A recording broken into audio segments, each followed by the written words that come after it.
Welcome to the beautiful city of Oceanside in the heart of Southern California. There's no better place to kick off the 2024 North American racing season than at the Athletic Brewing IRONMAN 70.3 Oceanside.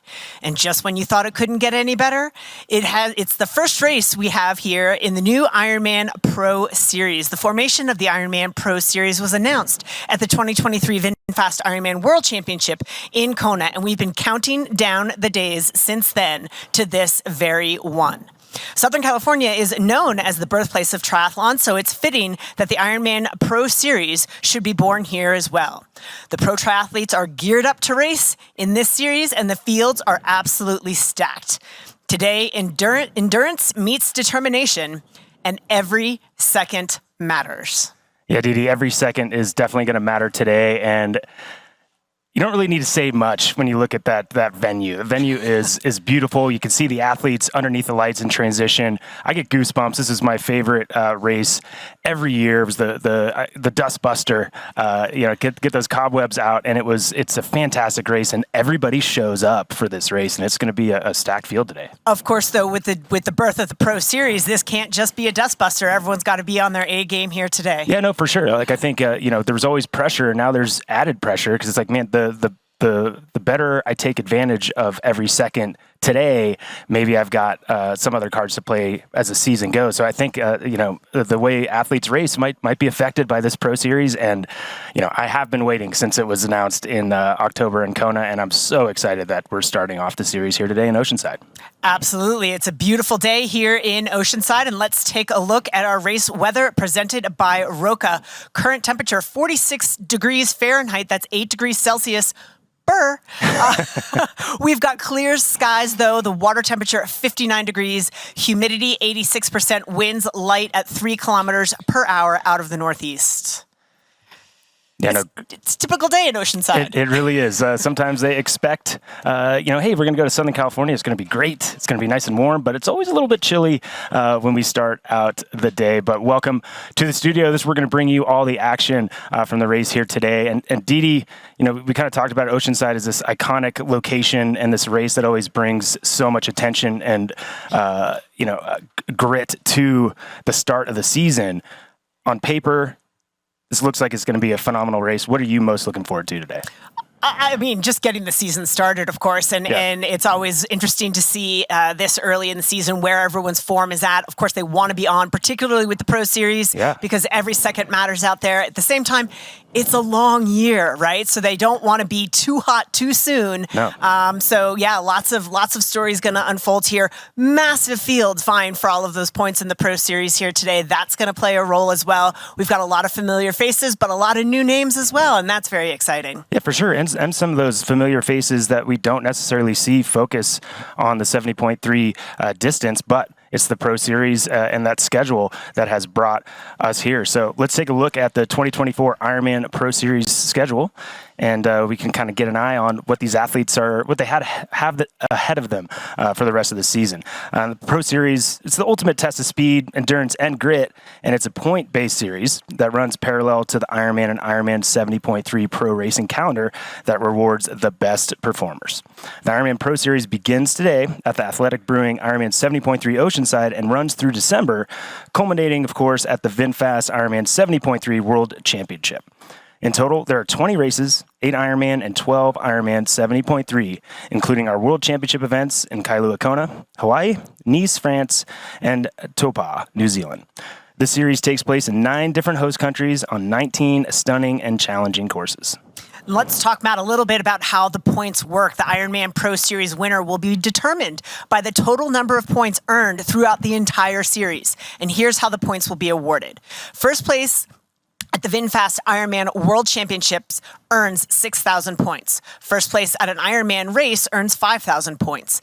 First place at a 70.3 race earns 2,500 points. Points for all remaining pro finishers behind first place will diminish at a rate, and this is so good, of 1 point per second deficit to the first place finish time. For example, if a pro finishes 2 minutes or 120 seconds behind first place, they will receive 4,880 series points. A pro can race in every Ironman Pro Series event, but only their top 5 results will be counted at the year end for overall points standings. Out of those top 5 results, a maximum of 3 full Ironmans results will be counted. Yeah, absolutely. And, every second is going to matter. No excuses in there. And let's talk about the bonus money allocation. In the Ironman Pro Series, year-end bonus pool money earned is in addition to any individual event prize money earned during the series and the year. The allocation is the same for the pro females and the males, and the Ironman Pro Series champions who earn first place in the pro female and male point standings at the end of the series will earn $200,000 US. Second place will earn $130,000, third $85,000, and so on, with 10th place earning $10,000 US. The pro female and male total combined payout for the first through 10th places is $1.3 million US. Professional female and males finishing 11 through 50 on the point standings will earn $5,000 each, splitting $200,000 equally. The total Ironman Pro Series combined year-end bonus pool money equals $1.7 million.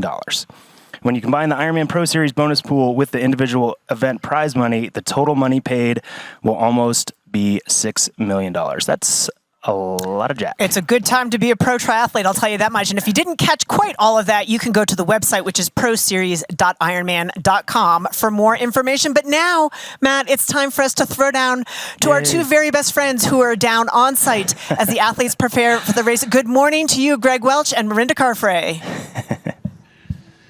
Yeah, good morning, Dee Dee. Good morning, Matt. And it's great to be here. And as you were talking about the Ironman Pro Series, the excitement is an all-time high. It's a great time to be a professional triathlete. And I tell you what, Marinda, these guys and girls are in for a great series. 1.7 million at the end of the year, 200K going over to our bonus winners at the end of the year as well. Yeah. Good time. Honestly, yeah, an amazing time to be a pro. That's what we keep saying. We'll probably hear us say that a lot throughout the year. Not quite enough for me to wish to be racing still. It is a chilly day out here in Oceanside, but yeah, what a treat for these athletes. Yeah, we've got a great lineup today. Our men's and women's fields are absolutely packed. On the men's side, Patrick Langer's looking really good. Sam Long coming off really good form. He's already raced twice this year, 1 win and 1 second place. And then all of the rest of the men here today, Lionel Sanders, Hella Keynes, Braden Curry, just to name a couple. On the women's side, Fenella Langridge. She's going to be right up there in the swim with Lauren Brandon and Taylor Nibb. But for me, Rennie, I think it's just a matter of how Taylor Nibb is going to win by. I think so too. I mean, obviously Taylor is, I think, the overwhelming favourite. But, it is racing and anything can happen out there. We do have Tamara Jewett, who won last year. We'll get to talk about these athletes all day long today. But I'm just excited to get this series underway. The Ironman Pro Series is here. Yeah, it really is. Let's just talk about it real quick because every second matters. Like today, our women's and men's winners are going to get 2,500 points. Now, you're going to have to race right to the end of the line there because at the end of the year, it comes down to those points. So, like I said, you don't have to be first, but you have to be fast. That's exactly right, Welshie. Yeah, and the to-the-line racing is what we're excited about, like having that motivation to actually push when you know you're set in second place or you know you're set in 5th place or whatever, to get as close to that winner as possible to maximize your points. I think that's going to be a game changer in the races. And yeah, I'm just excited. The athletes look good. We've been out here this morning watching everyone warm up, and I'm excited to get them out in the swim. All right, so warm up is the key word. The sun's just about to poke its nose over the mountains here in San Diego, and we're going to throw it back to you. 59 degrees in the water, a lot warmer in there than what it is out here. Back to you. That's right, guys. We drew the long straw here. You guys drew the short straw out there. It's nice and warm here in studio, but it's going to be hot out on that race course today, Matt. No, it absolutely is, and it does look a little chilly, but the athletes will be stoked to get in that chilly water just to get things going and to start that season, and they'll be calm here in a certain manner once the race gets started. Absolutely. We're going to take a quick break, but we're going to come back with all of the action here from Oceanside in just a minute. So please don't go away. We'll be right back. This is an epic, action-packed, adventure-filled story of Athletic Brewing's revolutionary non-alcoholic beer and the founders behind it. I'm Bill. And I'm John. You see, this is no ordinary non-alcoholic beer. These are great tasting brews that are fit for all times. And they all started with a crazy idea. Why can't there just be an amazing non-alcoholic beer that wouldn't affect me the next day? And one that actually tasted great? Oh, wow. That's a great idea. And there you have it. Just two totally delusional people.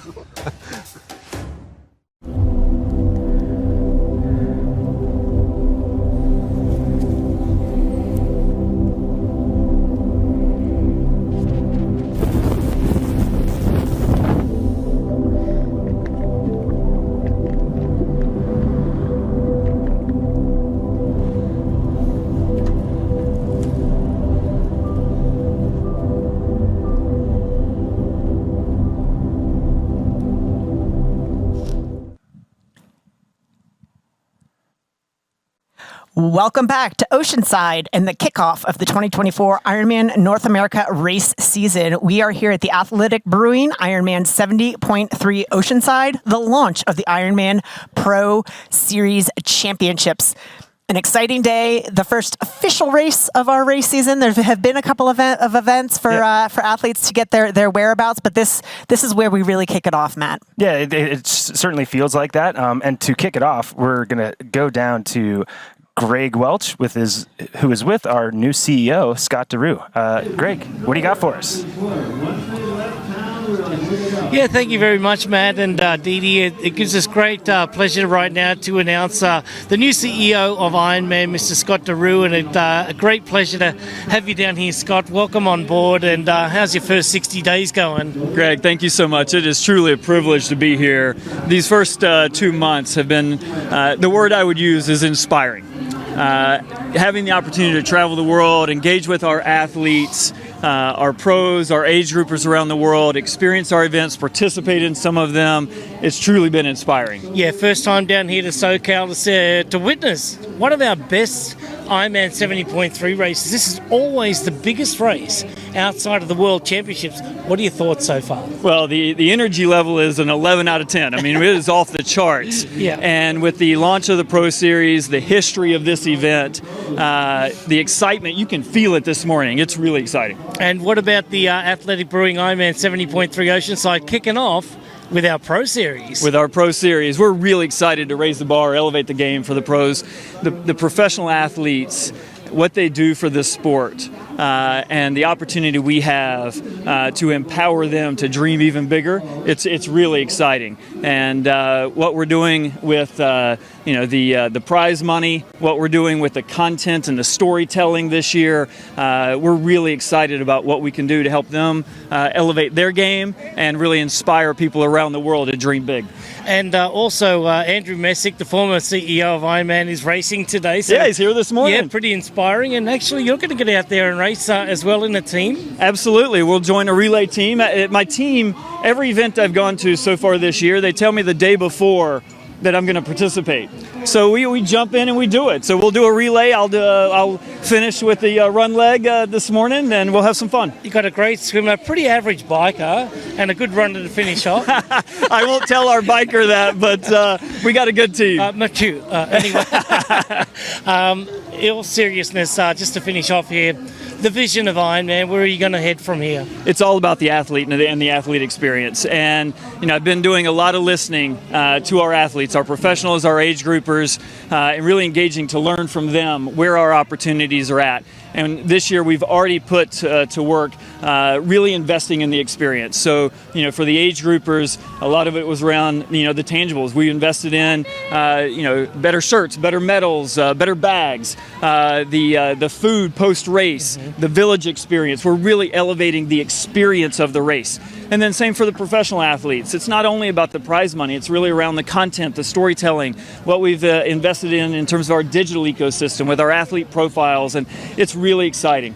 It's all about the experience in the athlete. Well, sounds like you're pretty passionate about it. Welcome on board. Can't wait to work with you in the future. Looks like the vision is there and the communication, and let's get it done. Absolutely. Throwing back to you guys. Thank you very much, Scott DeRue. Well, thank you so much. Thanks so much, Greg. Thanks so much, Scott. An exciting transition. Many thanks to Andrew Messick for all of his work and years of dedication. And we welcome Scott DeRue. The future is bright for Ironman and the athlete experience. Yeah, no, you can tell for sure that he believes in that and he's passionate about it. And I'm excited to see him out on that run later today with some other people from Ironman out there racing, as well as Andrew Messick too. So it's going to be great for everybody involved. But the athlete experience is at the forefront, and I think we're all excited about it. Yeah, very excited about it. So excited. We're going to take a quick break and come back with more action from Oceanside. Don't go away. We'll be right back to you. Here's Elizabeth in the middle of the perfect workout for her. To create it, we analyzed her biometrics and genetics, her recovery rate, injury risk, and aerobic potential, her recent training sessions, the temperature, humidity, and elevation, the demands of her next race, and billions of data points from athletes just like her. With TriDot, Elizabeth gets faster. And what does she have to do? I just opened TriDot and did my workout. TriDot. We do the technology, you do the training.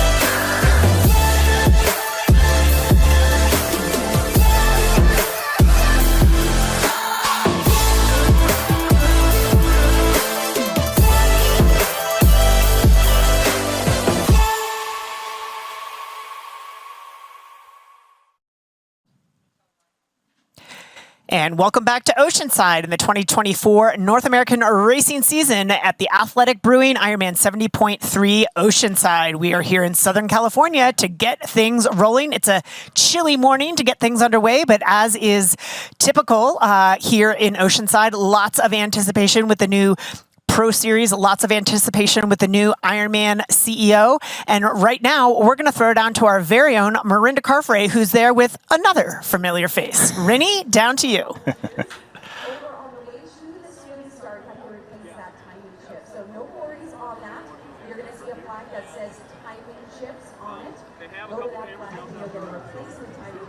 We'll get back down to Rinny and that other familiar that other face, guy. T.O. He's got some things to say. We want to make sure he can say them with some audio. But, first race of the season, the athletes are going to be working out some kinks. We're going to work out a few too, but we'll get right back down there, and I think we are ready to go. Back to you, Rinny, and I think we're going to hear you this time. What you guys got? All right. Yes. Can you hear us now? Sure can. Awesome. So just here with Tim O'Donnell. Thanks, Matt and Dee Dee. Down here at the start. Tim, I want to get your thoughts on the Ironman Pro Series just coming in this year. What are your thoughts? And you know what, Rinny, I wish we were 10 years younger, because there's no better time to be a professional athlete right now in this sport, and the Ironman Pro Series is a big part of that. Oceanside's always been the season kickoff, and now it's the kickoff of the Ironman Pro Series, and I can't wait to follow this all year. And for today, we've been looking at the start list, going over who our favorites are. Who are your favorites, and how do you think the day will play out? Well, Jelly Yeans is getting a lot of attention, rightfully so. He's got a great run. It's going to be a huge threat. Braden Curry, I've raced him so many times. I know he's tough, and he's going to be on the front of the race. So I'm going to put him on the podium. And then, of course, Sam Long, Lionel Sanders, Joe Skipper. There's so much firepower coming from the back. It's going to be fun race to watch. Do you wish you were out there racing with them? No, you know what?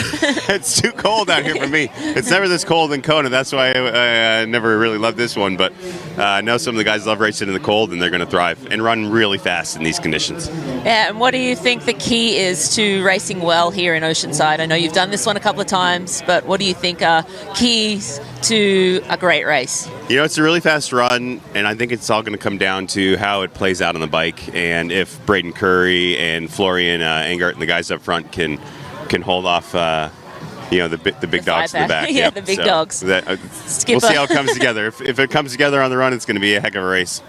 Awesome. Yeah, we appreciate your time this morning. I'll send you back to look after the babies and baby duty. Send it back to the studio. Thanks, Matt and Dee Dee.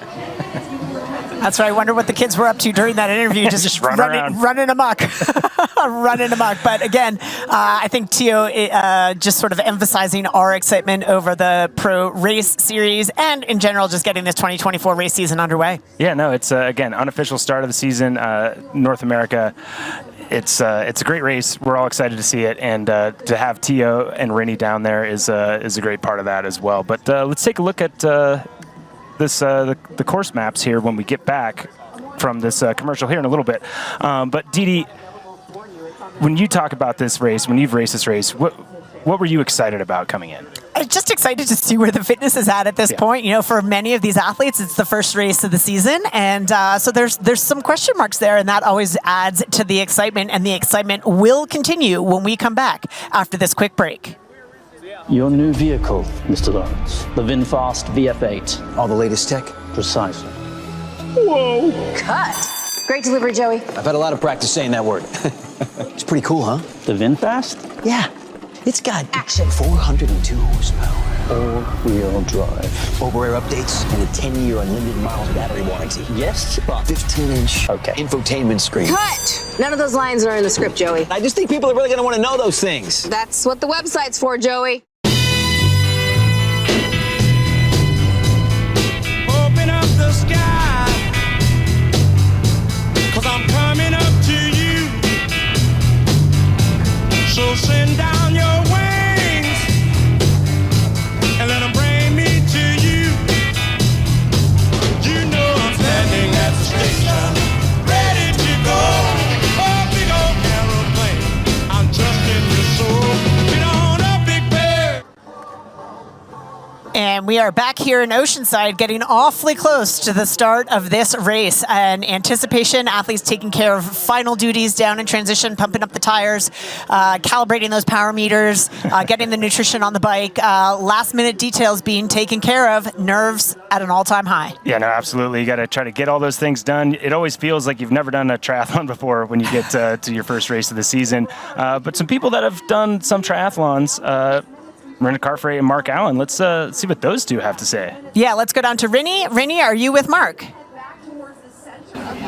Yes, I'm down here with Mark Allen, the one and only. Mark, tell me your impressions of the Ironman Pro Series. You know, I think mine are just like everybody else's. We're super excited about it, totally pumped to have this opportunity to have, you know, to track the athletes throughout the year and to kick off here in Oceanside, which is like, I mean, so much history has started of triathlon in San Diego, you know, decades ago, and here we are. And it's not just the pros. I mean, if you look around at the age group athletes, it's unbelievable, their energy. If you guys haven't seen the website, the World Series Pro Series website, check it out. Like everybody has said, there's going to be stories that are told. And it's, I think you're going to find the athletes that you resonate with, that you're cheering for, and the other ones where you're like, all right, I have to give them, they're world class. I think it's wonderful that we're highlighting the pros and really telling the story of the pros now, and have a dedicated space for people to go and check out their favorite pro. For today, what do you think? How do you think it's going to play out? Well, I think for the women, Taylor Knibb, as everybody has said, she's heads and shoulders. It's hers kind of to lose in a sense. The men's race, I think, is going to be a lot tighter. We haven't seen any of the guys race yet this year, and a lot of them I know have been really preparing for the series, preparing for this year. Yeah. You know, there's the names. There's Lionel. There's Sam Long. There's Jackson Landry. There's Yelef from Belgium. Yeah. And you know, looking at last year's race when Leo Berger won, I think somebody who's coming in from that Olympic distance, super speed on the run, he might be able to pull off the victory. Yeah, I think so too, Mark. I think you hit the the head on the nail there, or the nail on the head. And yeah, I think it's going to be a great day of racing, exciting racing in the men's field. And Taylor Knibb, I think it's her race to lose, but you never know. The first race of the season, sometimes there's surprises, but I'm looking forward to these athletes getting out there and having a crack. Yeah, you look down the pro list of the men and the women, there's a lot of names you know, a lot of names you don't know, but at the end of the day, I think there's going to be a few surprises. Yeah, absolutely. And yeah, appreciate your time this morning, Mark. I'm sure we'll check back in with you later. We'll send it back to you, Dee Dee. I think the race is about to get underway. That's right. Our athletes making their way down to the swim start. Again, an in-harbor swim today. We'll get to more on that in just a second, but you can see some of our pros queuing there right on that ramp to get themselves into the water, doing some arm swings, getting themselves warmed up and ready to go. Yeah, Dee Dee, I like what Mark was kind of talking about and alluding to, is that, you know, it's not only about the pros and their opportunity, it's that the fans get to, you know, root for the pros and follow along all year and hopefully kind of bring the amateur and pro experience closer together. Yeah, and that's what's so exciting, is that it's not just a single race where you're cheering for your favorite athlete. It's a season-long event where you can really get behind each and every result in the journey towards the World Championship season at the end of the year. But lots of racing to do before then. Yeah, absolutely. And, some of the favorites, we can see them down there getting ready. Again, they're kind of waiting now. They're going to do call-ups here in a minute for our top 10 that are going to go down into this corral here. And then it is a harbor swim this year. A little too much surf out there to be able to go out in the ocean, so they're going to go in the harbor, which is a swim that most of us are used to down at Oceanside, and it's a little chilly getting in. Always. Apparently, it's a skosh warmer in the harbor than out. That's what they say. I don't know that I believe it. It's pretty chilly in that water, but it's a good way to wake up and get going. It makes you know it's time to race. No, it certainly is, and it's you got to get in there. You got to get cold kind of first to be able to absorb it, and then you can get yourself warmed up right before that gun goes off. But we're going to have our top 10 announced here, our top 10 bibs announced here just in a few.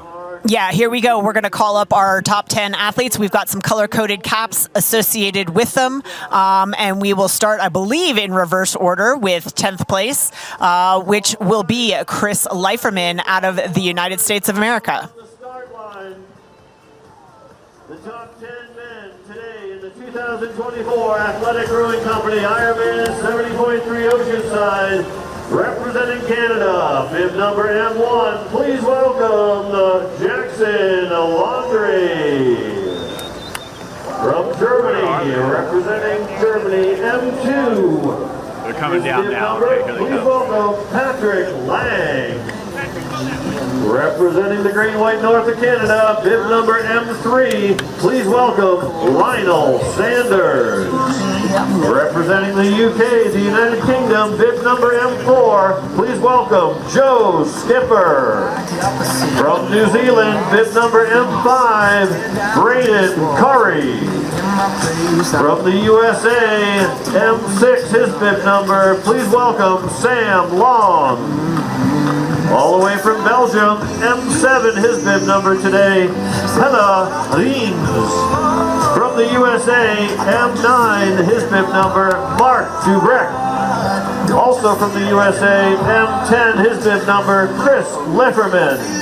And rounding out our top 10 here today, representing Mexico, bib number M11, Tomas Rodriguez Hernandez.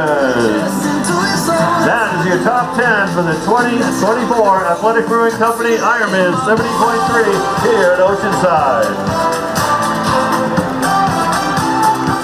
Lots of big names there, Matt. A couple of guys going to lead out the swim in Jelle Heens. Certainly, Braden Curry, great swimmer. Mark Dubrick, great swimmer. And then some guys chasing from behind. Yeah, and don't think we didn't notice that dab, Braden Curry. Nice work there. That's for the kids. But honestly, I think what I notice is we still have that weather, 46 degrees, a little bit chilly, a little tiny bit of wind. That wind will pick up as we get towards the end of this course.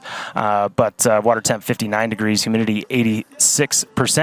But Didi, what I notice is that we do have some of the best athletes in our sport that we just don't see race a lot of 70.3s. Sure. Joe Skipper, Patrick Lange, Braden Curry, Chris Leiferman for that matter, but all of them, I think, obviously very capable of a good result. Absolutely, and that's where this Pro Series is such an interesting dynamic, because those Ironman specialists, as we might call them, only 3 full Ironman scores count, so they need to put up some good 70.3 race results as well, and today is a perfect opportunity to do that. Yeah, and they have to look at the courses that best suit them to be able to do that. First one of the year, if you're experienced, that's a good one.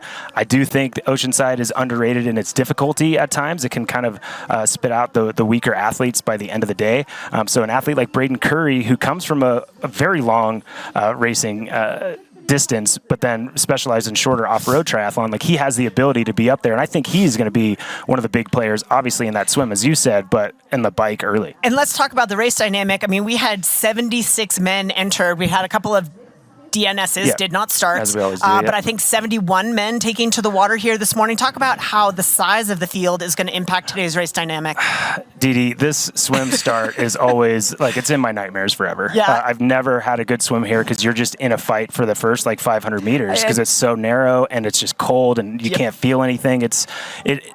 great. We will see people that we're used to being as great swimmers, like a minute and a half back. Could be, yeah. There's going to be a lot of physicality at the start. I joked with some of my training partners who are down there in the water this morning to pack their brass knuckles and a calm mind for that swim start. Because again, you just get that many bodies in a tight spot, and it's going to be physical. There's a lot of money on the line in this Pro Series, and they're going to be looking to get a jump on the season and a jump on those points with an aggressive start this morning. Yeah, absolutely. And here we go. Great overhead shot of some of our pro men getting ready to warm up. And Didi, the women are starting not too much further after the men. But 3 minutes. 3 minutes, but they got to decide if they want to warm up a little bit now or a shorter warm up after the men start because of that cold water. And we're going to go and take a look at our top 10 women or our top 10 bib numbers coming into this race. With our Ironman Pro Series, wearing bib number F1, your defending Oceanside champion from Canada,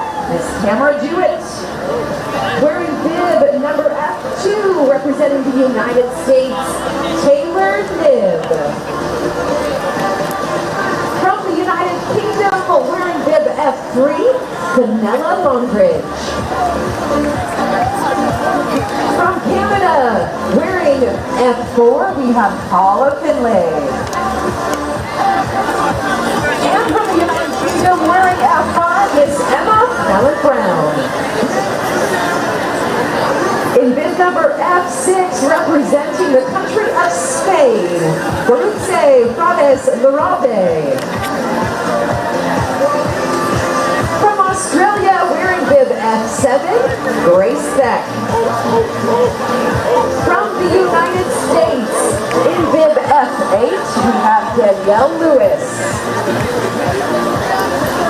From the UK, wearing F11, Kate Curran. And from the United States, wearing bib F12, Grace Alexander. Those are your top 10 pro ladies in this Ironman Pro Series for Athletic Brewing IRONMAN 70. Dude, that's a talented top 10 right there. It is a talented top 10, and what I love about this, we always talk about Oceanside and how everyone comes out sort of guns a-blazing and wanting to have a great impression on the first race of the season, but how many international athletes have made it a priority to get to this race to start this Pro Series? I mean, we wouldn't normally see a Guru Fratis, making that long trip. Yeah. Fenella Langridge coming over from the UK. It's a huge international field, and obviously we have an international sport. But this early in the season, to have that many international athletes here in Southern California, I think is remarkable. Yeah, normally in a season you could say, ideally, if everything's going well, maybe I'll get to the U.S. in May, maybe in April, but it's like, no, now this is a big mark. Like, yes. I have to be ready for this race in early April, and that changes things. And again, I do think this Pro Series is going to affect tactics on race day, but also the biggest thing, and always has been, but so much more important, is like taking a step back and looking at that schedule and what matters. And those athletes that are here realize that being ready early is going to matter, and I think they're right. And let's take a look at what our athletes will be tackling today here in Oceanside. Of course, beginning with the Roca swim course. It's 1.2 miles or 1.9 kilometer, one lap swim. The entire swim today will take place inside the harbor, as we mentioned. Athletes will swim a single loop counterclockwise around the buoys before exiting back in the inner harbor. Buoys will be kept to their left with those significant red turn buoys, the most critical, making their way back into the harbor to start the long run through transition. Yeah, it really is. It's a transition is a part of the race here today for sure. We're going to have long runs in and out on all of them. But once they get out onto that full gas bike course, it's scenic, but I think pretty challenging and underrated. 56-mile route starts in Oceanside Harbor and takes the athletes through Camp Pendleton, which is an active military base. But it's one of the rare occasions today when cyclists have access to these roads, which are awesome. Racers will be treated ocean views on the Old Pacific Highway as they pass iconic Trestles surf spot. But then after 20 miles, they hit a bunch of hills, Didi, and always a headwind coming into the end of this race. And of course, then they take to the Hoka run course, which is 13.1 miles, 21 kilometers. It's 2 loops today. It's considered flat and fast, but athletes will need to be prepared for the turns and short, sharp inclines and declines as they go from beach level up to street level. Athletes will leave transition above the Oceanside Pier for a quick out and back, and then the athletes drop down to the beach along the Strand through spectator line neighborhoods of Oceanside. The finish line is simply spectacular. The course looks flat, but there are some short, punchy climbs to keep things interesting, and those downhills will smash the quads on their way to the finish line. Didi, can we talk about that? I mean, these downhills on this run course, I've got some words going through my brain here that I don't think I'm allowed to say. None of them you're allowed to say. It's real tough. It is. It really gets to those legs. It's concrete surface, which is a little less impactful, as you noted earlier, because of the shoes that the athletes are wearing now, but it still wears on those legs, and those downhills are brutal. You know, they're not very long, but then you take them in training, you're like, oh, that's not that bad. But after a cold swim in the harbor, a long ride through Camp Pendleton, and then you get to those punchy hills, and yeah, some words we're not allowed to say. No, and people probably think, why are you talking about the downhills, the uphills that are hard? But it's the downhills that hurt. It really is. And I tell athletes, I would almost soft step into them, take some deep breaths, and be like, okay, it feels like I'm getting hit by a bunch of hammers on the way down, because I might not be the most fluid runner, Didi, but the athletes out here today are, and the run times for both on the men and women's field are going to be bonkers on this race course because of the talented field and the athletes that are going to bring that pace. Of course, we had two run course records set last year by Tamara Jewett, who is in our women's race today. She ran a blistering 1:12:59, and it was Jason West who ran away with a 1:07:40. So we know there's going to be some quick times. The weather suits quick run times, and athletes our pro men sort of still streaming into the water, choosing a little bit later warm up, not to get too cold. Yep. Our women's still sort of lingering on that ramp, thinking about when they might want to make their way into the water. Let's go down to the national anthem.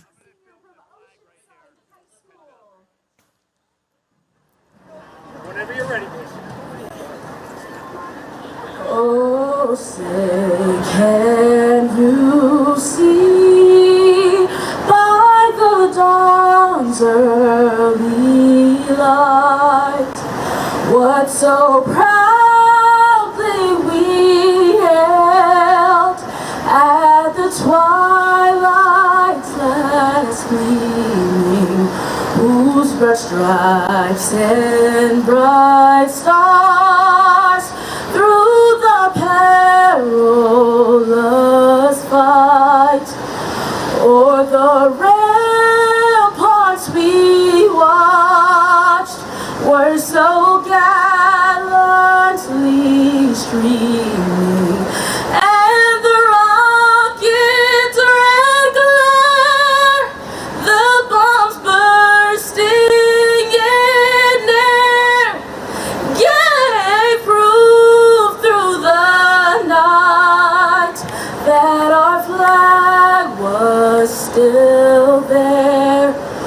Oh, say does that star-spangled banner yet wave o'er the land of the free and the home of the brave. Blessing Ebach from Oceanside High School. Thank you. And that was Blessing Ebach, who attends Oceanside High School, with our national anthem kicking off the race today. Just a couple of minutes before we get underway properly with our professional men all in the harbor ready to start this race. Didi, can I just say, hats off, Blessing. That was Yes. that was rad. I got goosebumps in the studio. It's warm in here, but it doesn't look like it right now. High schooler. Yeah, amazing, incredible. And I think that sets a great tone for the kind of race that we're going to have today, and the excitement that everybody has around racing here on U.S. soil. First big race of the year, first race again of this Ironman Pro Series, and we are all so excited. And those men, pretty excited too. Treading water, not long now, Didi. Absolutely. 71 by my count in the water. Again, color-coded caps. Jackson Laundrie in orange, Patrick Lange in green, Lionel Sanders in violet, Braden Curry in orange, Sam Long in pearly pink. We've got Yele Hens in yellow, and Mark Dubrick in green. And we are just seconds away now, Didi, from that start. And there goes the cannon, and the men are off. Our season has unofficially begun here at Ironman 70.3 Oceanside, presented by Athletic Brewing. So excited to see this race underway. You know, I think I misspoke. That looked like a very clean start to me. There's a lot of guys in there, and it did not look like anyone really got, I mean, sure, some physical contact, but it didn't look like anybody got super hung up in there, and our men are off. I bet when some people look back at our race coverage, they're going to be like, "Oh, I was pretty hung up, Dee Dee. I got hung up pretty hard back there." But easy for you to stay from the studio. Yeah, absolutely. And it's getting a little tighter here, even in that first buoy, just kind of tightens people up. You can see athletes around that double hull catamaran over there. Got to stay close to those. Sighting is pretty easy as far as the big picture goes, but you do have to pay attention. I've seen athletes run into piers, run into boats, that sort of thing. Well, when you talk about the size of this men's field in terms of it impacting the race dynamic, the typical packs that we see, I mean, we're going to expect our sort of traditional swim leaders, definitely Florian Engert going to be in there, Mark Dubrick, of course, Nicholas Quinnett in there, another super strong swimmer. But the gaps between packs will be filled in by extra bodies. Like, there's so many guys in there that I don't think we're going to see the huge distinct groups. I think we're going to see a massive string of professional men. I think you're right, but sometimes that can be broken up because of those extra bodies. If that extra, quote unquote, extra body, the wrong body's in the wrong place at the wrong in front time of somebody who's trying to get up there, there's a lot of, when we look back and people are doing a diagnosis of the race, they'll be like, "Oh, the guy in front of me let the feet go." It's like, no, you weren't alert enough to get around that guy in front of you, and that happens on this race a lot. Especially because it is that first race of the year. We could see little gaps starting to try open, but I don't think anything really in this top 10 is going to open up. And Dee Dee, because it's this harbor, it's just the turns really that are going to break things up. The other thing I'm noticing here, Matt, is that none of our notable men in our color-coded cap, our chiclet caps as we like to call them, are in the mix in the early stages here. No, I think that's a good point. And I think with this depth of field and this Ironman Pro Series, the kind of, and no disrespect meant, but like the second tier athletes are all lining up. So there's a lot of men here that are like post-collegiate swimmers that are going to really play out in the first section of this race. We didn't have a lot of preview on those athletes because they might not end up at the end of the day, but they certainly have a great opportunity today. But I think that's why you're not seeing all those those skittle colored caps. But we got the women and all those colors lined up now, Dee Dee, with not much longer for them. Not much longer for them. Of course, we had superstar swimmer Lauren Brandon as a late withdrawal, so we will not see her at the front, which I think is going to leave it to Taylor Knibb, and we will see if Paula Finley can stay on her feet. That's one of the women in the pro field I think has the ability to be able to do that. I think you are absolutely right, and they are off, Dee Dee. And I know Paula, the cold weather can affect her for sure. So hopefully she had a good Ironic plan. For a Canadian. It really is. It really kind of baffles me at times. But she is tough, and she puts herself out there. But no doubt it isn't her favorite thing, but she's going to put it out there today. And we can see there's that green cap of one of our highlighted athletes off the front. That would be Taylor Knibb. There we go. Taylor Knibb, absolutely. And Grace Alexander is in pearly pink. She's an outstanding swimmer as well. And Fenella Langridge, I see that purple cap. I believe that's Fenella Langridge taking the early lead. Yeah, and Dee Dee, I think Fenella is one that I look at. This pro series really, really sets up for her. I think she's a very consistent athlete that can have great results in 70.3, but clearly has shown the same for Ironman distance, including the World Championship races as well. So she's one that's to look out for. Yeah, if I had to pick, I would say Fenella is, if we had to choose her better distance, would be a full Ironman athlete. I'd agree. But definitely looking to put her mark on the 70.3. It looked to me like that green cap of Taylor Knibb got a little caught up at the start. I did not see her quick off the line, but here we have her now. There she is, stroke for stroke, it looks like, with Fenella Langridge. Yeah, and I think you're right. It's just seeing her that far back, quote unquote. Obviously, the camera adds a little bit of depth there, but I was surprised as well. And she is, you wouldn't know that there were any issues because it looks like as smooth a stroke as you could ever have out here in this harbor from Taylor Knibb with Fenella Langridge on her left shoulder. Absolutely, as our two lead pro women in the early stages of this Athletic Brewing Ironman Oceanside 70.3. We'll come back with much more action after this quick break. For 12 years, for 4,383 sunrises, across millions of mornings, we've been working to make one thing better. This, AG1 is foundational nutrition, a science-driven formulation to support whole body, brain, and gut health with just one of these, or one of these, once a day. Welcome to Foundational Nutrition. Welcome to AG1. Start at drinkag1.com.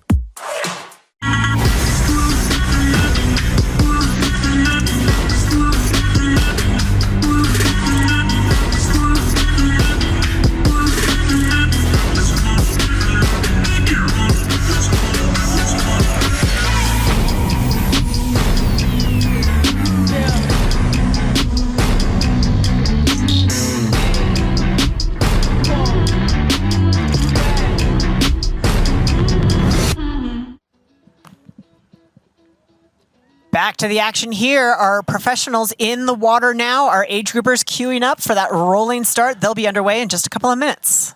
Yes, they will, Didi. And by look at the time, it's hard to see with this angle. I do think this is they're going by buoy 4, so this must be the front of our men's race. It looks like from here, is that 4 athletes? Could be just 3 athletes with a little break to that chase group, which is going to have a little bit more to it. Yeah, it does look like we have a small group that's away, but a chase pack that is just a couple of body lengths back. If they can surge and regroup, we'll see. But right now, it looks, to your point, 3 to 4 athletes away in the pro men. Yeah, and it's, athletes that I would expect, as we spoke about, there's going to be some athletes up front that we're not too familiar with because of kind of new pros to a certain extent, but some athletes that we would expect. There's a green cap there that looks like that would be probably this early. That's Mark Dubrick. It would be my guess in second place. If this is that second place, first and second, that front group, that would be Mark Dubrick in second place with one of the other pros in front of him. We'll try to get a bib number on that athlete and give him the props that he deserves. Absolutely. As we look at some of those color-coded caps of our notable athletes with Jackson Laundrie in orange, Patrick Lange also wearing green, Lionel Sanders in purple. He's going to be back a bit. Joe Skipper in a silver cap, Braden Curry also in orange, Sam Long in pearly pink. Jelle Hins, a lot of hype about him coming into this race. He's only done 170.3 before and came in second back at Indian Wells at the end of last year, but served a drafting penalty. So a lot of people thinking he's going to factor in a big way to this race. Yeah, and he ran pretty well at that race, real fast. And he's an athlete that's gone to 2 Olympics. Yep. Has been on the podium at season finales at the ITU distance or short course distance, and he has ridiculous foot speed. Well, and he's another athlete who, like Taylor Knibb on our women's side, is juggling multiple distances to specialize in. He is planning on an Olympic Games in Paris, so is trying to seal up this 70.3 World Championship qualifying slot and then refocus back on the Olympic Games and then come back to this Ironman 70.3 race distance as a focus at the end of the year. Yeah, and he's brought a lot of attention. And when I talked to pro males, I saw some at the pool the other day, and they're excited to see that. Man, the stuff that this guy does in training is crazy.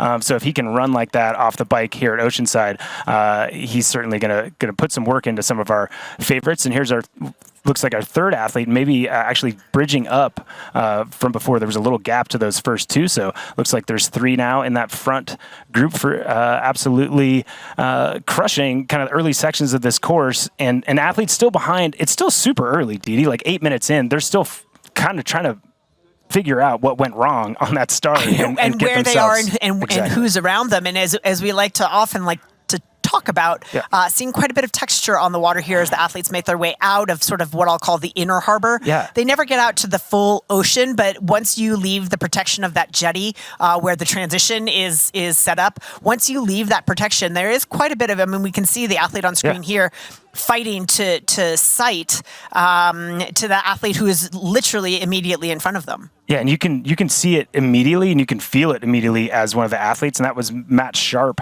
in that purple cap, who was swimming, it looked like, in about 4th place. But if I had to guess, probably be Nick Quinnett in the lead or in that 3rd place position. Again, we'll try to get numbers on those 2 athletes that don't have those colored caps. So it's Sharp right there as well. No surprise. We actually talked to Matt Sharp last week specifically about the start and 71 guys in the water in a relatively tight spot. And he just started licking his lips. He's like, I'm excited for it. I think a lot of the athletes that come from a short course background are used to that really, really physical start. And that could be where a Jelle Hins is at an advantage, as well as a Matt Sharp that have experience with those real physical starts from short course racing. Yeah, physical starts, but those races, depending where you're at, I mean, it can be a fight physical for the whole time. Yes. the whole time, right? So here, the long course athletes are like surprised and really thrown off of their game if it's 500 meters. And to your point, Matt Sharp's like, "What? I didn't feel that." Yeah. Brush his shoulder off his very broad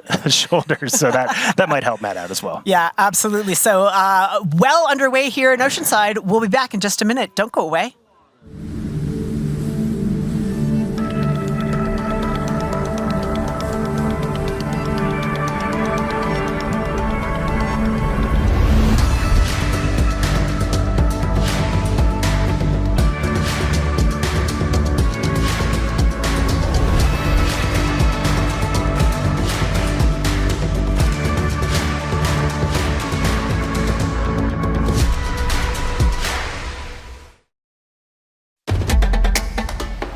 You know, and we know.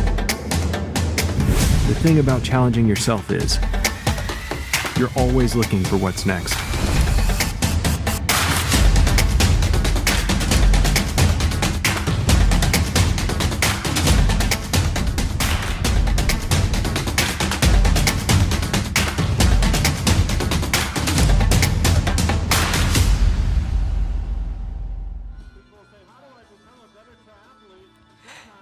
Athletic Brewing IRONMAN 70.3 Oceanside is brought to you by Roca. Find faster with Roca. And by TriDot. Better training results in less time with fewer injuries. And Didi, we got the front of the women's race here, and it still looks like Fenella. We saw Fenella and Taylor kind of side to side there for a little bit. Taylor maybe getting in front for a sec, but Fenella's like, "No, I got this." Yeah. Move straight in front, and she's not messing around. No, absolutely not. And good on Fenella for taking an aggressive lead here. Taylor, obviously both women taking a different route around that buoy. Again, we'll just reiterate, those yellow buoys are sighting buoys only, but those red turn buoys, those are the ones that the athletes will have to keep on their left shoulder. So Taylor opting to go on the outside of that sighting buoy and Fenella on the inside, but Taylor hanging on to the feet of Fenella Language, but Fenella having a very aggressive swim early on here on the Roca swim course. Yeah, would you say Fenella is one of those athletes? Because when you're a professional athlete, you're hoping to win this race, and all you hear is Taylor. Is Fenella Marsha. Exactly. Is Fenella one of those athletes that's like, "No, man, I'm here. I'm going to take it to Taylor and like make her take it away from me"? I think Fenella Language, I don't think she necessarily, I think she has a lot of respect for Taylor, as we all do, but I think she's fearless in how she races, and I think she's confident in her swim ability. She's got a nice high turnover there, which is suitable for these choppier conditions as we look at a bit of chop and our women making their way out of the protection of that jetty there. I think she likes to be aggressive. She loves to race. And here we have Taylor saying, okay, pulling up side by side again with Fenella. So it's a little bit of back and forth. I'd like to see Taylor maybe on her hip or taking advantage of the ride that Fenella's offering to give her. I appreciate that you'd like to see that, but I think Taylor, kind of likes to do her own thing, and she wants to assert that dominance to a certain extent. And this is a important race for her. Correct me if I'm wrong, but I believe this is her first actual 70.3 win a few years ago, and she ran away with it. She was the favorite coming in, even though she actually hadn't won a 70.3 at that point. Well, and what's unusual, if you remember back to a year ago when we were kicking off right here in Oceanside, Taylor was here in studio with us. Yeah. Coming off that surgery on her foot, I think we didn't talk a lot about it at the time, but some question marks like, what's this going to do to your season? Well, I tell you what it's going to do to her season. She's going to be the first to secure herself a spot on the U.S. Women's Olympic team in triathlon. She's going to win a 70.3 world title. Oh, and by the way, for dessert, just because, as she says very distinctly, she likes dessert, I'm just going to debut the Ironman distance and come in fourth at the Ironman World Championship in Kona. So it ended up being a remarkable year for Taylor that started out with her foot in a boot right here in studio. Yeah, no, it absolutely did. And sometimes those things can make you be a little bit more patient moving forward throughout the season. And yeah, I would say she had a pretty good season. That 4th place at your first Ironman World Championship in Kona is pretty good. You know, someone else that's had pretty good results at the World Championship in Kona is Marinda Carfrey, and she is with Caitlin Brunner from the Ironman Foundation. We're going to have a few words with these two lovely ladies. Thanks so much, Matt. Yeah, I'm here with Caitlin from the Ironman Foundation. Hi, it's good to see you this morning. The sun is finally coming up, so we're starting to warm up down here. But Caitlin, tell me a little bit about what we have going on with this, the service project here in Oceanside. Yeah, we're really excited. On Sunday, we're going to be hosting an adaptive surf clinic for kids, partnered with the Challenge Athletes Foundation down at EOS from 9 a.m. to 12 p.m. We're going to have 3 sessions, and the kids are going to be learning swim safety as well as techniques to, keep them out in the water and get them out there and having fun. And just tell me a little bit about the importance of having youth clinics. It's really important. I mean, swimming and swim knowledge and safety is it's something everybody should know. It's especially in this area in San Diego and in Oceanside with the beaches. It's imperative for everyone to be able to get out there, have fun, and be safe. So. Absolutely, yeah. And it's wonderful that we offer that along with the Ironman Foundation. Yeah. And also there are some slots still available through the Ironman Foundation in already sold out Ironman events. Talk to us a little bit about those events. Yeah, especially we're excited for Lake Placid coming up, celebrating its 25 years.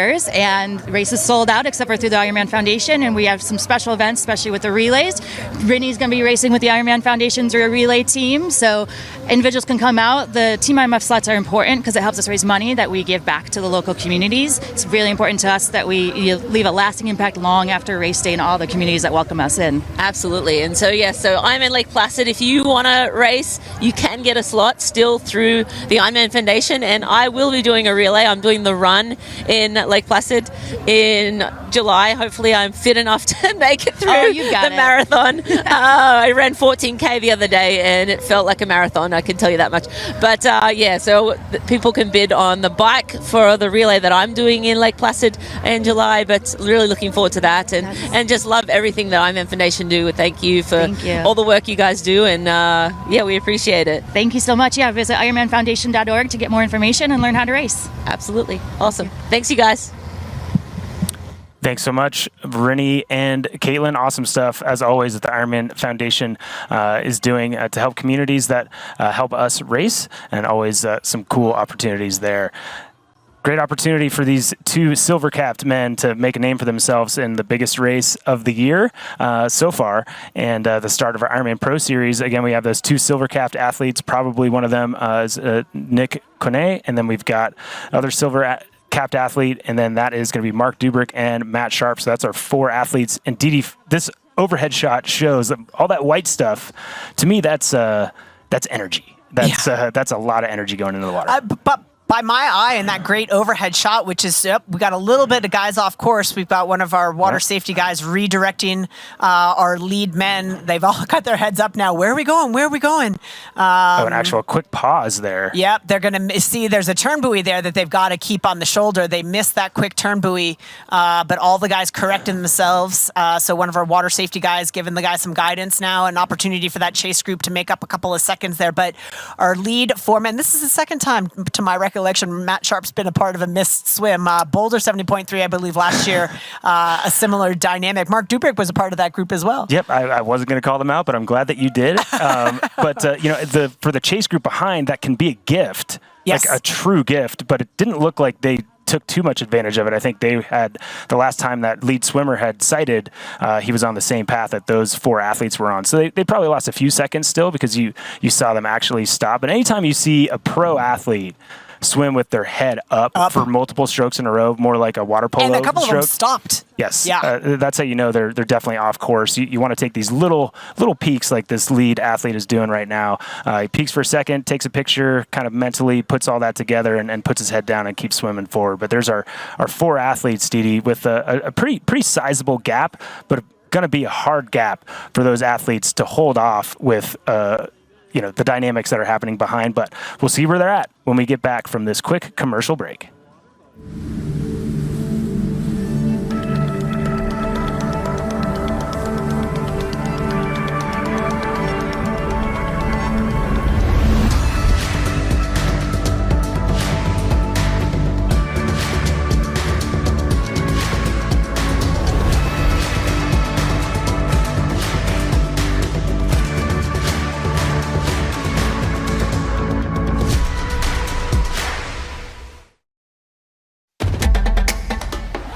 you know, and we know.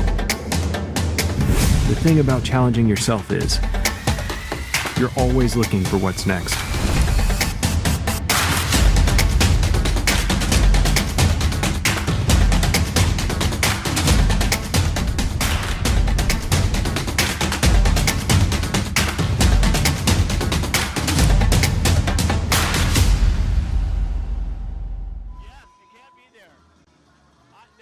Athletic Brewing IRONMAN 70.3 Oceanside is brought to you by Roca. Find faster with Roca. And by TriDot. Better training results in less time with fewer injuries. And back to the action here. Our lead 4 men have corrected themselves after nearly missing that last red turn buoy. Just probably less than 100 meters to go now as they are making their way towards the exit ramp. We've got 2 guys in a silver cap with Mark Dubrick and Matt Sharp in tow.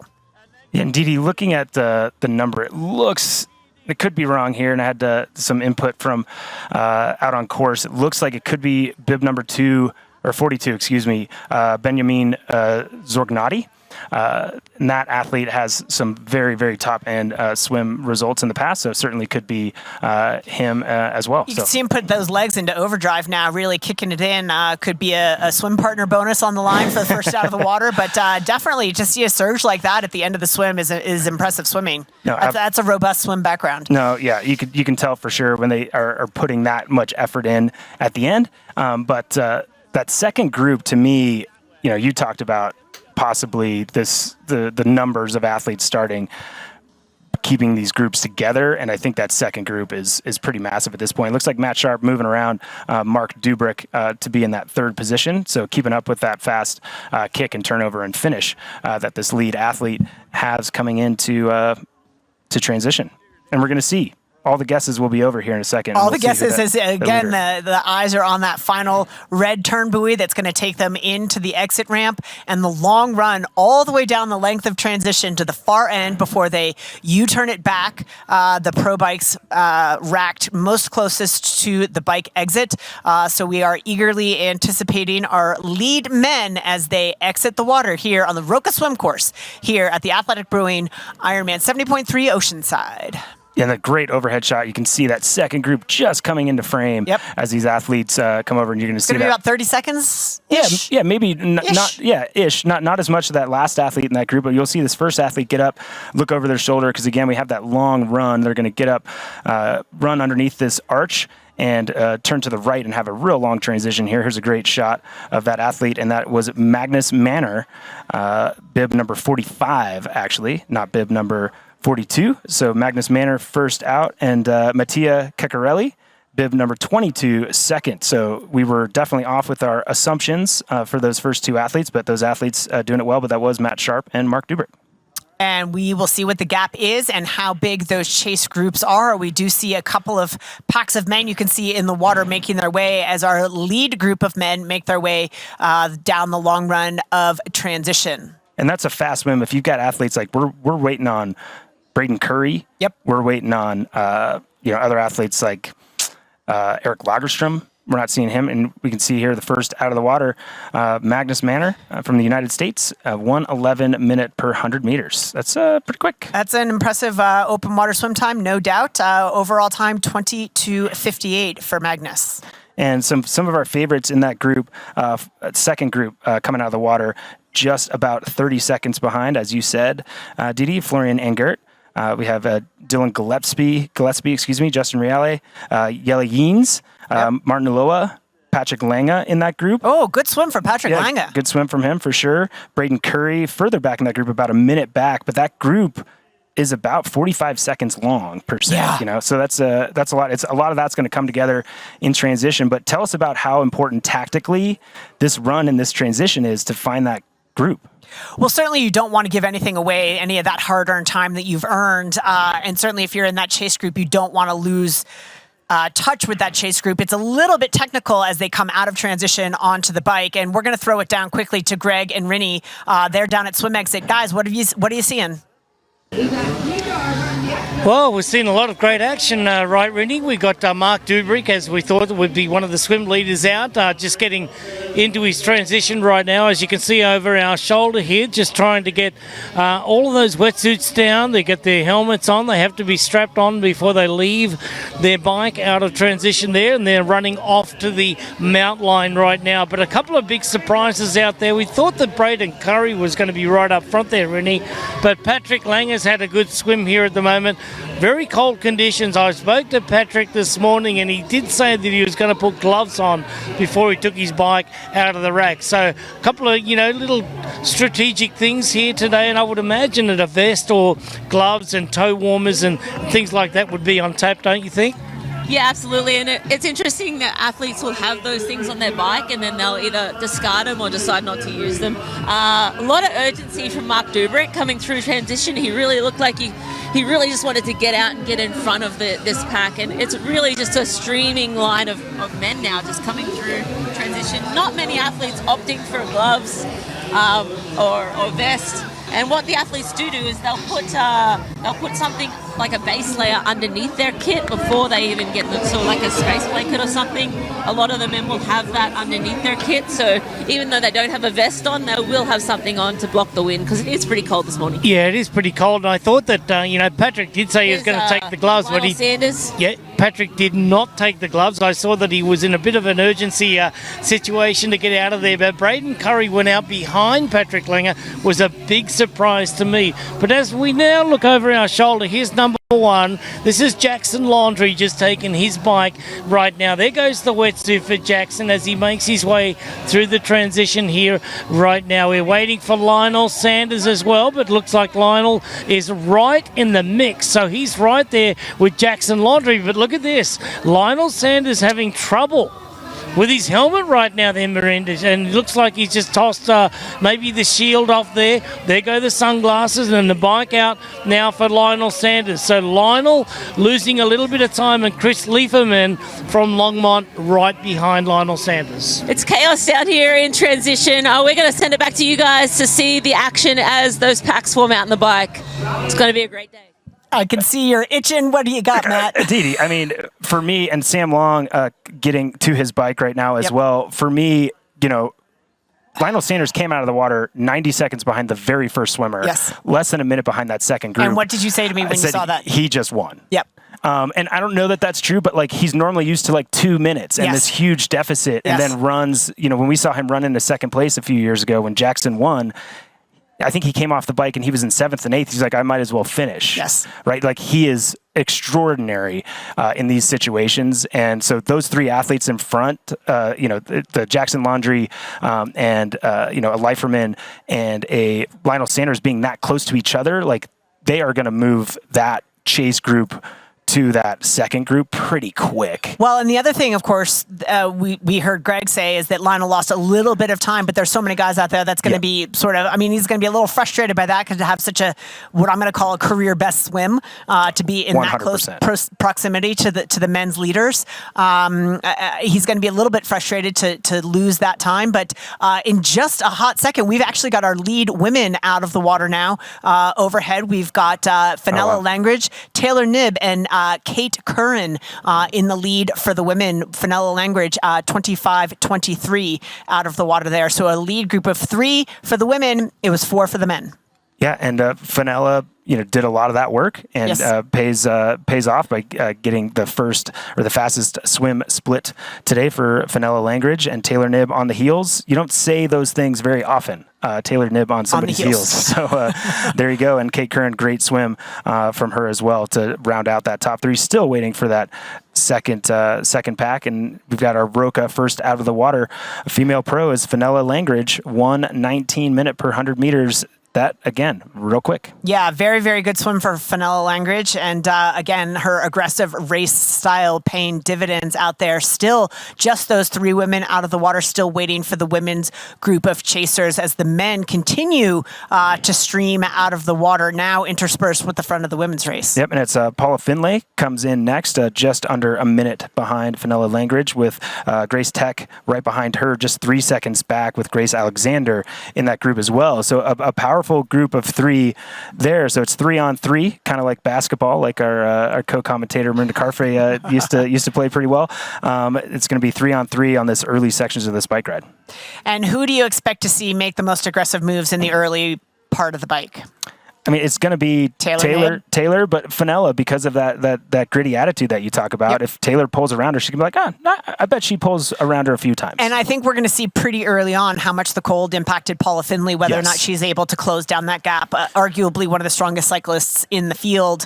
Will she be able to capitalize on that, or is it going to take her a little bit to warm up? I would say if she's on the edge, she wouldn't have swam that well. Yeah. She wouldn't be able to lead that second pack. And maybe in her mind, she's a bum that she wasn't in that first pack. But I think for her right now, I think that's a great swim as we see these two athletes that we've been talking about in the water now on dry land. We see Taylor Knibb. She's probably talking to people. A little chilly. She's getting some information. She's looking around. She wants to know what's going on. She's asking who's where.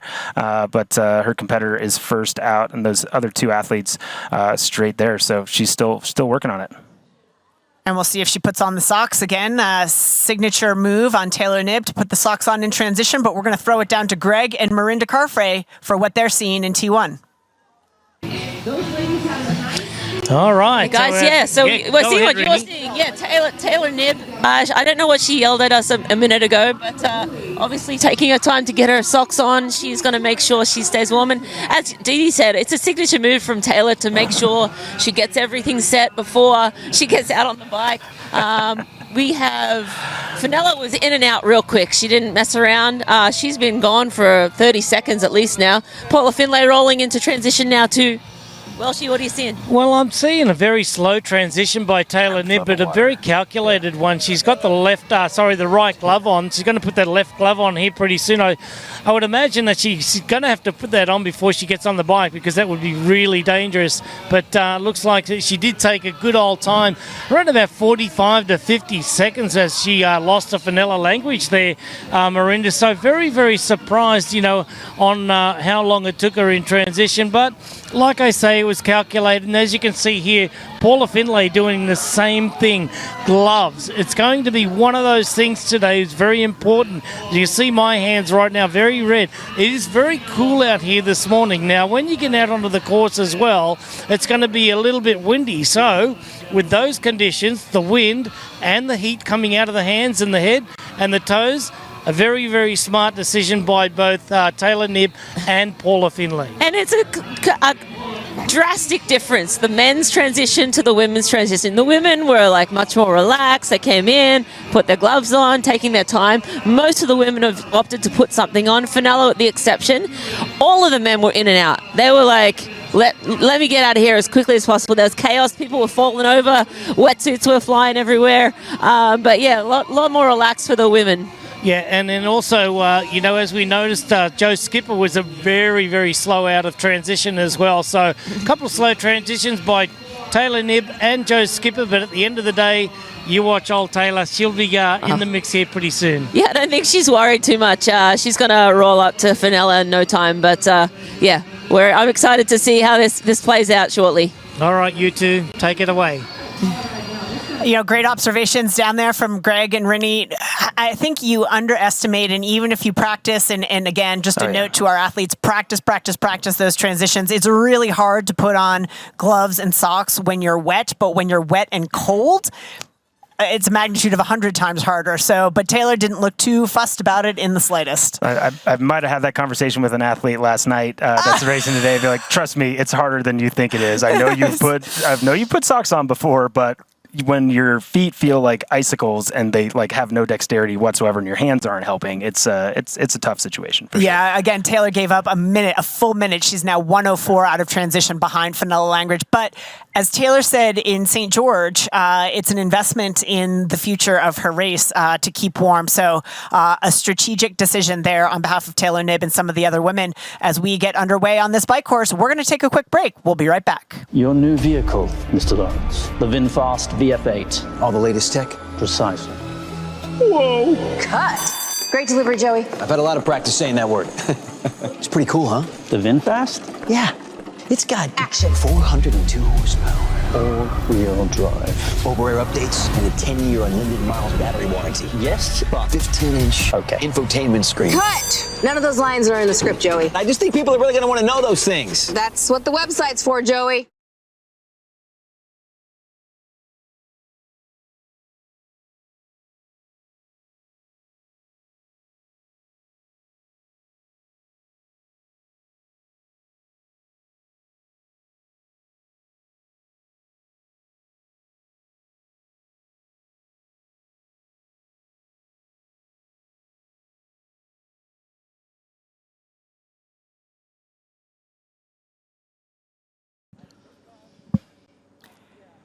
Back to the action here in Oceanside as our professional men and women are making their way out of the Roca swim course onto the full gas bike course. We caught a glimpse of our defending champion, Tamara Jewett, coming out of the water. She is in 10th place and sits 4 minutes and 8 seconds back. Yeah, that's a sizable gap, but not overly surprising when we're talking about the type of swimmers we have, and we know where Tamara is at with her swim. So right now, chasing a few of those athletes, but for me, again, the big impact was that minute 4 seconds down now Taylor Knibb, but Paula Finley just now 25 seconds behind Taylor. So be curious to see if those athletes in that chase group are able to catch up. And as we take a look at our leaderboard for the pro women, it's Fenella Langridge, Kate Curran, Taylor Knibb, Grace Alexander. Then we've got Findlay, Grace Tech, Lisa Baccaris coming back to racing after a hip surgery. Tamara Jewett, our defending champ, moved up a couple of spots in transition. She's in 8th place. Danielle Lewis, and then of course Emma Pallant-Brown, currently sitting in 10th place. Emma Pallant-Brown probably glad to be racing here today after coming off her bike and training.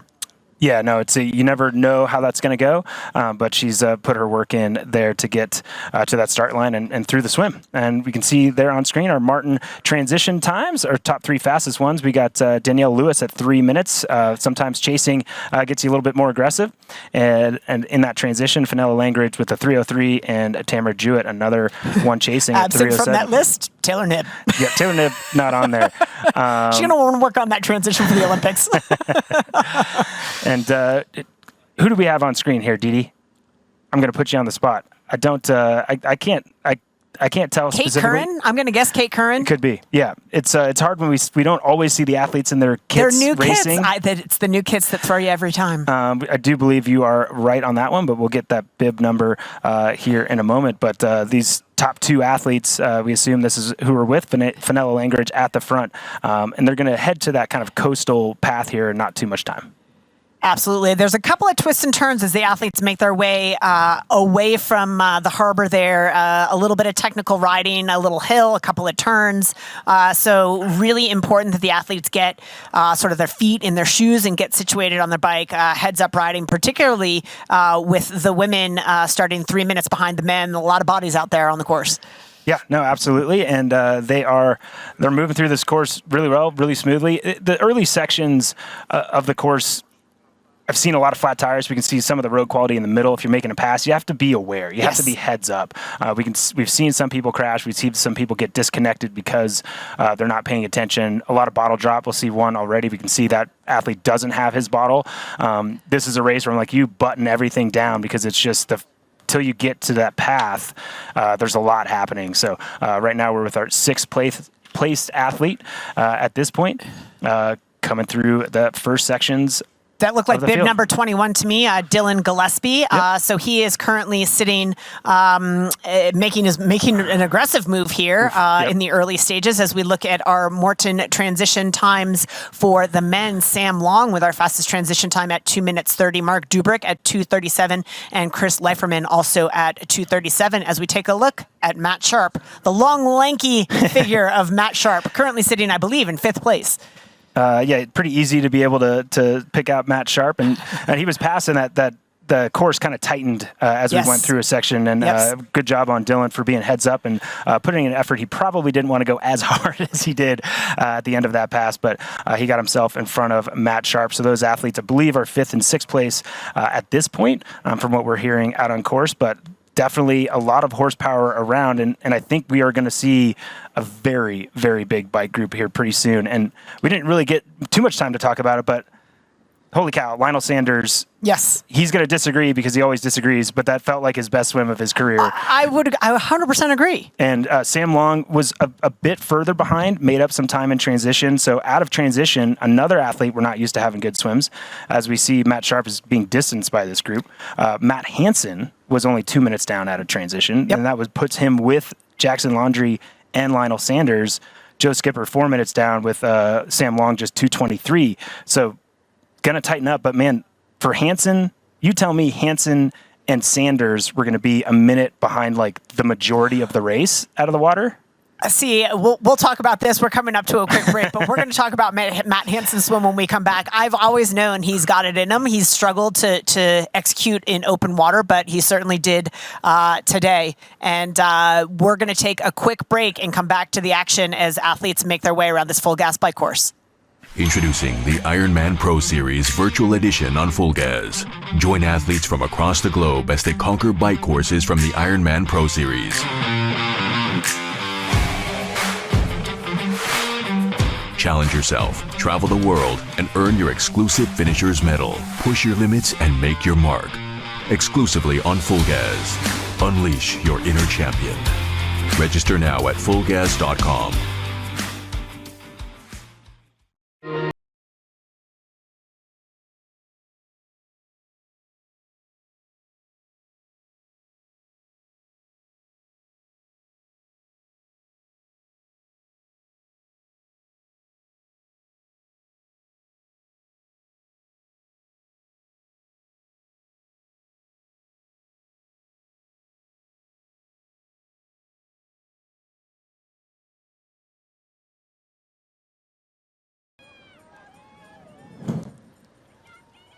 And here we are back in Oceanside now onto the full gas bike course. And who do we have, Matt?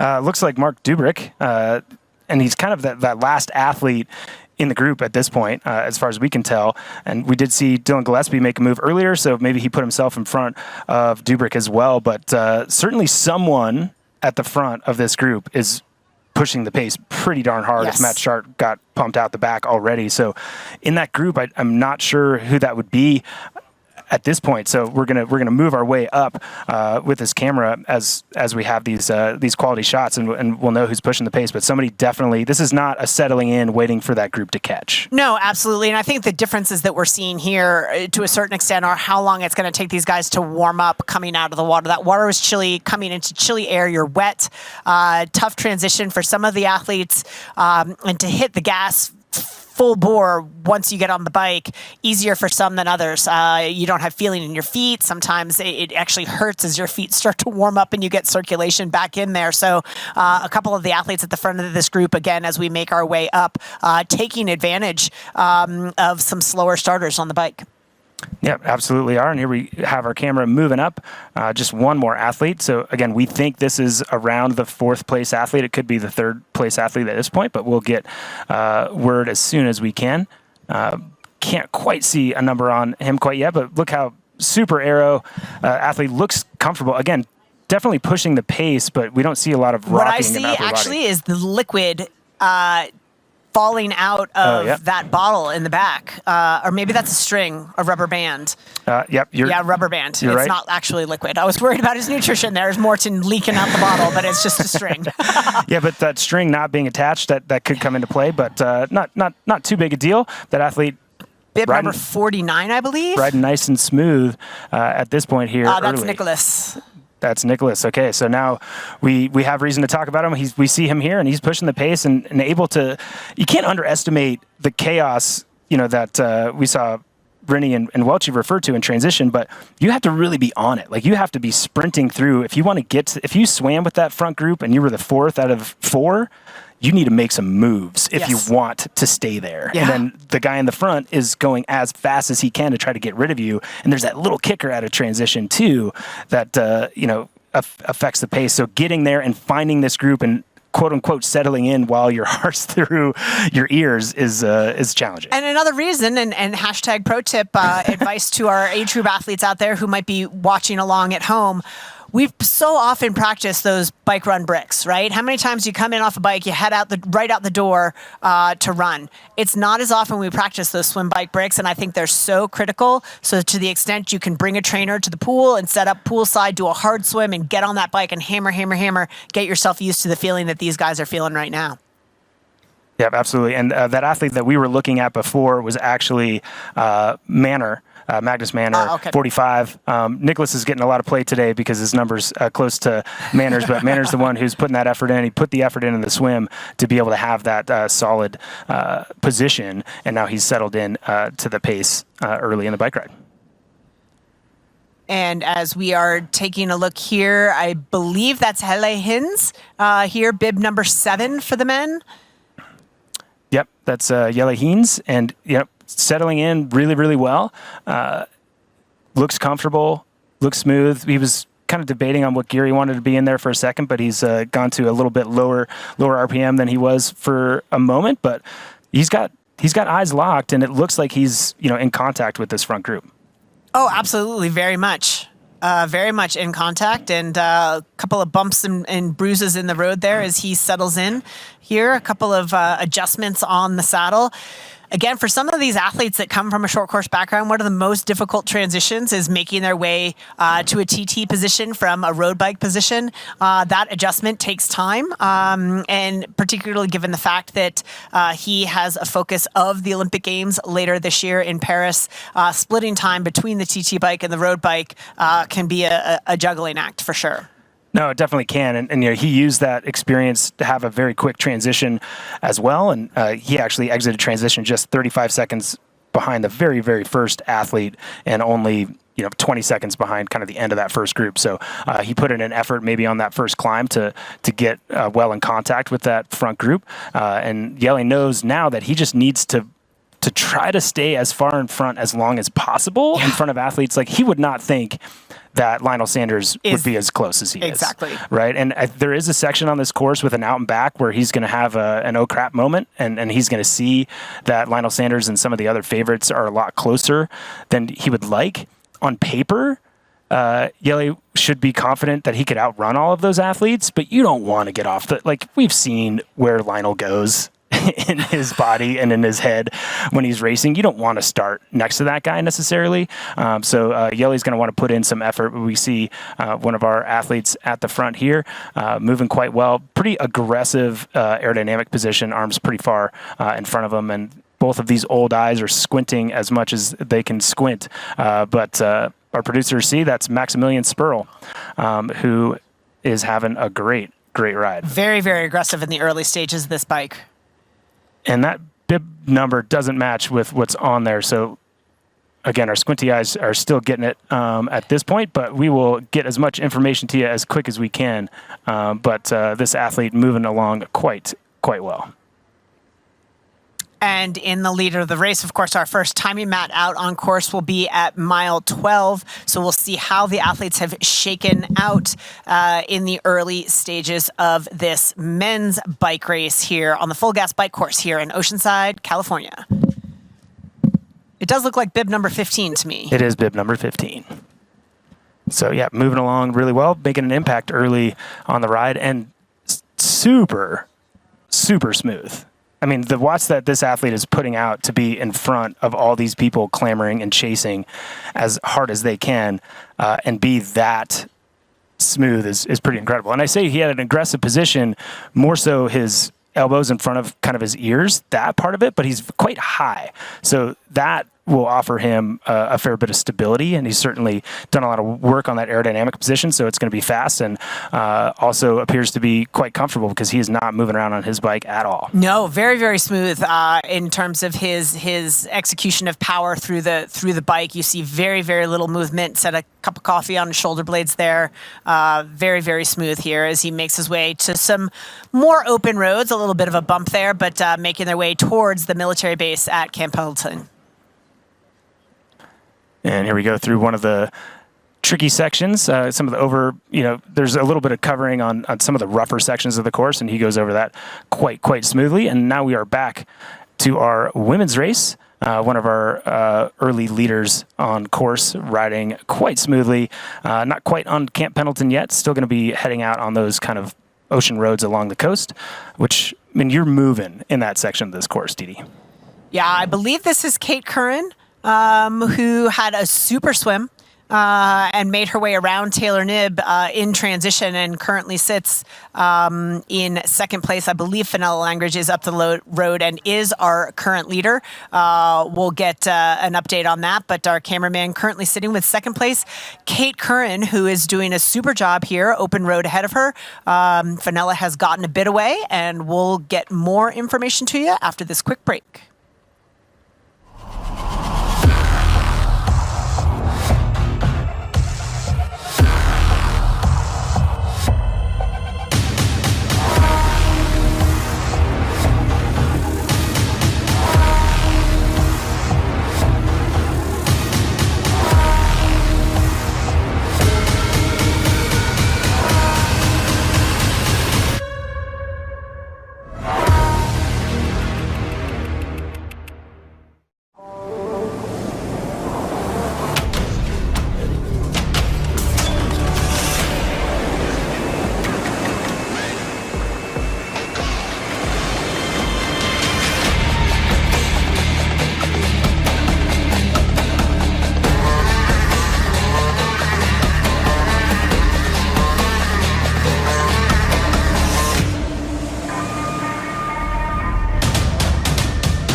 Athletic Brewing IRONMAN 70.3 Oceanside is brought to you by Full Gas, real roads, real results, and by VinFast, boundless together. And still early sections of this course, Dee Dee, but rolling along super smooth at this point. No big drama that we've seen. Athletes kind of just settling in to that pace as much as you can settle in the first race of the year when your legs are absolutely screaming at you and there's people riding away from you while you're putting your best watts out. Yep, and this is Kate Curran. Kate is a British triathlete. She's balancing her training time and racing time with life as a lawyer. She turned pro just last year in 2023 and is having a great day so far here in Oceanside. Yeah, it's quite a juggling act. I can't imagine, me just being a pro athlete and trying to eat lunch seemed challenging enough, let alone having a career like that. But back to the men's race. It looks like towards the front of the race again with Jelle Heens. Looking super, super comfortable leading that group down one of these fast downhill sections. Pretty soon we're going to be getting into that bike path-esque section of the course along the coast. And very, very quick section of the course, I might add. So if we don't see these groups come together early, a lot of it just has to do with you got to spend your chips when it makes the most sense, right? So like if you're riding at 30 miles an hour and you're not gaining any time, you put in the watts to go 31, that's a lot of energy wasted when if you just waited for a hill, you could bring back 10 seconds a little bit quicker. That's very good point. As we look at our men's lead group here, they have come together a little bit, and I'd be interested to see what the gap is back, where the likes of Lionel after that extraordinary swim are as he makes his way undoubtedly further forward. But there's going to be so much aggressive racing. Everyone really excited to be out there on a race course after a long off season. But we're gonna see some movers. It's still early going here on this full gas bike course. No, definitely a ton still to happen here. But I think the big thing is these athletes are going to see. We're going to have a split at about mile 12 as we see these athletes come through. That was Dubrick there. Another one of our early athletes moving through quickly. So it looks like kind of a chasing group at this point. Is we're going to have that split at 12. But then there's a U-turn after that. And here we go. This is the U-turn. That's the U-turn right there. So these 5 athletes going around the U-turn. Now watch this. This is, to me, when you find, like, you really got to, like, you know where you're at in Oceanside. And, like, I never wanted to panic before I saw what the gap was. And now we're going to see these athletes chasing. And if we got Sam Long in here, if we have Lionel Sanders, like, we're going to have splits. And that's nothing. That is no time whatsoever. But these athletes now are being like, okay, they're going to see the group in front of them, behind them. Do I wait? Do I put in an effort to bridge now?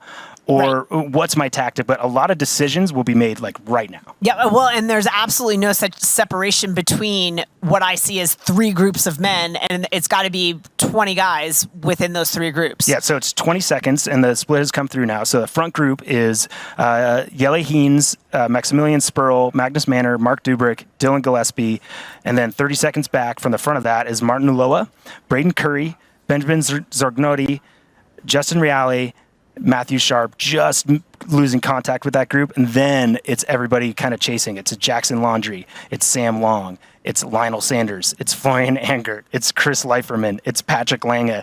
I mean, but Sam Long bridged up already to that Lionel group. and to Chris Leiferman and Angert. So these athletes, I'll say that chase group again. When you're getting chased and you see on this out and back, Jackson Laundrie, Sam Long, Lionel Sanders, Florian Angert, Chris Leiferman, and Patrick Lange in that order, only like 30 seconds behind you. Yep. You need to decide, do I save the energy? Yes. Or do I try to make it as hard as possible for them to catch? I would say save, but Jelle Heens is actually a minute in front of those athletes, and he's saying, no, I'm making work as hard as possible.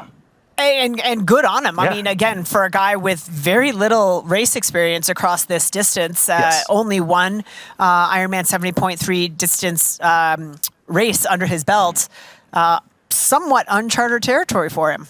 Yeah, and he's putting himself out there. He's confident. Clearly, he would have to be very confident in his run. But right now, he's confident in his ability, the efforts that he was, putting out on Instagram and that sort of thing. Like his watts were crazy. And right now, he's like, man, I'm not doing anything special. I'm just riding the watts that I want. Or maybe he is making a bit of a point. But those athletes behind, again, they're forced to chase in a very, very fast section of the course.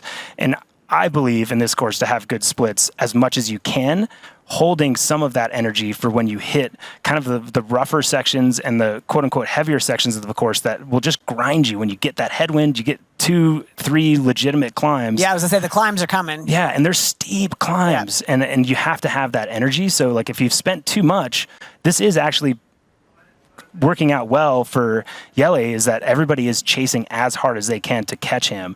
And, he seems to be comfortable at the front. But they have numbers on their side. It's a big, big group of guys doing a lot of work behind this young man right here. We'll see how it all plays out when we come back. Don't go away. So much action still to come from here in Oceanside, California. We'll be right back. Here's Elizabeth in the middle of the perfect workout for her. To create it, we analyzed her biometrics and genetics, her recovery rate, injury risk, and aerobic potential, her recent training sessions, the temperature, humidity, and elevation, the demands of her next race, and billions of data points from athletes just like her. With TriDot, Elizabeth gets faster. And what does she have to do? I just opened TriDot and did my workout. TriDot. We do the technology, you do the training.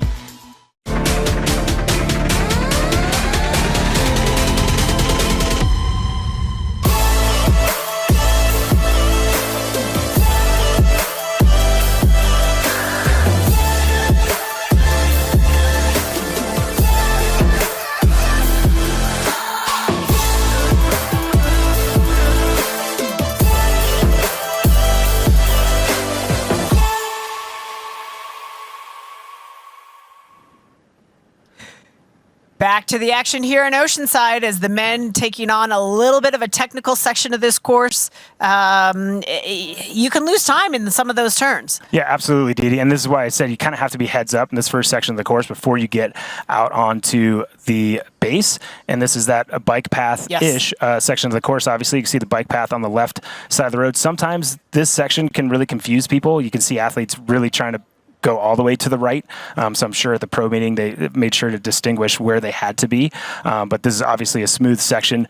Clearly, there are actually restricted no pass zones on this course, but also a lot of zones that would be very, very hard to pass and not smart to try because you get yourself in possibly a slotting in position for a penalty. But these athletes looking smooth and clean, always smooth. Our two co-commentators down on the course is Rennie and Welchie, but right now we've got Rennie with the legend Mark Allen. Thanks, Matt. Yeah, we're back down here in transition, and it's finally warming up. That sun makes a big difference, doesn't it, Mark? It certainly does, and they said legend, but there's two legends here. I don't know what they're, those guys in the booth. I'm just another one of the team. Yeah, it's finally, the sun's just taking a little bit of the edge off of that cold in the morning, and I was actually commenting to McKeely Jones that the transition was really long, and she goes, yeah, but when they come out of that water and they get to run that long transition, it actually helps them warm up before they go out on the bike. It helps them, except I always felt like your feet feel like stumps because your feet are cold. Like, even though you've swum, you've warmed up your core, you feel like stumps, and it does not feel great running on this concrete around to transition. But yeah, now in the swim, on the bike, a lot of action going on. You're seeing a lot more than what we are, obviously, out there on the course. But any other thoughts on how the race is playing out? First race of the Pro Series, a lot of the pros were putting on social media the different training camps they were doing, and in Mallorca and Tucson and all the different places.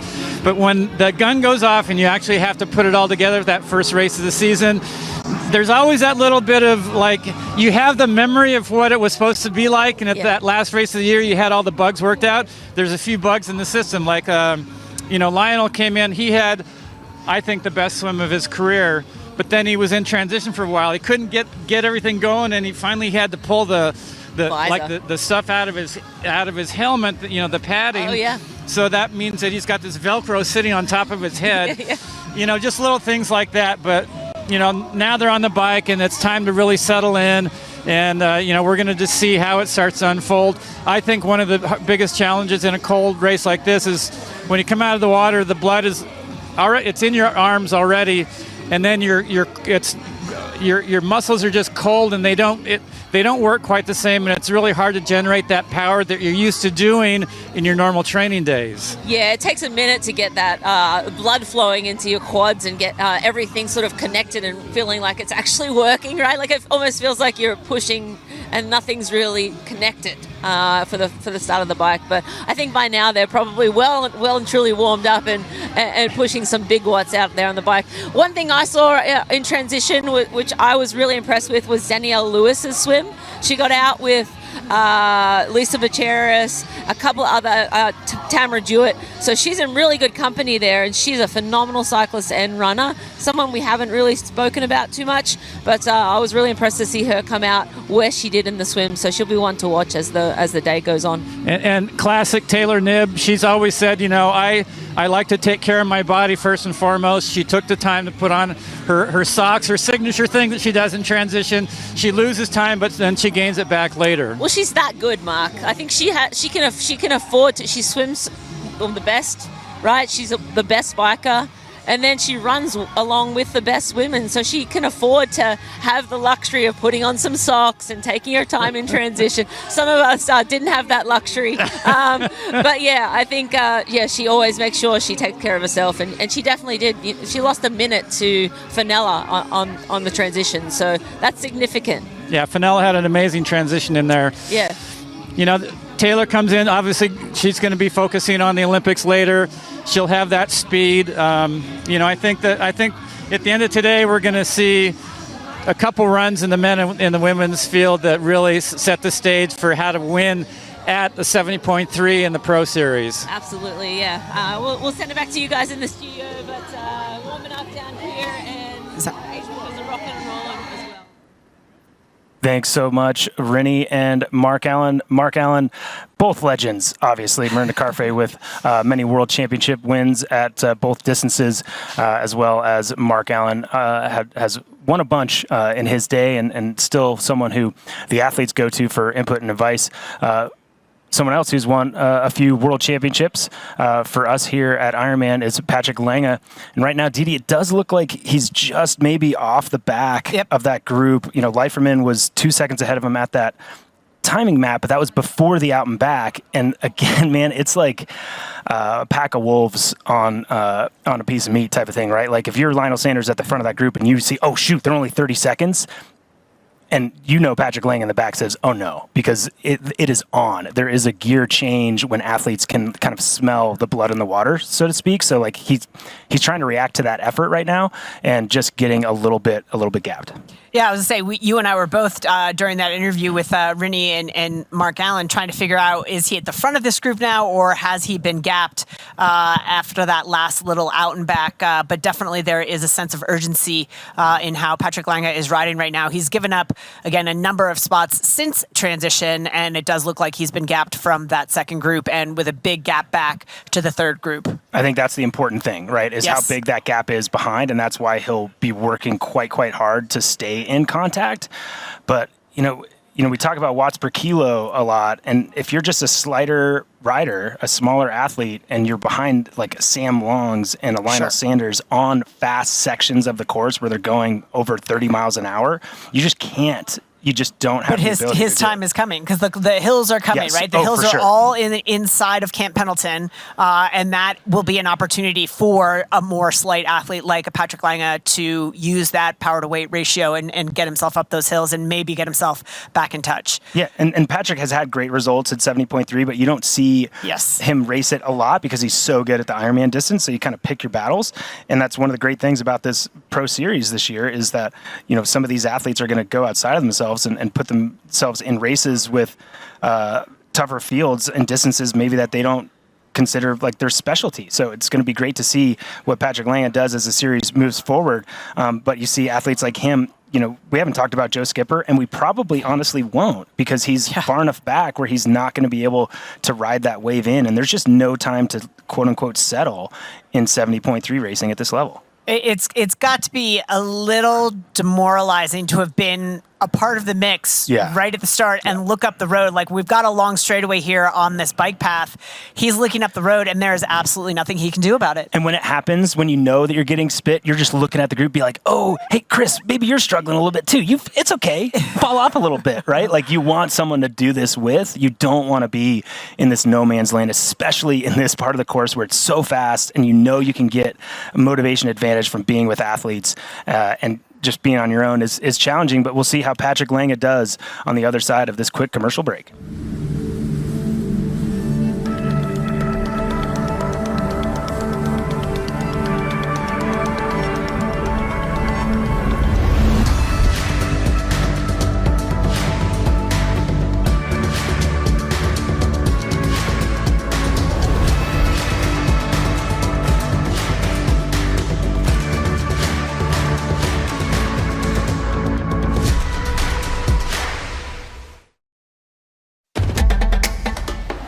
You know, and we know. The thing about challenging yourself is you're always looking for what's next.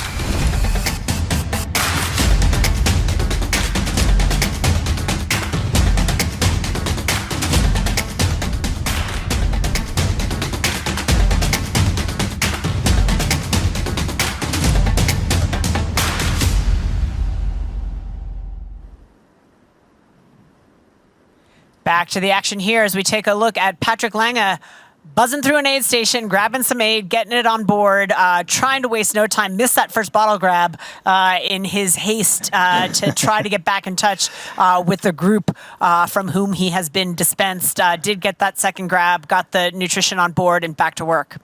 Yeah, he definitely was trying his best to stay in and very hasty, no doubt, as you're going through those sections of the course. But let's take a look at the AG1 performance analysis on the bike. This is Patrick Lange, 126 total time through that 12.2 miles. That's 26 miles an hour.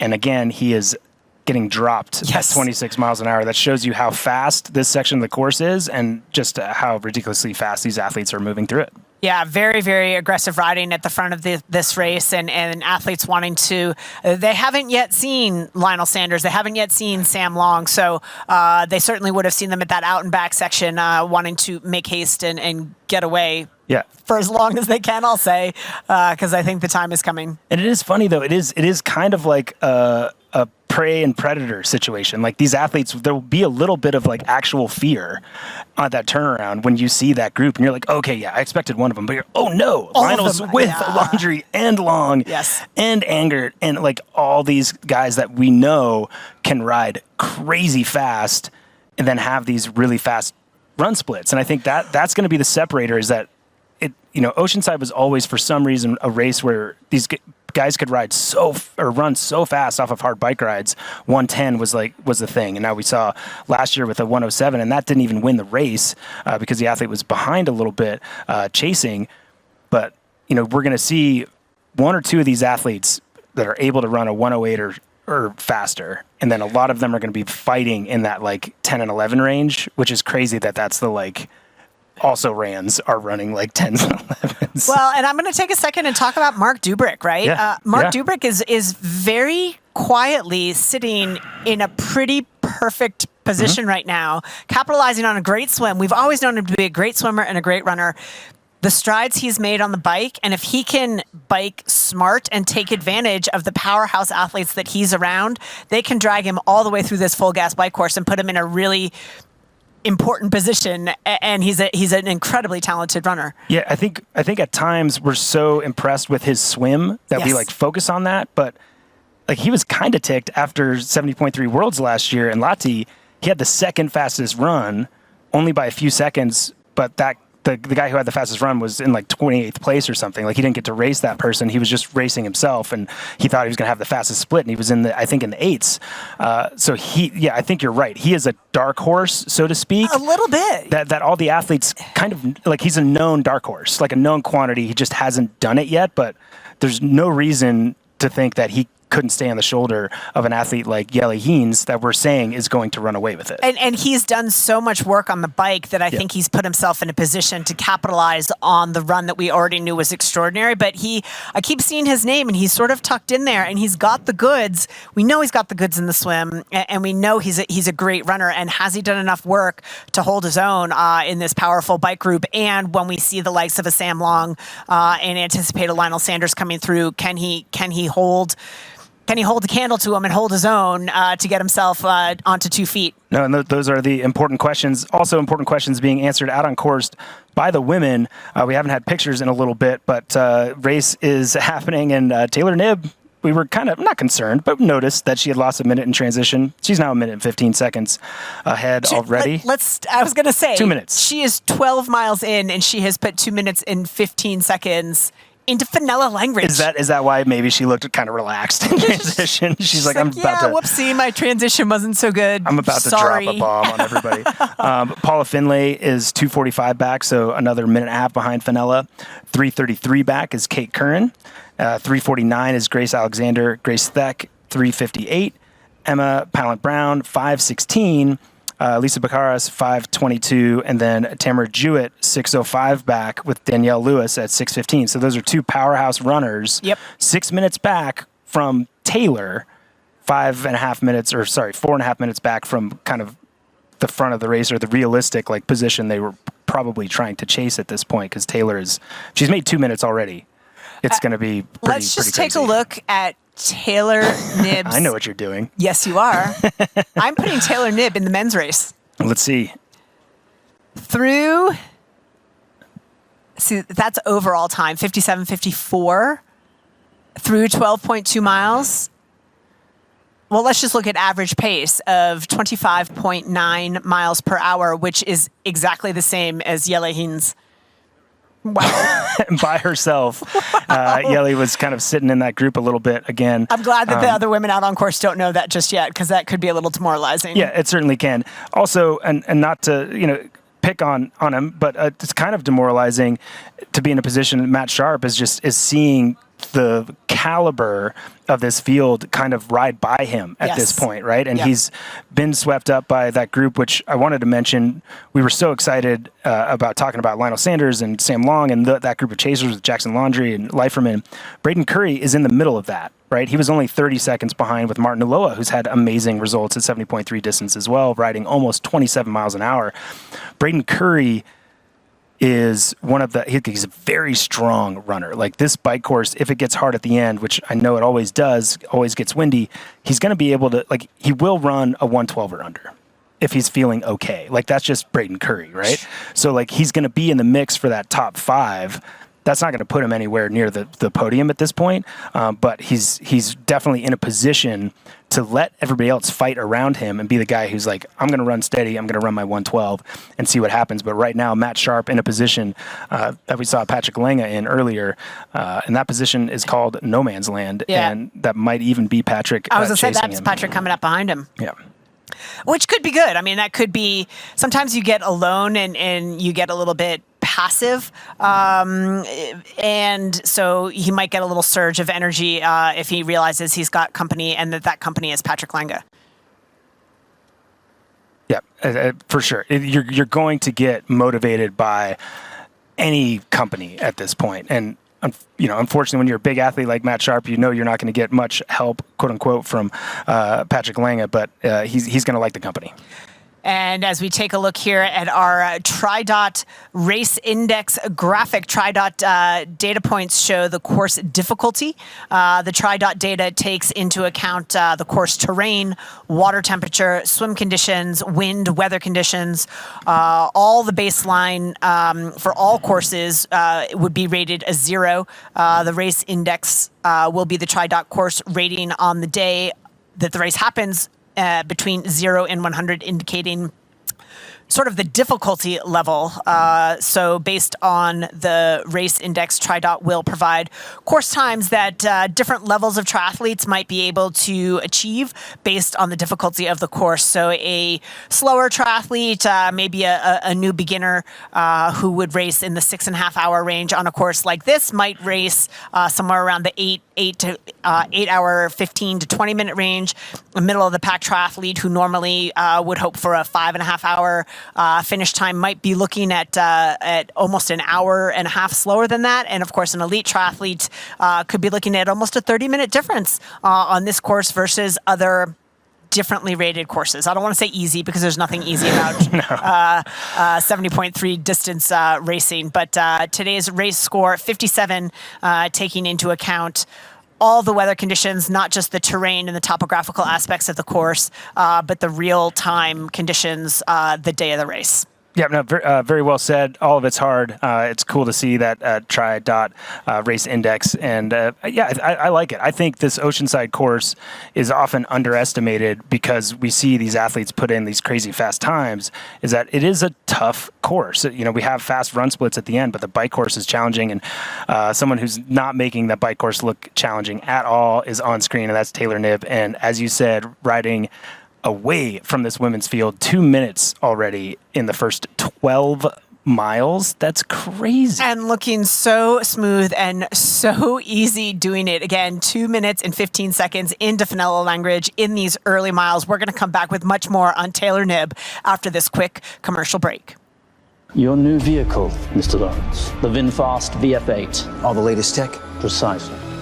Whoa! Cut. Great delivery, Joey. I've had a lot of practice saying that word. It's pretty cool, huh? The VinFast? Yeah. It's got action. 402 horsepower. All-wheel drive. Over-air updates and a 10-year unlimited miles battery warranty. Yes? 15-inch infotainment screen. Cut. None of those lines are in the script, Joey. I just think people are really going to want to know those things. That's what the website's for, Joey. Introducing the IRONMAN Pro Series Virtual Edition on Full Gas. Join athletes from across the globe as they conquer bike courses from the IRONMAN Pro Series.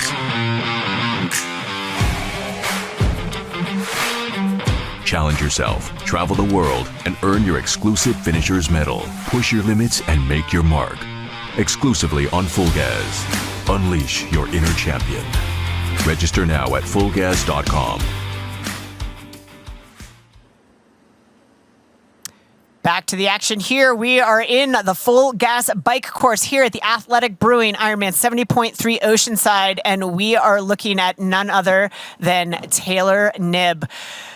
The first time we saw Taylor, she was riding a road bike in her first 70.3. Yes, we called it together, yes. And out of Boulder, and her position has evolved over time.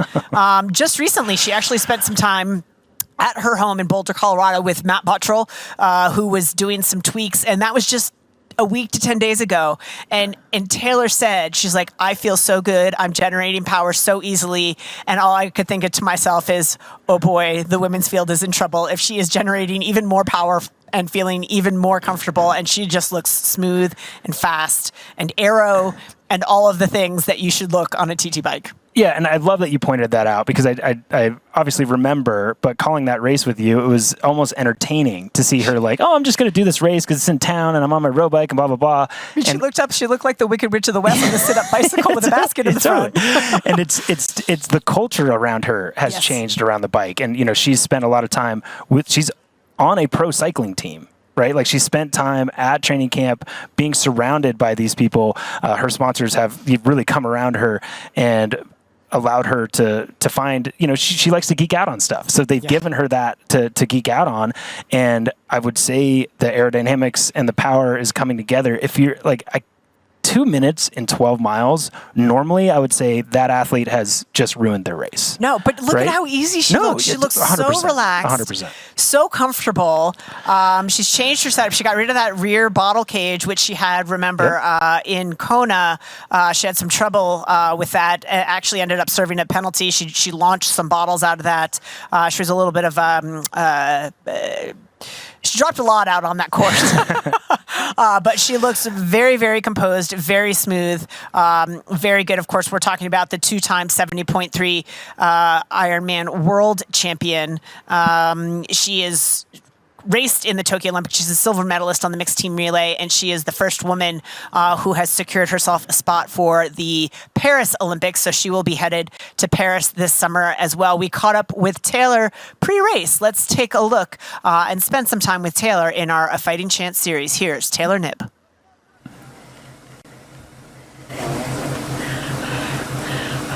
Do you think that race series will kind of push the pace a little bit more because there's now points on the line, money on the line? The time counts too, but also I think just like athletes should want to get the best out of themselves. So I don't know, I don't think it changes anything for me, but if it motivates someone else, great. Do you feel pressure coming into races like this with that sort of pressure? I don't think so, because like I always want to execute my best race. So that's just whatever people think. Like they don't know how my training's gone. They don't know what I'm trying to get out of this. So it's just like executing my best race and having a good day, hopefully. You don't really distract yourself with who's on the star list because it comes down to yourself? Yeah, and even if I have like a good race outcome-wise, I'll be pissed if it's not like executed well by my standards. So like little things like transitional, though I might have a long transition in this race because of the cold, but then like, am I holding good power on the bike? Am I dialed in with my nutrition? Am I running well? Am I pacing properly? Like, I still haven't nailed the 7.3 distance. I could come up with like 30 things every race that I've done wrong. Oh, yeah, it'll take time though. Slowly, step by step. Coming from the 70.3 world champ, you don't think you've nailed the 70.3 distance? No, not yet. I feel like if you're right on the margin of like, ooh, could I have gone a little harder? Then you may have left room for improvement. Coming in, are you coming in tapered for this one, or are you just like full gas? Oh, I feel more rested just this whole year as a whole. Someone pointed out to me recently that normally I was like, in previous years I was like wrecked 2 to 3 days a week. Now I'm not, I just have a lot more energy. So we'll see how that pans out. It's a tough race. What's tough about it? Well, so I would argue it's probably one of the toughest courses bike-wise on the circuit. But that's just my opinion with my limited experience. It's also early in the season, so everyone's like trying to check each other out. I think it's like, what did you do this winter? Did you do your job or not? And then the run, like I think people see fast times. It's just like a, I don't know, it has it all. It's just a rough course. But that's kind of the beauty of it. Oh, oh God. Patrick keeps saying no. Who's telling you no? Oh wow, oh God. You even paid extra for the key lime. This is my favorite though. Okay, the sugar cookie. Pink sugar. They use like an almond extract.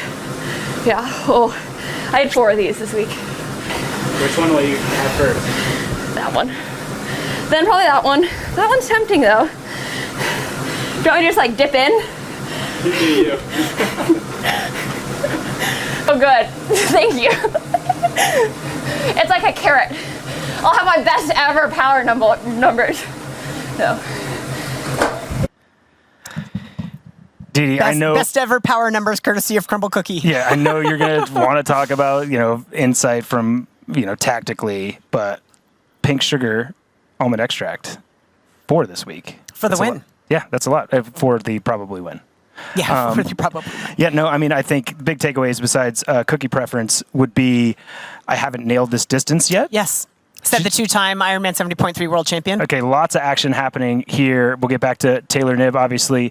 A tight section of the course, and we see athletes making passes, groups coming together. This is where a lot can happen. Athletes need to be heads up about distance between athletes as far as if they have enough room to pass. When you've got 2 athletes making a pass at the same time, it complicates things a little bit, but these athletes are super pro right now, looking like they're doing it exactly how you have to. You don't want to be in this position, but these athletes think that if they are too far back while these groups merge, they're going to be left behind with kind of pack fodder, as we see kind of these 3 athletes in the back are getting, this whole entire group is moving past. And it's a super interesting place for moves like that to happen. I mean, they made the move on an aggressive downhill, but then rolling it into an uphill, trying to slingshot through as we take our first look at Sam Long. Yeah, and that was Sam making that move and made it all the way around by himself.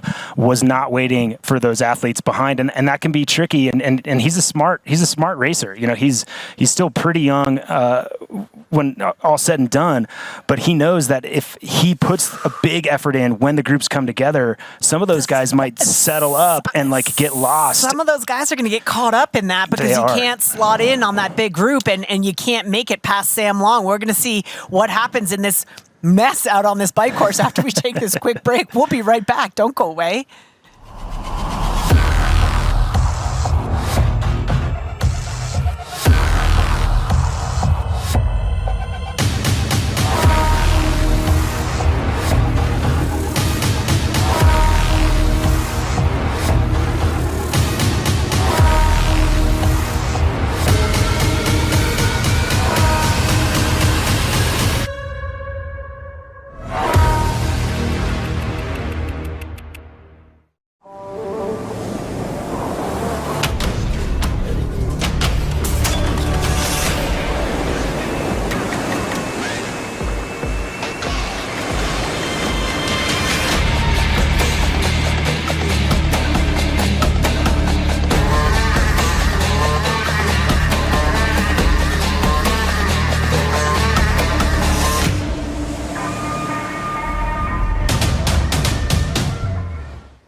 And here we are, Sam Long getting a wave from some of the soldiers there at Camp Pendleton as he makes his way on to the Camp Pendleton military base. Yeah, great timing. We see the athletes just now enter the base, and Sam Long, that's a second look back I've seen him take to see if his, kind of his compatriots from that early group have kind of stayed with him or not. But he's a super smart athlete like that. He had that little hill, put in a huge effort. And then you've got that downhill where those, as I said, slider built athletes are going to have trouble. And then now they're about to hit the actual hard hills. Yes. So it's just left after right after uppercut. And he will split this, for 10 seconds will be one big group. You can already see behind these first 3 athletes, there's a bigger gap that somebody like that, the position that athlete is in right now feels like total chaos. Like he is going as hard as he can to try to bridge up, only knowing that there's a hill that they're about to start riding on. I think they're actually on kind of the base of it right now. That's going to make it a lot harder. And the thing about this hill that just kills me every time, you see it in the distance coming at you for quite some time. You have a couple of rollers before you get to it, but it literally rises out of the horizon and you just see it and you're like, no, that can't be where we're going, is it? No. But no worries for Sam Long, as a very, very aggressive move to the front of this race, creating some chaos behind him. Definitely some position moves there through that little down and uphill. Officials all over them, so we'll see if those moves were made cleanly.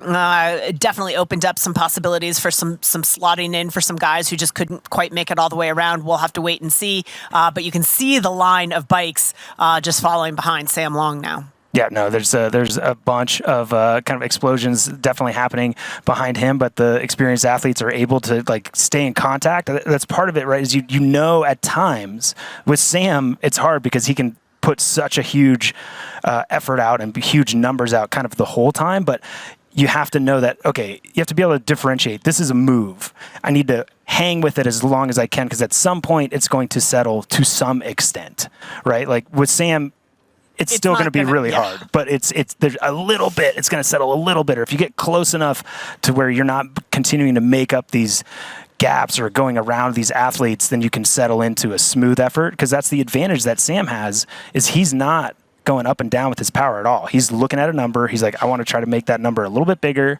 and he's able to stay consistent and be comfortable in his space. But you could see he's hurting himself at the front of this course. He is. But another thing for Sam Long, he's already raced twice this year. Yeah. So this isn't his first race. I mean, again, I think for some of the other athletes, the first race of the season can leave a little bit of a different kind of sting. You're just not used to that level of aggression. Yep. Certainly you train hard, but there's just something different about racing. But for Sam, who had a different year last year with the arrival of his son Leo, had a different structure to his year, and at the end of the year just rolled it straight in to take the win in Pucón, and then a second place finish earlier as we take a look at Lionel Sanders, who looks stereotypical Lionel too, very aggressive. No, he does, and he's riding super well. We do have splits that went through actually before those groups came together.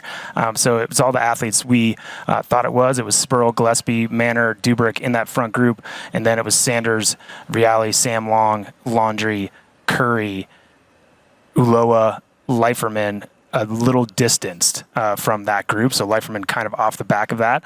So splitting a little bit. Florian Engert well off. He's lost a minute and a half to that group he was with, and he can ride a bike. So if Florian is off the back, that explains why we saw Patrick Lange get off earlier. But on screen right now, Lionel Sanders looking super, super smooth as we see the VinFast performance analysis. Lionel Sanders 158.02 full race time through this point at 29 miles an hour through that last segment. That is moving, and that is very, very smooth for Lionel Sanders. Yes, yeah. Right, and I'm going to get some crap for that, but like he looks like his head, I think, is more beneath and in between his shoulders as he passes Jackson Laundrie than it used to be, and it looks like he's able to settle in, and he always has kind of that hump on his back, but it's usually moving around way more. He has found a lot more smoothness in that position than I've seen him have. Certainly he's at as high power as he will push in a 70.3 right now.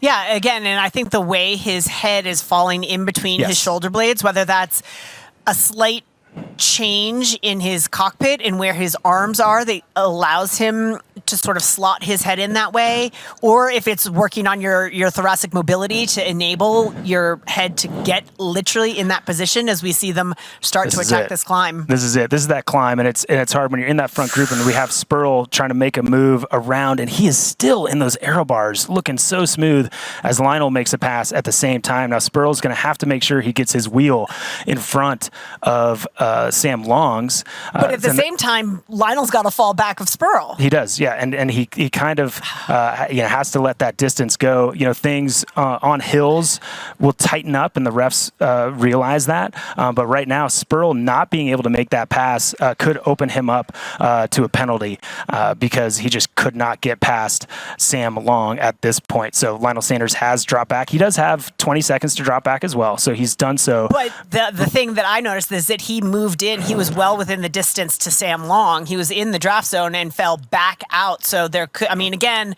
it's differentiated. The refs are there. The refs are there. Yep. They see what's going on, and I think the refs try hard to judge intent. Is there a real benefit going on here? Is this race dynamics? But the refs are all over it. But there's a lot of stuff going on. And if there's an athlete in between, you have to let that athlete, you have to drop back. So I think Lionel's made the right move, but you are right. We will hear from those officials. But what I was going to say is what's crazy about this hill, as we see Yelly Heens at the back of this group at this point, is when you could be at top watts and you're at the front of the group and the front of the race, and at this hill you're like, oh, I'm now just trying to get to the top in whatever gear I have. Yeah, well, there's no choice. You're just riding not as hard as you can. You're trying to find some relief, but you're basically just trying to get to the top. But that was my question. Look, okay, so we have the rider here on the red bike at the back. I don't see a bib number. I don't know who that is off the top of my head. But are you going to make a different gear selection based on this hill alone?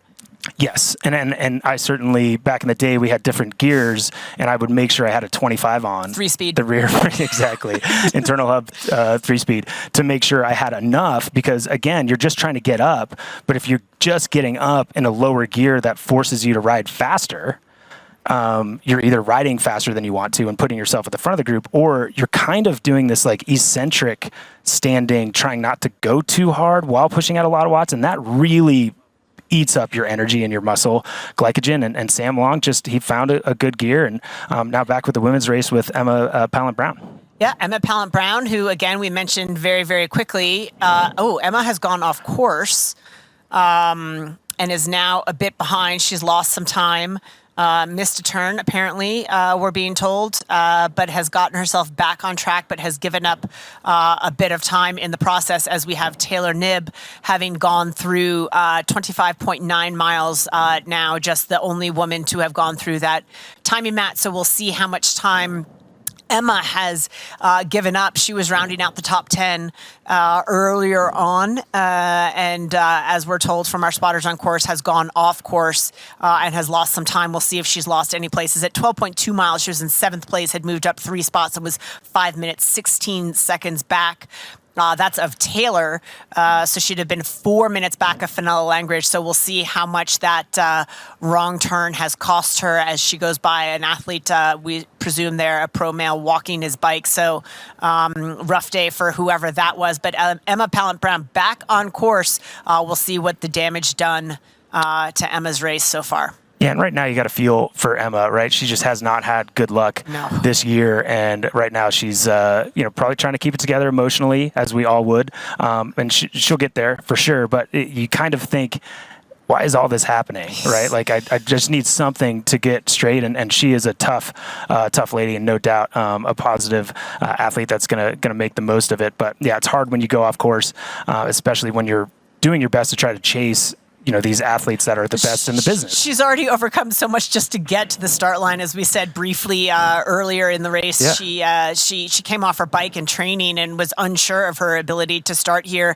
Gave up a couple of days of training to it, mostly road rash, nothing broken, nothing too serious, but cost her a couple of days, and certainly can rattle you when you're coming into a race with that kind of experience. But glad to see Emma Pallant-Brown on the start line. But then again, an unfortunate wrong turn has given her some bother here in the early stages of the bike.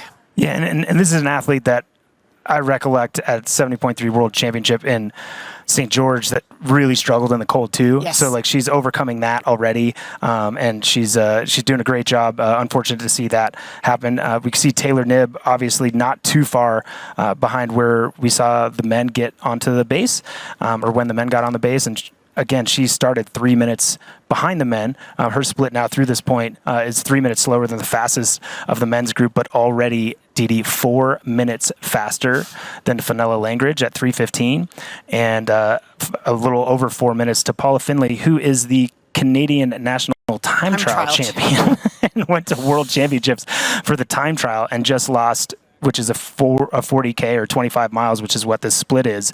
And she has lost 4 minutes or over 4 minutes to Taylor Knibb in just 40 kilometers. That is insane. And if you're looking at this shot right here on screen and see this athlete, that is not a pro female. No. That is a pro male who is now currently in second place in the women's race. Got to keep your chin up when Taylor Knibb is out riding you here on this course. I will say second place on the road, Fenella Langridge right on his heels in real time. No offense to anybody in that situation, but it's when you see a transcendent athlete like Taylor Knibb, she's gonna some fragile egos will be dented as she flies by, and zero but chance knowing that they're going Taylor to and her stay. breezy personality, she just smiles, say, "Hey, good job, great job, man. Hey, And how's it going? Want to have a crumble cookie after?" Totally. And that hasn't changed from that first race that we watched in Boulder. And, to that point, the woman, if I'm remembering correctly, that won that race was Emma Pallant-Brown. When it was Taylor's first 70.3 at Boulder. So the tides have turned quite quickly.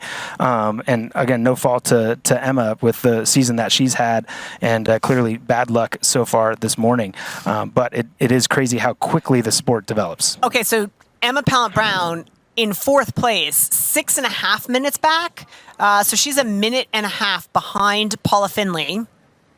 So from the 12.2 mile marker, she has lost more time to Paula Finley, but has picked up in spots. So she's gone past Grace Tech, past Grace Alexander, past Kate Curran. Yep. So she's sitting in fourth place, which is encouraging, right? She didn't give up any positions. She just gave up time.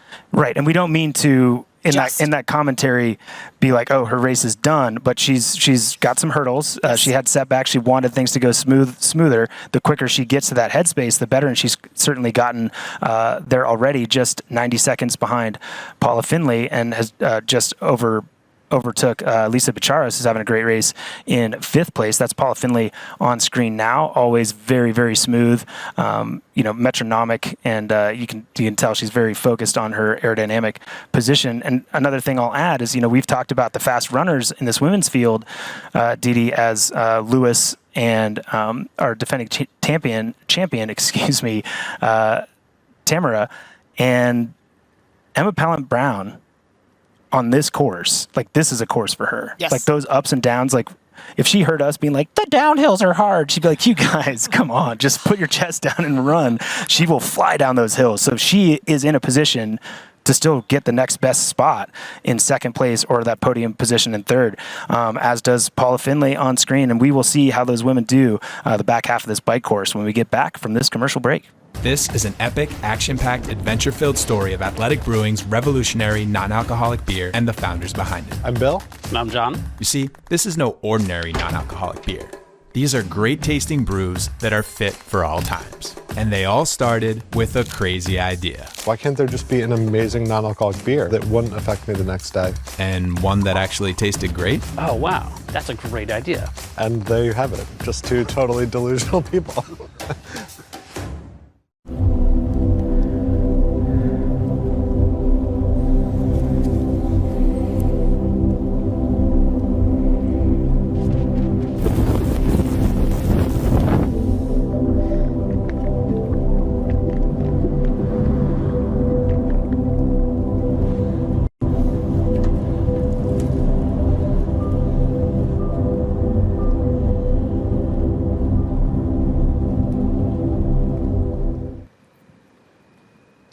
Back to the action here in Oceanside, California, the Athletic Brewing IRONMAN 70.3 Oceanside, and the kickoff to our IRONMAN Pro Series. We are watching women's leader Taylor Knibb. No surprises here, with a commanding lead through 26 miles, we'll call it, here on the full gas bike course. She sits comfortably 3 minutes and 15 seconds ahead of second place woman Fenella Langridge. And your question about gear choice, looks like Taylor's picked the right one.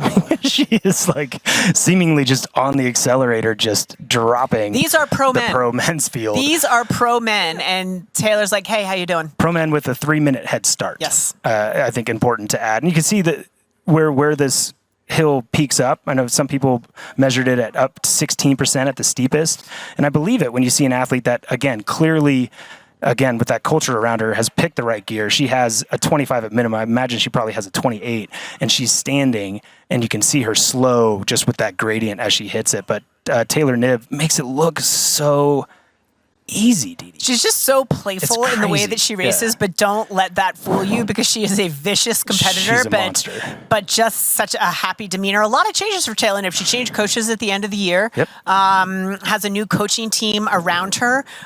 She's joined a new swim group in Boulder. So she's made a lot of changes, but it only seems to be doing good things for Taylor Knibb. Yeah, I heard this week she was telling her training partners or friends that, man, I hope Dan, my new coach, Dan Lorang, knows that I'm just going to ship a bunch of time in the first transition. Like knows that I'm expecting that. Like I don't know that he really knows. I mean, and this coming from a draft legal racer for whom transitions are of critical importance, and there she's standing there like having a sandwich in T1, but not even remotely worried about it. So funny. But again, still passing some of those, very, very good pro men is Taylor Knibb on this steep section of this, the first real hill on course, and there's 2 more of those. Yes. Owie. Not for Taylor. Not for Taylor. Maybe for those 3 pro men, 4 that she now toes along up this climb. Taylor Knibb just doing Taylor Knibb things. I just can't say enough about the future and the potential for this athlete across pro cycling, across draft legal Olympic distance, made her debut at Ironman distance, barely scratching the surface of what's potential there. I think we're going to have a lot of years of Taylor doing Taylor Knibb things as we take a look at the VinFast performance analysis graphic. Taylor Knibb 26.56 miles per hour through that last split. And again, you don't even have to look at the tracker for the pro men. You just have to look on screen and see what she's doing to the pro men that she's passed and is dropping up this climb to know that 25.56 miles an hour is super impressive out of this young woman. Oh, very impressive. And again, some of these male pros that she's passing, again, with the 3-minute head start, are people that are on our list of people to watch, right? So she's on it, and you can't have any weaknesses in this sport. And Taylor is showing that right now, if she had one, it certainly isn't the bike. And I'd love to see someone argue that she has one. She's funny in how she charts her races. I had a conversation with her. I just saw her, I don't want to say fidgeting, but playing with her bike computer a little bit there. Yeah. She's got multiple screens, and she tracks her races in very different ways. Most of us look at time and potentially miles and distance covered, watching power. She also tracks the vertical and counts down the number of feet she has left to climb. So she is looking at every single graphic that is available to her and has a specific plan. That's how thorough this woman is in her preparation for these races. Has a plan for every one of those metrics and just checks things off the mental checklist. X number of feet climbing down, X number of feet to go. How's my power? How's my fueling? Very, very thoughtful and thorough athlete. No, she is. Absolutely. And I'm sorry, I just got distracted. Was looking at, what athletes she had passed. And Joe Skipper, we had heard, was struggling and taking a long time in transition and not really pushing the pace much, and he's one of the fastest movers actually on course right now. Moved himself 14 positions up into 17th, 56.30 through that 26-mile point. So Joe Skipper, one of those athletes, I was actually looking, I thought maybe he was going to get passed by Taylor, and Joe, would have had words for me then, still probably is going to, but he's turned it on and riding quite well through the field. But Taylor Knibb getting as much speed as she can on this descent. And Didi, let's talk about down the road, we're going to come to a descent where the athletes kind of have to be on the brakes. Yes, speed limit. And they do not mess around with that. No, they don't. Very dangerous descent. We'll get to that when we come to that point. But there have been penalties assessed and athletes disqualified for violating that speed limit on that descent that is still yet to come here at Ironman 70.3 Oceanside. We'll be right back after a quick break. Don't go away. Introducing the Ironman Pro Series Virtual Edition on Full Gas. Join athletes from across the globe as they conquer bike courses from the Ironman Pro Series. Challenge yourself, travel the world, and earn your exclusive finisher's medal. Push your limits and make your mark. Exclusively on Full Gas. Unleash your inner champion. Register now at fullgas.com.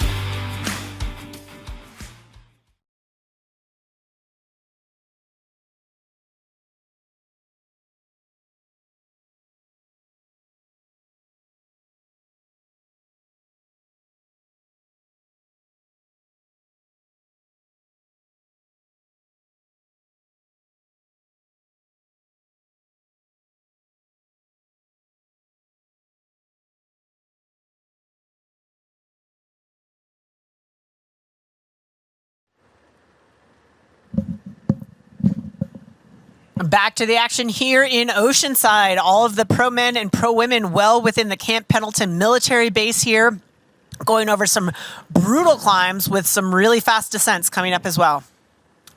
Yeah, Dee, it's all coming together right now, and I think this is when, the athletes that overspent energy to stay in the front are going to start going kind of out the back. I believe that's Justin Reale. I believe. Going to take a quicker look and get that bib number and get that to you. But he's an athlete that was up near the front, working hard to come back from injury at the end of last year. But yeah, this is where things will start to separate. You can tell where the very, very cream of the crop can ride a pace faster than those that are overextending themselves, and it comes together and the elastic snaps. And that's what's so hard about this course is, and we heard Taylor say that she thought this was the hardest course that she's raced in the 70.3 circuit, admitting that she hasn't raced too many, is that you have these hills halfway through when that kind of happens already, when the athletes that have overextended tend to lose time.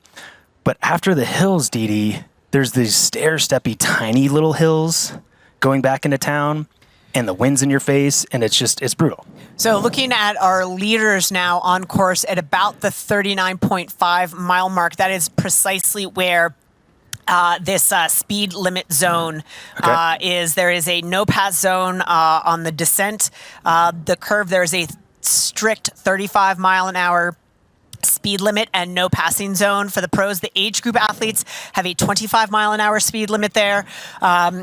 Back in the day, said the old person, when I raced on this course, Camp Pendleton actually put their Marines out there with assault rifles just to scare the bejesus out of you to make sure you adhere to that speed limit. Now they have trackers monitoring the speed, but penalties will be assessed. Yeah, and they do that for athlete safety. Yes. They want to make sure athletes are as safe as possible, and it is a dangerous curve with wind coming out of it, so it does make sense. No doubt, always putting athlete safety first. Apologize for picture breakup at the moment, but that was Justin Reale getting his way up one of the little rollers, not quite to that main section, or those secondary big climbs that we're expecting to see. But as you saw, that was kind of like that back half of that group that was getting extended out the backside of that front group. And again, apologize for picture breakup. We will, Camp Pendleton, you're out there. It's not always the best reception, but we'll get those pictures back to you. But this is the scene that awaits those athletes when they get off the bike. Such an idyllic scene here out at the pier. You would have no idea what's going on just about 15 miles away inside the military base. Absolute carnage going on. A battle being fought by all of the athletes, age groupers as well. But our pro men and pro women putting on quite a show here for the kickoff to the Ironman Pro Series. 2,500 points up for grabs for the winner here today in the series. And then, of course, subsequent finishers getting points based on how many seconds back of the leader they finished today. So a new dynamic to our racing here this year in 2024. Yeah, and an athlete like the one on screen, Justin Reale, will be one of those folks looking to be consistent and to try to get, the 3 Ironman most likely under the belt to be able to compete at the end of the series, because I think the series will pay the most consistent athlete. Certainly there's going to be athletes like, I would say Matt Hansen was probably one of the favorites because he's so consistent going in and doesn't, even though his placings, I'm trying to see if that was Dubrick or Jackson Laundrie. That was definitely Spurl that was just passed, and that's Sam Long. So that was the very, very front of the race, almost to the front there. But with Sam Long, I believe Sam was still behind Lionel Sanders as our camera pulled away, but that was a lead group of 5 with Justin Reale again and Spurl staying with kind of the main contenders of this race, and back now with one of our women's favorites for good reason, Paula Finlay. Paula Finlay looking smooth, as Paula Finlay always does. I want to take a pause in our action here to update fans on outgoing CEO Andrew Messick's progress through the course. He has completed the Roca Swim course in a time of 47:56 and has made his way onto the full gas bike course. So cheers to Andrew Messick, who is out there racing today as one of our age group athletes. Yeah, good job, Andrew. Again, these women are going through a similar section of the course that we just saw the men go through, so we'll we'll get down to Greg and McKeely Jones to tide us over till we get more pictures back. Thanks, guys. All right, thank you very much, Matt and Dee Dee. And hey, just FYI, Andrew Messick not riding with aero bars, choosing to do a road bike on this course down here in Oceanside. McKeely, welcome to the show. And today started off, in typical fashion here for Oceanside, a little bit chilly in the morning, lots of people, hypothermia and things like that. But interesting to note that Taylor Knibb took a little bit extra time, about a minute more than everybody else in women's pro transition, and put the gloves on, but it didn't seem to affect her. And at 12 miles into the bike, she's already 1 minute and 15 seconds up. Yeah, you've got to decide what's going to make you the fastest athlete on the day, right? And today it is chilly. There are athletes who are coming out of the water cold. So Taylor was super smart. She was made the conscious decision to make sure that she was going to be warm enough for this bike ride. And a couple of the athletes did the same. But there was a lot of athletes that just were racing in their normal suits and not really prepared. But, that's a personal choice. And I think, when you're riding over 2 minutes faster than everyone else that Taylor is doing, it's a no-brainer for sure. Yeah, it really is. And you're a tri-dot coach. You've got a whole bunch of athletes out here. 11 today. So how are they all faring? Yeah, so far they're all out of the water, so that's all I can imagine. But, that's one of the great things about tri-dot as well. It has the environmental factor in your training. So when you're training on a cold day to a super humid day, tri-dot will actually have a factor built into your training for that. All right, so being superhuman, just like our professional athletes, MPRO Series kicking off right here today. $1.7 million of overall prize money at the end of the season. $200,000 going to each of the winners on the elite women, elite men's divisions. It's going to be really consistent, right? The person who's going to win this series is going to be consistent. You don't have to be first, you have to be fast, and every second matters. No, and I think that's the secret to the success of the Ironman Pro Series, the fact that every second matters. So you have to be pushing and pushing and pushing. Yeah, you're going to have to push all the way to the end there. So let's talk a little bit about the 2,500 points on offer. Then every second back is a point. So it's a pretty good system, and it forces you to race all the way to the end of the race as well. Well, also spectators, like us, the fans, we're going to be able to see after each race, at the start of every other race, how much you actually have to win by and how many seconds that you're going to be behind. So I think that's the factor that I love, that we're going to know on every single race how many seconds you have to make up.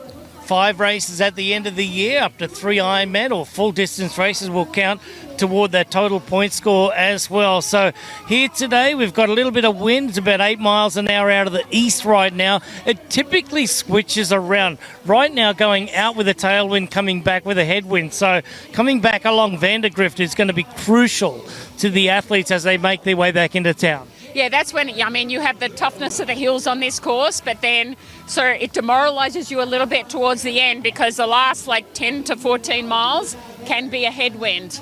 Today, though, we have clear skies, so I think the run is actually where people might suffer as well a little bit because we are going to get a little bit more warmth on the run. Yeah, it looks like it's going to go up to about 61 degrees top temperature today, so not too bad. It's going to be really good running conditions out there.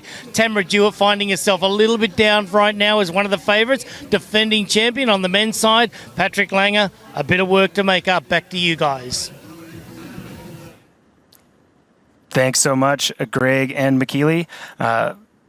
They know a bunch, and for them to be as excited about the Pro Series as we are is just tells you how cool it is as far as an addition to the Ironman kind of portfolio, and just how great a time it is to be a professional athlete, unless you're a woman trying to beat Taylor Knibb. That makes it kind of hard. It does make it rather difficult, except that you've got a fighting chance, given the fact that she has an obligation to go to, the Olympic Games this summer. Yeah, but right. Taylor looking great. I mean, again, very comfortable as we take a quick look at our updated weather presented by Roka. Temperature climbing a little bit, 51 degrees, still very, very comfortable. Wind still super light. Which I think is good for the athletes. We often talk about that headwind that they sometimes face coming back into Oceanside from Camp Pendleton, but winds are very light. Humidity 82%, which makes that cold air feel just a little bit cooler with that humidity. But yeah, tough times for anybody trying to tackle Taylor Knibb as we check in with Paula Findlay, who's a woman on the bike that has the talent to do it. Yeah, and this is exactly why that's so brutal. Is she can see like a half a mile, and there's like nothing. You can't even see, like, you'll go over a rise and you'll be like, maybe I can see the moto that's around them or the lead, whatever. And it's, oh no, really? She's still 6 minutes ahead? Like, gnarly. And again, this is an athlete that is as good of a cyclist as you get in the sport. Let's give some credit to Paula Findlay, who came from a really successful short course career in her younger years, and then went through a period of time that was really, really tough, but her consistency has come back. Just so pleased for Paula Findlay. There's a time in her career we wouldn't have called her consistent, but that is no more. So Paula Findlay holding on to third place. We'll be back after a quick break. Your new vehicle, Mr. Lawrence. The VinFast VF8. All the latest tech? Precisely. Whoa! Cut. Great delivery, Joey. I've had a lot of practice saying that word. It's pretty cool, huh? The VinFast? Yeah. It's got action. 402 horsepower. All-wheel drive. Over-air updates and a 10-year unlimited miles battery warranty. Yes? 15-inch infotainment screen. Cut. None of those lines are in the script, Joey. I just think people are really going to want to know those things. That's what the website's for, Joey. Introducing the IRONMAN Pro Series Virtual Edition on Full Gas. Join athletes from across the globe as they conquer bike courses from the IRONMAN Pro Series. Challenge yourself, travel the world, and earn your exclusive finisher's medal. Push your limits and make your mark. Exclusively on Full Gas. Unleash your inner champion. Register now at fullgas.com. Athletic Brewing IRONMAN 70.3 Oceanside is brought to you by Morton. Get used to it. And by AG1. Better finishes start with AG1. Well said, Didi. And I really appreciate what you said about Paula earlier, because she was inconsistent, but it was due to injuries. Yeah, lower leg injuries. And it was like, man, if she shows up and she's healthy, she's going to be at the front. She might not be there at the finish line. I just love the transformation from this superstar young Olympian for Canada to the struggles. She almost left the sport. She went back, finished her degree, was thinking about going to medical school, all of these options. She came back and was going to give it one more shot. She struggled with sponsors, and then all of a sudden something clicked. She started working with her coach. She's been with her coach for a long time now. Her partner Eric Lagerstrom, fiance I should say. She's just really, really settled and matured, and I would say one of the adjectives I would use to describe Paula, yes, extremely talented, but consistent, which I think is just so. It makes me so happy to say that for Paula. No. Me as well. I mean, I think those of us that have watched her and commentated her through some tough moments, it does make us happy for any athlete. And in this case, it's Paula, because she's so sweet, such a kind athlete, and did just go through so much. Yes. And I think part of it is, kind of what we were saying earlier about Taylor Knibb, is that she has, like, the culture around her is better than it feels like. It felt frantic to an extent, right? And I might be misjudging, but there wasn't a lot of confidence behind that. And I think now she's like, no, everything's going to be okay. And she's built, she and Eric have built a community with that triathlon life, the community that they've created, the media that they've put out, promoting both themselves and the sport and creating community. Just many cheers and many good things going on for Paula Findlay right now in her career in sport. But back to Taylor Knibb. But enough about Paula. Back to Taylor Knibb, who, again, as we look at her mature in this aspect of her racing, so many options for this talented woman across every single distance, and to excel at every single one of them, and to keep pursuing excellence. Like, she's not done. We heard her say in her A Fighting Chance video, I haven't mastered this distance yet. She never stops trying to get better. We mentioned working on her bike fit with Matt Bottrell in town recently. That was last week, making tweaks, but confidently so, and looking great and feeling good and passing a lot of pro men in the process.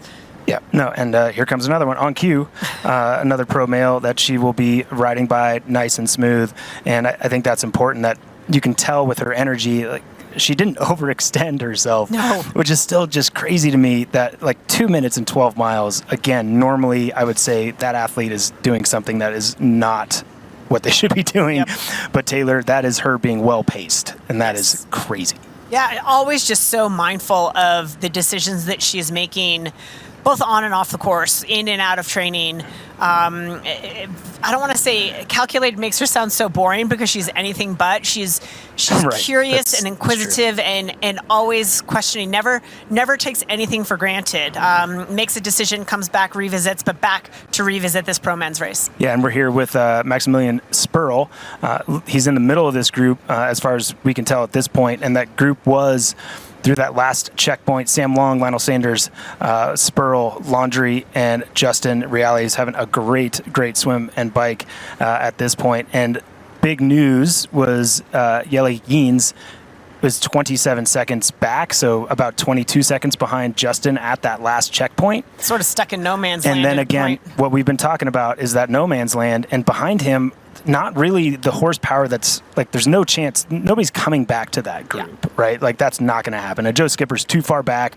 Everybody else that's behind him has already gone backwards. So he has to fight what I think are the toughest sections of this course, because those hills, yes, they're very tough, but you kind of all go up it at the same pace because you're all just trying to get up it to an extent. It's the little stair-steppy and headwindy sections that an athlete like Yele by himself will lose minutes. Like he could come off, even though he was only 30 seconds behind at 42 miles, he could lose 4 minutes. You know what's interesting to me, Matt, by observation, for as large in numbers as this pro men's field was, and we had speculated that there wouldn't be the groups, that there was just going to be this one massive glob of men. There wasn't going to be the separation. We have considerable separation. We've got this lead group of 5 athletes. Then we've got Yele Hens on his own, no man's land, 27 seconds back. Then we've got a smaller group, Dylan Gillespie, Mark Dubrick, Braden Curry, Martin Uola, and then Chris Leiferman at 12th place at 3:22 back, also in no man's land. Florian Engert at 4:45 back with a small group of, there's 2 of them, and then Joe Skipper at 6:10. The lead of this race has splintered considerably. There isn't the massive group we thought there would be, and then we've got Lionel Sanders. And you know why, or what I would attribute that Tell to. me why. I was hoping you'd ask that, Dee Dee. It's these guys. These guys having good swims and being up front early. Generally, the group, the reason it sticks together is because it didn't actually start together. It started with small groups, and a small group of like 5 elite swimmers, and then maybe another smaller group, and then 2 or 3 minutes back are 1s and 2s of athletes of Lionel Sanders' caliber. He's the only one of his caliber in a lot of ways, and then usually they have to find each other and then move through. Where if they start together and they start with a group of 5, that's like the 5 strongest cyclists, they're going to get up there soon, and then those guys in front just have no chance. It's just too much. The interesting thing, you go all the way back to 15th place with a group being led by Joe Skipper that goes, there's got to be 15 guys in that group all the way to 10 guys in that group all the way back to 25th place. Yeah, and the interesting part about that, though, is I think that was kind of just a timing thing to when he actually caught that group. So he's the one that didn't try to keep up with these guys and is moving at a rate of speed that he's going to end up kind of cream to the top, maybe have a chance for top 10. But Sam Long still just blowing this race apart at the front, and we'll see how big a lead he has when we get back from this break.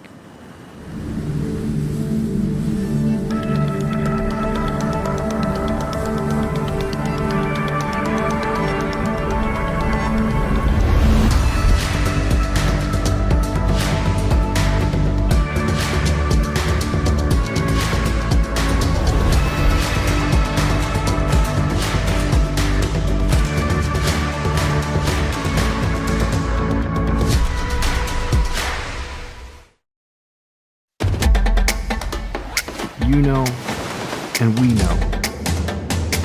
The thing about challenging yourself is you're always looking for what's next.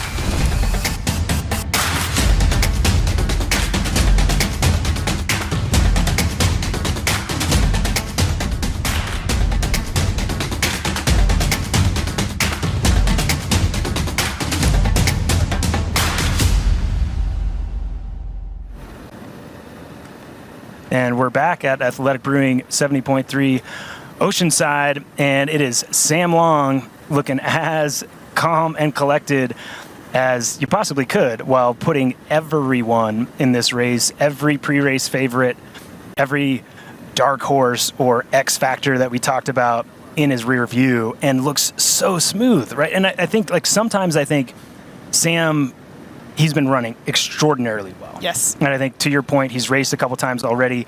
Pucon, one of the hardest courses on the circuit. Run courses, certainly, yes. And, you know, but he's not one that I see generally with a foot speed to run like a 108 or whatever, right? Like, he's run the 10s and 11s. We saw him at 70.3 World Champs, get second place, you know, in one of the best running fields that we've seen. But, like, it's just as far as, like, turnover and that capability. Well, his size makes that harder. Yeah, to an extent, but he runs up and down hills way better than any larger athlete I've ever seen. It's crazy.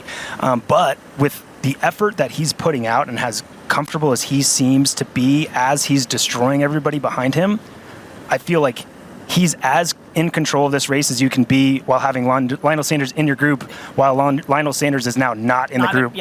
Sam Long putting in more effort over the top of one of these rollers, high rate of speed into a headwindy section, has now gone off the front of the race. Yeah. I mean, again, there has been a lot of talk in this early season about how well Sam Long is biking. And that's coming from someone who is an incredible cyclist anyway, but I think people have been noting in training how well he has been riding, and he's put that full on display, as you said, dropping Lionel Sanders here in this little bit of road. So impressive race so far from Sam Long. No, it absolutely is. And I think if he stays on this is a time where if an athlete has the energy to push into that headwindy section to finish, he could get 90 seconds to 2 minutes on these guys. He probably won't, because those are also very strong athletes. But if he's that good today, he could continue to just extend that lead. Absolutely. As we continue to monitor progress of our professional athletes through this 2024 Athletic Brewing IRONMAN 70.3 Oceanside, we had a chance to sit down with the leader of Athletic Brewing, our title sponsor for today's event. This is Bill Schufelt, the CEO of Athletic Brewing, and we caught up with him in our A Fighting Chance series. Here's Bill Schufelt. Kicking it off with the Pro Series this year in Oceanside, like having our title race here at the kickoff of the Pro Series is so exciting for us. We have our West Coast headquarters right here in San Diego, so we have about 100 teammates on the West Coast locally to help add to the energy, and a lot of our ambassador community locally too, so this is a natural spot for our title sponsor. Here in Oceanside, we have about 11 of our ambassadors running in the race, headlined by Pro Jackson Laundry. It's people from all different walks of life, all different experiences. You can check out a few of those experiences and stories that we've had run on past team athletics in our upcoming movie release with Ironman Inches to Miles as well. If anyone's interested in trying personal record, it's not only available on our website, but it's available at the event. So come find us at the expo. We have plenty on hand. We are just so psyched to support the community, support Ironman, and Athletic's going to try to bring whatever energy, whatever we can add to the community. Race day is all about the racers, and then at the finish line too, we'll be there to help celebrate with a cold beer. We're excited to cheer people along the whole route, and then meet them with a cold beer as they're celebrating their own personal records. Sounds pretty good to me. Yeah, great partner in Athletic Brewing. Yeah, no, absolutely. They've done a great job of, kind of being a part of the, I've talked about culture a lot with athletes, but certainly with Ironman and sponsors, having them being part of the culture has been super helpful, and you can definitely feel it. And of course, no better race than Athletic Brewing IRONMAN 70.3 Oceanside to really, that's SoCal vibes. You know, you want to have a beer when you're done. And I think Paula Finley's going to want to have a beer when she's done, too. I think she's earned one because she's just gone past Fenella Langridge to put herself into second place on this full gas bike course. Another one of these climbs here. Paula is working her way up as we saw her go past Fenella. So some excellent cycling from Paula Finley. Taylor Knibb is the only athlete across 42.5 miles. So we are waiting to see who will beat Paula Finley next across. And she's got Fenella Langridge. So those three women were alone for the most part, but Paula now closed down Fenella. We'll see if Fenella can re-engage her to stay with Paula into T2. And, talking about that kind of gear choices, actually, as I say that, I think Fenella just adjusted a little bit, but you can see that the athlete with the more energy has that more cadence and more ability to have choice. If you think before the race, oh, you know what, all I'll need is this, you also need to be like, what if I'm hurting a lot? Yeah. Would it be really nice There's to my have good day gear and my Exactly. just in case gear And I think and my somebody call my mommy gear. Totally.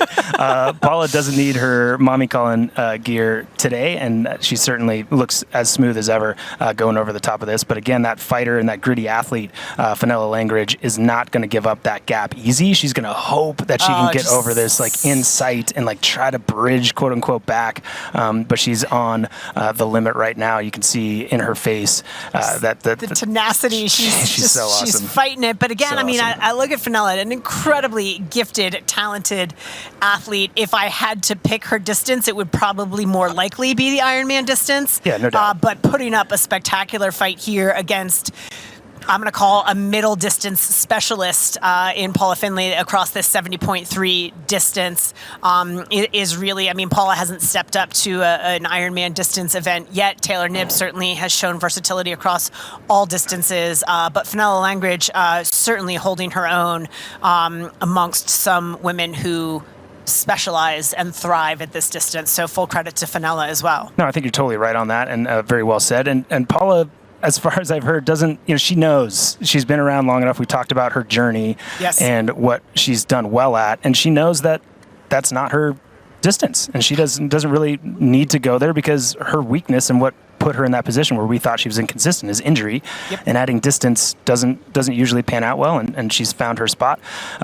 Taylor Knibb has found her spot, which, as usual, is at the front of the race, and just putting everybody behind her and doing her best to be as smooth and fast as she can. And I love the AFC that we had with her talking, saying that she's always going to get the most out of herself. Every climb she goes up, she checks that computer. She's counting down the vertical. I guarantee she's counting down the vertical as she changes screen on that bike computer. That's so awesome. But checking in with every metric, she's looking over her shoulder. Taylor, there's nobody there. I mean, Taylor went through that 42.5 mile marker ages ago, and we still have not seen another split update for Paula Findlay and Fenella Langridge behind her. So just absolutely cleaning the floor here today as she opts to take the gloves off. Things are warming up out there. Yep.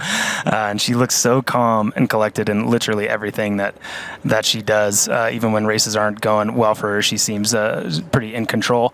And that's why she's the champion that she is. And to be at this level at 70.3 racing against the best in the sport and already have her spot to Paris is pretty darn crazy. Right before we switched to these pictures, we saw Sam Long. It looked like getting bridged back from it was either Maximilian Spurl or Justin Reale closing that gap.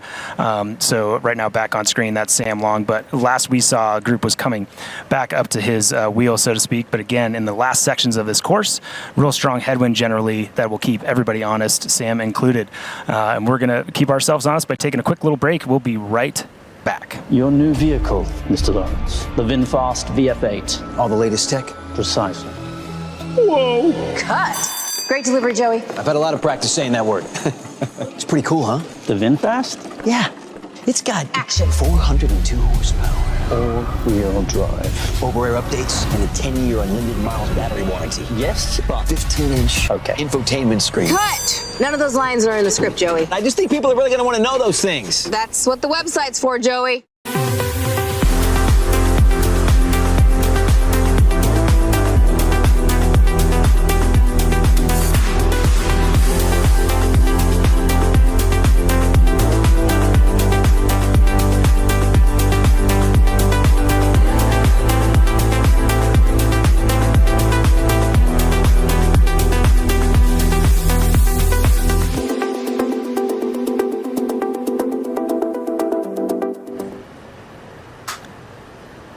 We are watching Sam Long here at the Athletic Brewing IRONMAN 70.3 Oceanside as he leads the men's race in the closing miles of this full gas bike course. But what got you and I both pretty fired up during that break was the update in the women's race, as Paula Findlay and Fenella Langridge, who currently sit in second and third place, are currently, and this is no disrespect to two amazing athletes in Paula Findlay and Fenella Langridge, but they are not even in the same zip code as Taylor Knibb. Taylor now owns an 8-minute and 14-second lead on second and third place, and I believe sits right now in the top 15. We were checking that. It might be top 12 now of the men overall in this race. Close to the top 10. Yeah, right now with the time differential, it can be a little bit confusing, but she has all likelihood at the end of the day to be in that top 15, top 20 range. She's still a little bit further back than that at this point. But once they're on the run, we know she's going to be consistent, where a lot of those other gentlemen have put themselves a little bit too far forward as far as the pace goes. But Sam Long, the man on screen, has not. He did try, it looked like, to kind of split that group. There's only so many kind of accelerations and matches that the group behind will have to try to get back up, and that's a big spend. I think Sam has more quote-unquote chips to spend right now with the energy that he's putting forward. It seems like he's just kind of in another place at this point, although again, every time we look at Lionel, he looks really, really smooth. Yes. And he just, at some point, these races, even when these athletes are running 5-minute pace, it comes down to a pain tolerance contest, and there's no one in the business that's better than Lionel Sanders on it. So no matter what you think your foot speed is and your fitness is, you know that he is going to hurt like at a level that you don't want to. So him being that close and seemingly riding as smooth as he is concerning. And right now that looks like that's, I think that's Justin. It certainly could be the other athlete that we've had in the front, Maximilian Spurl, as well. Hard to see from this angle, but one of those two athletes. But that group is back together and able to kind of bridge that small gap that Sam made in a little effort. And just a quick peek back while we have the men on camera at the women's race, as some more athletes have filed through that 42.5 mile marker. Emma Pallant-Brown has distanced herself after that wrong turn she took. Now sits alone in fourth place, has put about 35 seconds into Grace Tech and Lisa Picaris, who now ride in fifth and sixth place. So again, Emma Pallant-Brown not being discouraged by some bad luck early on, and Danielle Lewis now 11:54 back. She is another minute and 20 seconds behind Grace Tech and Lisa Picaris. So our women's race taking shape as well through 42.5 miles. Yeah, and Danielle being one of those big movers possibility-wise on the run, right? So you look at the athletes in front of her. Lisa Picaris probably isn't going to be able to respond to that kind of runner going by. Grace Tech is going to she's going to need a little bit of a gap to do so. Did we talk about grit and Fenella Langridge? She's on it. She's just, you know what? I'm gonna get back there. She is feisty as. She is feisty. Yeah. She again. We talked about how beneficial that can be. There was so much separation from the pro women up until Paula caught Fenella, and it just sort of has re-engaged Fenella. She's going to take full advantage. I think they're relatively evenly matched run-wise.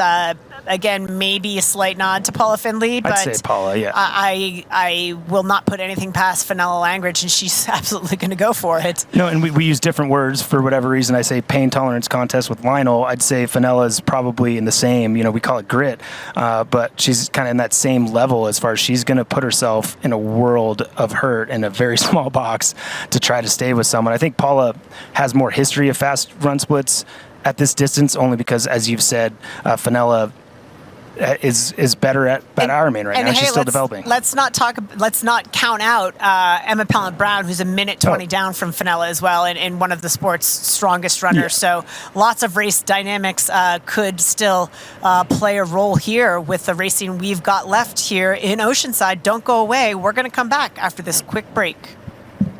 For 12 years, for 4,383 sunrises, across millions of mornings, we've been working to make one thing better.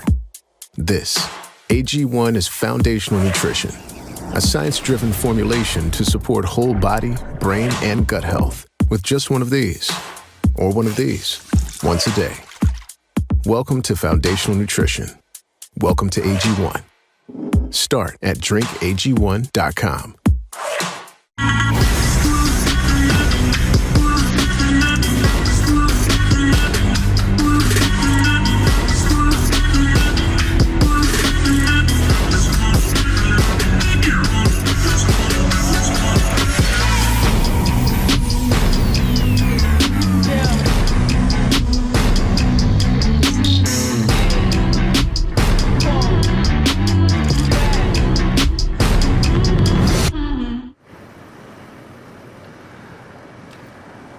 Back to the action here with men's leader Sam Long, the lead group, I believe, of 4 or 5 guys still intact here in the closing miles of this full gas bike course. And we can tell the speed is up.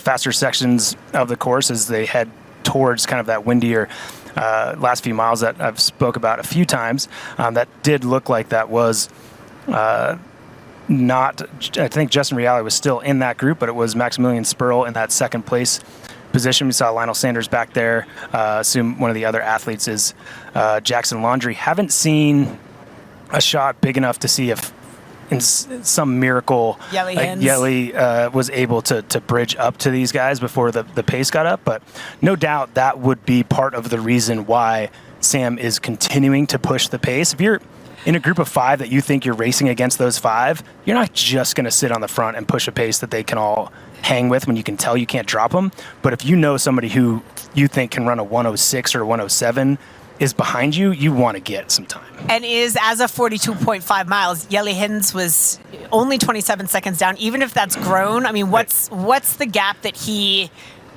isn't going to be worried about coming into T2 to even like a Sam Long who is running incredibly well right now? I think Yelly would want to be within 2 minutes. I think Sam would feel good with 90 seconds, right? And these are, I'm just kind of pulling these out. Spitballing. But yeah. I think he's got confidence. I think the bigger difference is Yelly probably rode harder early, comparative to what he's capable of, than Sam. Sam knew he had to be strong on the back half, and Sam looks like he has really good energy. And if Yelly is in no man's land, which emotionally is challenging to stay motivated, and physically hard because you're trying to push these high rates of speed all on your own without any motivation of guys around, any possible wind breakup. And it's just going to be, he will have worked harder the last hour than Sam, even though Sam's riding away, in my opinion. Worked harder, yes. I just come back to the only other data point we have on Yelly, which was from Indian Wells, where he ran his way into second place, having served a drafting penalty, lost by less than 5 minutes. So I think he is pretty confident in the one data point he's got across this distance and his ability to close down that gap. Yeah, I think you're right. And with that, also experience, knowing what it feels like, knowing what you're capable of actually in real world performance. He has that. So I think and being forced to chase, right? I mean, there could have been an instance where had he not had that penalty back at the end of last year in Indian Wells, he would have been out front, but he now knows, okay, I know how to do this, right? We talk about familiarity of situational familiarity, and he's used to chasing, having served that drafting penalty in his only other 70.3 distance, and he's going to have to chase again, but by significantly less. Yeah, so we're definitely reaching kind of the last few miles of this course. I think now is this kind of section where they're going behind some businesses, a little grocery store. I feel like I remember us going behind on a different side of the course. But looking back, I still feel like I only see 5 athletes. And I would be surprised if he didn't come back to that group. If he didn't make contact, I'd be surprised if he's within 2 minutes. It's probably going to be between that 90-second and 2-minute zone. But again, kind of just guessing, and it was that. Just because those are the bookends we gave him? Exactly. And that is that kind of grocery store that they're going behind, that little business section, and then they'll turn right, I believe, out of this and head to the final little moments, a little overpass. That's a challenge as well. But again, I do think it's telling that Sam isn't flicking the elbow or like making anybody else do quote-unquote work. No. And that's because he feels good. Yes. He wants to show that he doesn't care. It feels fine. I don't need help. And he wants more time on Yelly. And I also think I think Sam is really, he's running, to my knowledge, the best he's ever run in his career, and has continued to. He's always been a strong runner, but I think he's improved his form, which has improved his efficiency and his ability to maintain. And I think he is confident in his ability to run, and he's put himself in the best position that he could. I think his only question mark right now is going to be in Jelle Heens. Yeah, no, I think you're right. I think he's confident. I think to a certain extent he has like something to prove, quote unquote. You know, he didn't have a great race at 70.3 Worlds last year in Lahti. He didn't have a great race here last year. No, like his results here are not really impressive. What he's capable of, you would think an athlete of his stature and that build would do really well in this course. So I think I think that's part of the reason he's raced more than anybody else, is he wants to come into the season consistent and kind of knowing what he has in the tank. He's got to buy diapers too. He has to pay for this. I'm not as cheap as they used to be. No, I doubt they're going. Maybe they're going cloth. I don't see Sam as a cloth diaper kind of guy, but that's okay. Have you met Laura? I will take note. But again, this last few sections of this course, very, very fast. These athletes will be moving very quickly over this section of the course, and it looks like a little gap behind Maximilian Spurl to that third athlete. I mean, again, just 3 seconds. Your technical skill, you've got a little bit of fatigue here. You're at the end of a long bike, an intense bike. Just a lapse in focus in some of these corners and how you take them. All of a sudden, a second becomes 4 or 5, which is a significant gap. No, yeah, absolutely. And what do you think? You're Lionel Sanders. Do you think you're discouraged that he's going to come off maybe a little bit behind a few seconds and it's getting a little bit bigger? Or are you going to go back to 2 years ago? I was in 7th. I was forever behind. I thought my race was done. And I got close, and I had Alistair Brownlee in front of me. I had all these really good guys. But you just said it right there. He thought his race was done. I think his demeanor, and I love me some Lionel Sanders. I really do. But he's got a bit of an Eeyore in him, where he's gonna be like, I'm well out of this. I can't run like these guys, and yada yada. And yet he absolutely can. So I don't know if that's a show that he puts on. It's like my race was done. I was in 7th. I was just ready to jog it in. And lo and behold, look at what I did. I think you're right. But I think with Lionel, it's like 10% that and 90%, what are you doing? You got to do better. Like just yelling at himself, right? So it's like this balance. The passion and emotion. We can have this debate, but I think he might be the most passionate athlete. Yeah, I don't like pissing Lionel off, that's for sure, because of the passion. But now we will call this a gap, right? And these two athletes, Sam Long driving the pace. And I'm not getting a side view, but I do still think that's Maximilian Spurl in that blue and white kit and that kind of extended aero position that's able to stay with Sam. And he's got some good results. He's not someone that we can just 100% dismiss. Say, he's not gonna do anything. Yeah, good here. day. See you later. Bahrain. Was it last 2 years ago? He was 3rd place, running a 1:12. So he's got the pace on the run to be able to be in there. I don't know that he has the ability to get to the front of the race and have a chance to win, but you always have to kind of have that breakthrough. I mean, he was 14th at the World Championship last year in Lahti. So he's, kind of in the same zone he was in the same zone as Sam Long was 12th. So it wasn't too far behind. Obviously, we know Sam wasn't having a great race, but, he's like, man, I was 30 seconds behind this guy not too long ago. Let's see how long I can hang. Yeah, absolutely. Well, it's getting down to it here for our professional men. So if you are in transition awaiting the arrival of a pro men, don't blink, because they will be there any moment now as they make the final turns here, making their way back towards transition to close out this full gas bike course. It's been an eventful bike. 71 guys into the water this morning. I had anticipated much larger packs, but I think the pivotal moment so far might well have been Lionel Sanders with that swim that shook up this bike a lot earlier than might have otherwise. Yeah, and to give credit to Sam Long, a great swim from him too, not losing too much time and clearly being aggressive in that transition to make up some time. And here's that steep uphill that we were talking about on the way out. They're going to go down this steep ramp, and then you'll see the harbor in front of them and to the right. And then just kind of a spin around a long right bend as they go around this marina and harbor. Here's that steep down section. And there we go. Lionel Sanders making a bridge in that section. That last little roller, he knew if he got over that roller, he could use his momentum to get down and be in touch, and Lionel Sanders did just that. That is a man with a lot of experience. And Didi, I think he's totally okay with Sam pushing the pace and being the one at the front. I think he has been very, very patient. And again, he'll call himself the old man, that he's just got to let the young bucks do the work. But we're going to throw it down to Greg and Rennie, who are in transition, seeing our pro men come in. Guys, down to you. All right, thank you very much, Dee Dee and Matt. Anticipating a very fast finishing Sam Long. Wow, what a great bike ride. 2:38 down out of the water, all the way to the front, pushing the pace. Lionel Sanders, the only person who's been able to match.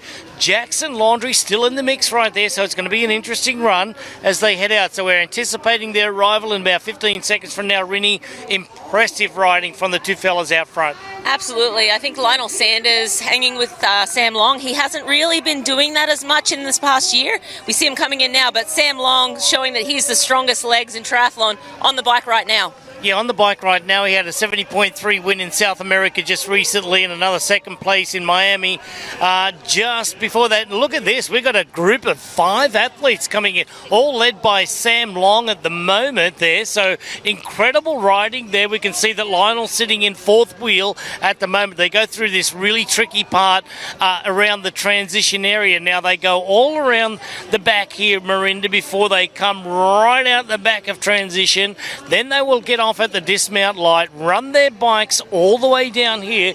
It's about a 75-yard run with their bikes before they hit the T2, and then they'll be exchanging their bikes for their running shoes. Now here today we started off with a really cool morning, but right now very comfortable. It is sunny out, there's a few clouds in the sky, but it is warming up real quick, so it's going to be perfect conditions to run a half marathon today.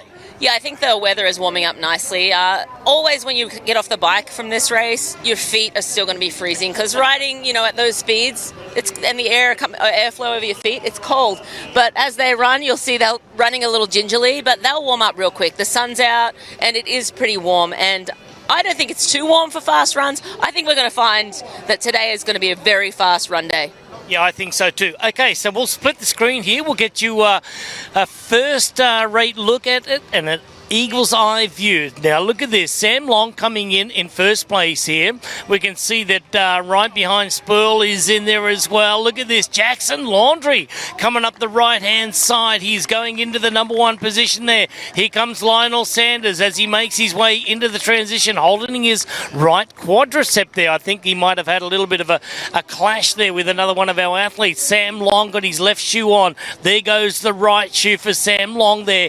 Grabs his sunglasses and his nutrition, and first out of transition goes Sam Long from the USA. Look at this, Jackson Laundry. He's got the socks on, he's got his shoes on right now, grabs his hat, and away he goes, Pearl. And look at Lionel Sanders sporting the swimmer's head. Did you see that? Looks like, now no doubt about it, he's got the swimmer's head. We know that because he had such a great swim today. But our first 5 guys out of the run here at the Ironman Pro Series in Oceanside. Really good. Yeah, absolutely. They were all, obviously, there wasn't any mistakes in transition today. Everyone looked like they came through pretty smooth and pretty quickly, and they were hot to trot to get out on that run. So we have another athlete coming in. I'm not sure who that is. That might be Helligins. So we'll be eager to get a split on that because obviously he is probably the fastest runner on paper in the field today. We'll be very interested to see that split. But yeah, these guys are running scared and also running against each other. Yeah, they should be running scared for sure, because if Patrick Langer can say that somebody else was in the field that's faster than him, then they should be scared. All right, so we're going to throw it back to you guys in the studio. On behalf of Marinda and I, what an exciting T2 that was for the men. Coming up, our women's coming into transition here real soon. Thanks, guys. Yeah, a frantic transition there indeed. We caught a glimpse of some aggressive maneuvering for position, and we talk about how every second matters. There's some questionable passes, moves there in the chute, but everything's sorted out and our lead man out onto the run course. Yeah, you can tell that all the athletes thought they had to be together to have a chance, because whoever's at the front, and I think they all knew it was probably going to be Sam, is going to push that pace straight from the beginning and not let anybody kind of settle in. Like we've seen him and Lionel Sanders run shoulder to shoulder and him get out sprinted by Lionel. Like he knows that that's not the best tactic, and he doesn't know at that point how far back Jelle Heens is, so he needs to push it. So all those athletes know they have to be there to have a chance. And some risks and passes that if there were refs around might passes on the right, throw a card out. But when you're that frantic, you kind of forget the obvious. Like I'm guarantee you that athlete, as he went past, was like, "Oh, I'm not supposed to do that." Yep.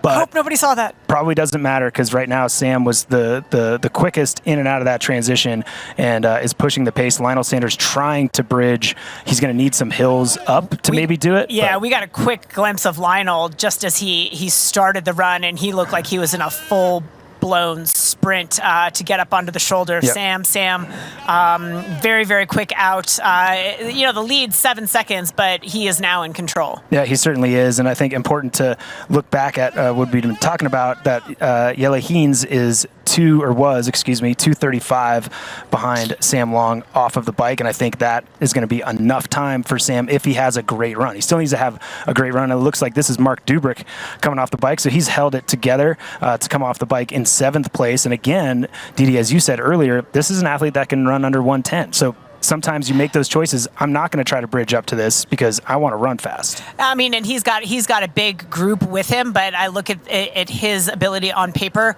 to run, and I think Mark Dubrick probably pretty confident, maybe not in necessarily a win with the likes of Jelle Heens and Sam Long and even Lionel Sanders, but podium's still a possibility for Mark Dubrick. It's a possibility. A top 5 should be kind of no big question if he has a decent run. But yeah, he's going to have to count on 2 of those athletes. And, not to pick on anybody, he would hope, hey, there's 2 athletes I don't recognize in Maximilian And look Sperl. at this. Look at the. This is okay. Here we go. It's a bridge. Yeah, that's a bridge. That's Lionel right up to the shoulder of Sam. He did it. Yeah, he certainly did, and that's going to be top-end foot speed for Lionel to make that gap. So that's a match. We talk about matches burn. That's a match from Lionel, and he's going to want to settle in, and it depends how much energy Sam has because there's one of those downhills coming up in not too long, and if he leans into it, he's so good at running downhill that he might be able to.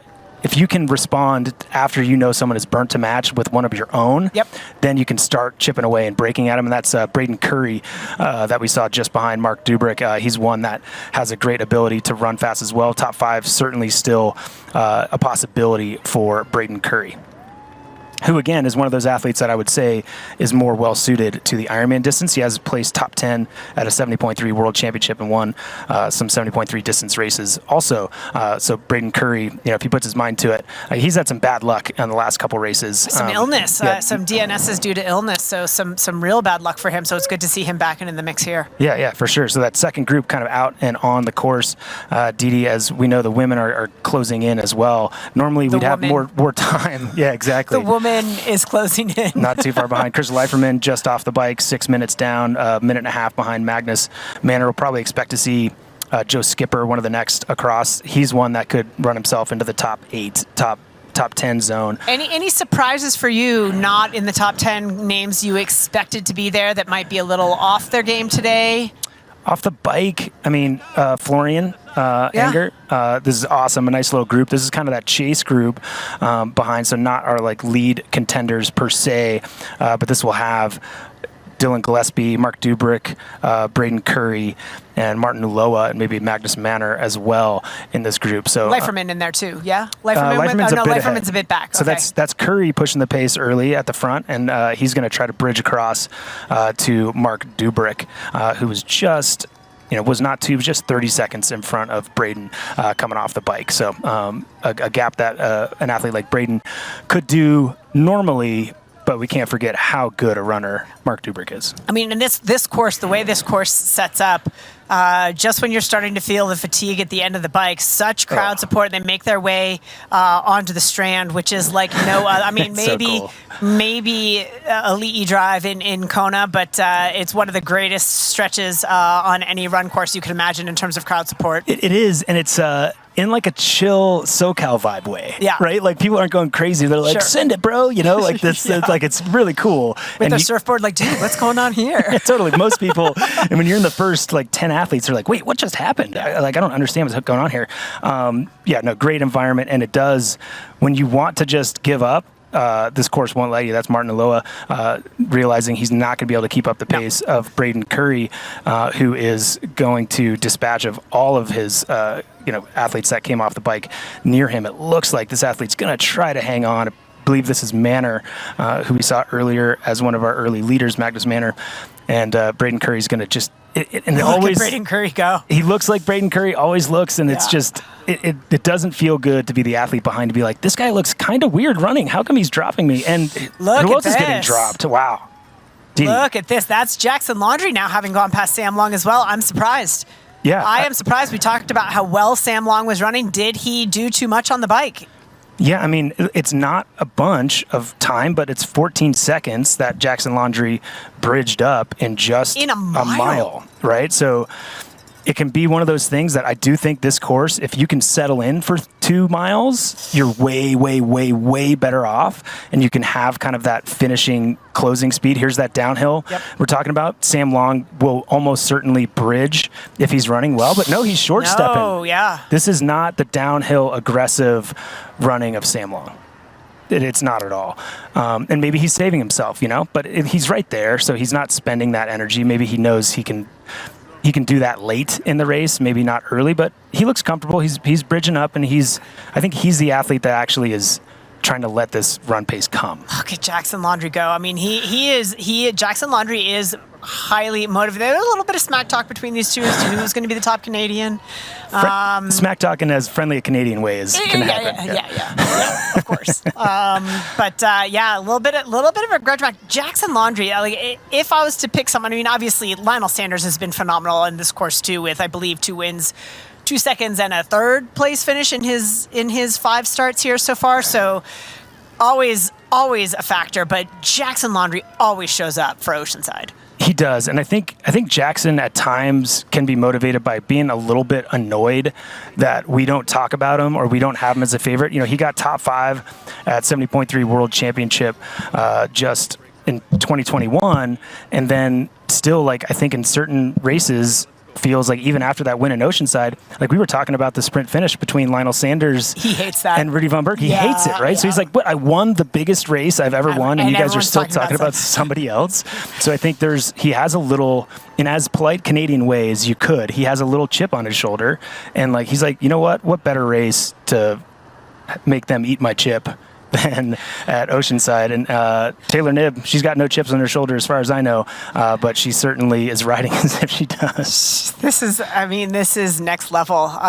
We're running out of superlatives, and she hasn't even been on the map all that long for Taylor Knibb. Again, the versatility of her athleticism and the future potential is just enormous across every single distance. I mean, keep in mind, this is a woman who's I don't want to say focus because she's got multiple focuses, but her big focus is going to the Olympic Games.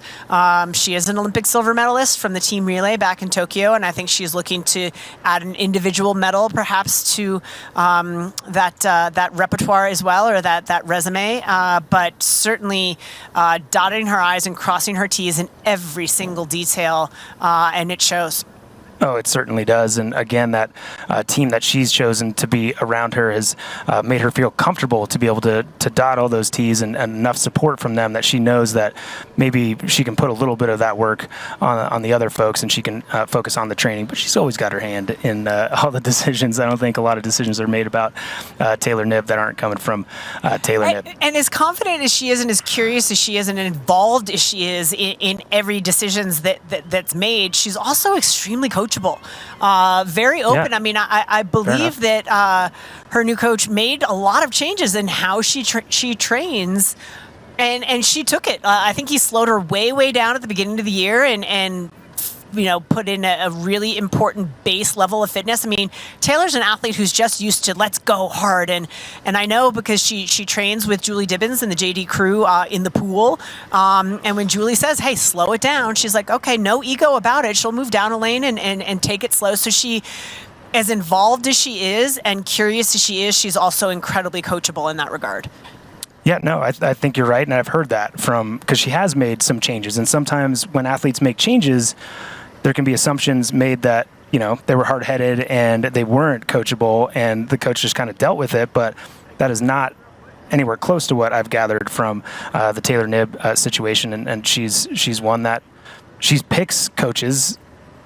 She is a smart woman, yes. And you want somebody that's going to help you. You don't hire someone that you think is going to be the best to help you and then be like, no, I don't think that's right. Well, you'd be amazed how many athletes do that, though. No, we're talking as an athlete and a coach, you know both sides of that. We're talking to everyone watching, basically.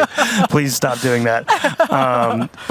No, I think you're right, and I think that being a transcendent athlete, which I think we have to say that Taylor Knibb is, especially, like, some people might say, oh, she was only fourth, and Kona was like, she just kind of did it, right? And it was her first one, is I think that to be a transcendent athlete, you have to have, to a certain extent, a gift, yes, and then a very, very good work ethic, yes, but you have to be really, really smart, and you have to be coachable, and you have to put the right people around you, and you have to be able to be, like, harsh enough that when you realize that the people around you aren't the ones helping anymore, you have to make those changes. Not that she's done that in a harsh way in any means. I was going to say, we talk about all the superlatives of Taylor Knibb. It's not like it's been smooth sailing. Like, she's had injuries, serious injuries. She was here after foot surgery last exactly. year. She had a broken foot that just didn't heal 2 years ago. She went through most of the season racing on a broken foot, opted to have surgery, and then had a very slow start to last year. She was here in studio with us for this race last year, having come off a major foot surgery, and yet it didn't seem to slow her down one bit as we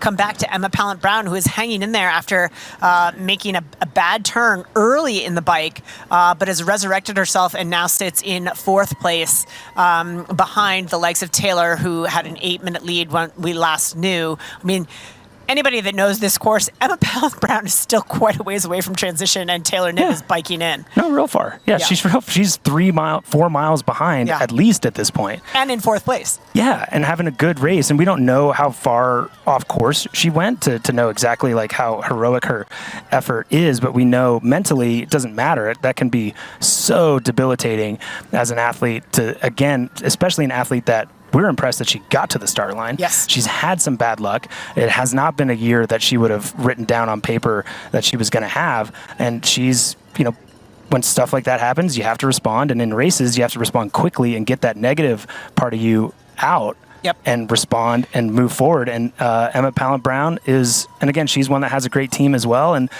you have to have confidence to be able to do that. And we're going to go down to Greg and Rennie to call in our leader. Guys, you got a lot of time before second comes in. Let's see if Taylor can have a better T2. Guys, what are you seeing? Let's critique Taylor's T2. We just have eyes on Taylor now. She's going to do that tricky section through transition. She looks like she's cruising pretty easily right now, and so she should. Over 8 minutes at the last time split. You guys will be able to tell us what her time split is as she comes in, but we're playing the game. How far up in the men's field can she get?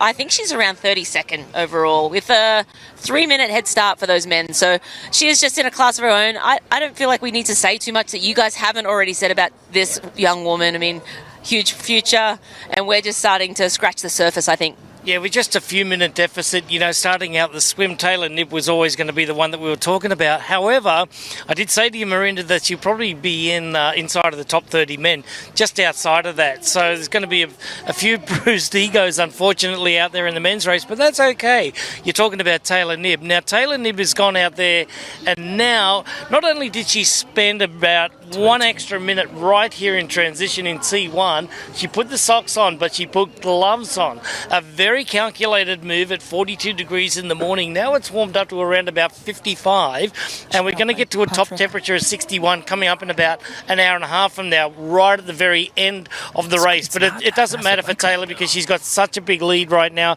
It's going to be over 8 minutes when she gets off the bike now. It'll be Paula Finlay and also Fenella Langridge that gets off in second and third places. But now, if you just cast your eyes over Miranda's shoulder, and let's take a look at this transition. Yeah, so we're looking at her bike split now. She rode about a 2:18. I was expecting to see around 2:15, but honestly, this course is so tough. Sam Long's rode around a 2:05. So obviously really in the ballpark of the top men in the sport on the bike.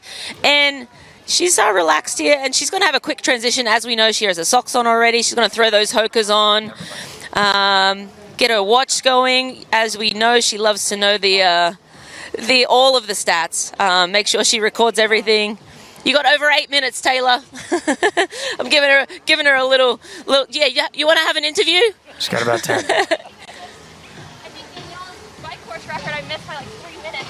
So She said she thinks she missed Daniela's bike course record by about 3 minutes, and then she corrected herself in about 3 seconds. So you guys can look that up and let us know. But Taylor's in and out, cool and calm as a cucumber. I mean, any other things to add? No, she's an introvert, you know. She is so funny. I mean, whenever you get into a conversation with Taylor, you never know what to expect. But look, what she just did is incredible. We know what she's going to do in the sport of triathlon, IRONMAN 70.3, and in the full distance coming up in the latter part, or the next part of her future in triathlon. But this year has been solely focused on the Ironman Pro Series at 70.3 level, also full distance coming up in Nice. But it's the Olympic Games coming up in Paris in July this year. So this young lady has it all at her feet right now. She is quite something else. Absolutely, and she dabbled in the TT as well. I think there's nothing this woman can't do, and we're just loving seeing Taylor. And yeah, she's kind of a quirky personality, but such a sweet girl too. But obviously we're witnessing greatness once again from Taylor Knibb. Yeah, and just one more thing about Taylor Knibb. She was 4th place last year in the individual time trial in the US Championships, just missing out for that World Championship spot like Paula Finlay did get for Canada. So a great athlete. We're going to wrap it up and send it back up to you guys. Marinda and I will be back with you in just a few minutes. As we see Lionel Sanders at the lead of the race, we're going to see just how big a gap he has when we get back from this commercial break.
And we are back here at Oceanside, front of the race. Right now we're with Martin Ulloa, who's struggling a little bit with lower leg cramps, as we often see actually on this course because of that firm pavement, first race of the year, first time in the running shoes, at pace for a lot of athletes, and just hard ups and downs. But right before we left, Dee, we saw Lionel Sanders at the front of the race as Martin is walking here, and it's going to be, I'd be surprised if he finishes this race, and it's going to be a gutsy one if he does, but he's definitely going to be out of contention. But Lionel Sanders putting himself into contention with the last time we saw a split 12 seconds on Sam Long and Jackson Laundry running together. And coming back to our women's race, as we saw Taylor come in off the bike, she had mentioned to Renee that she thought she had missed Daniela Rief's course record.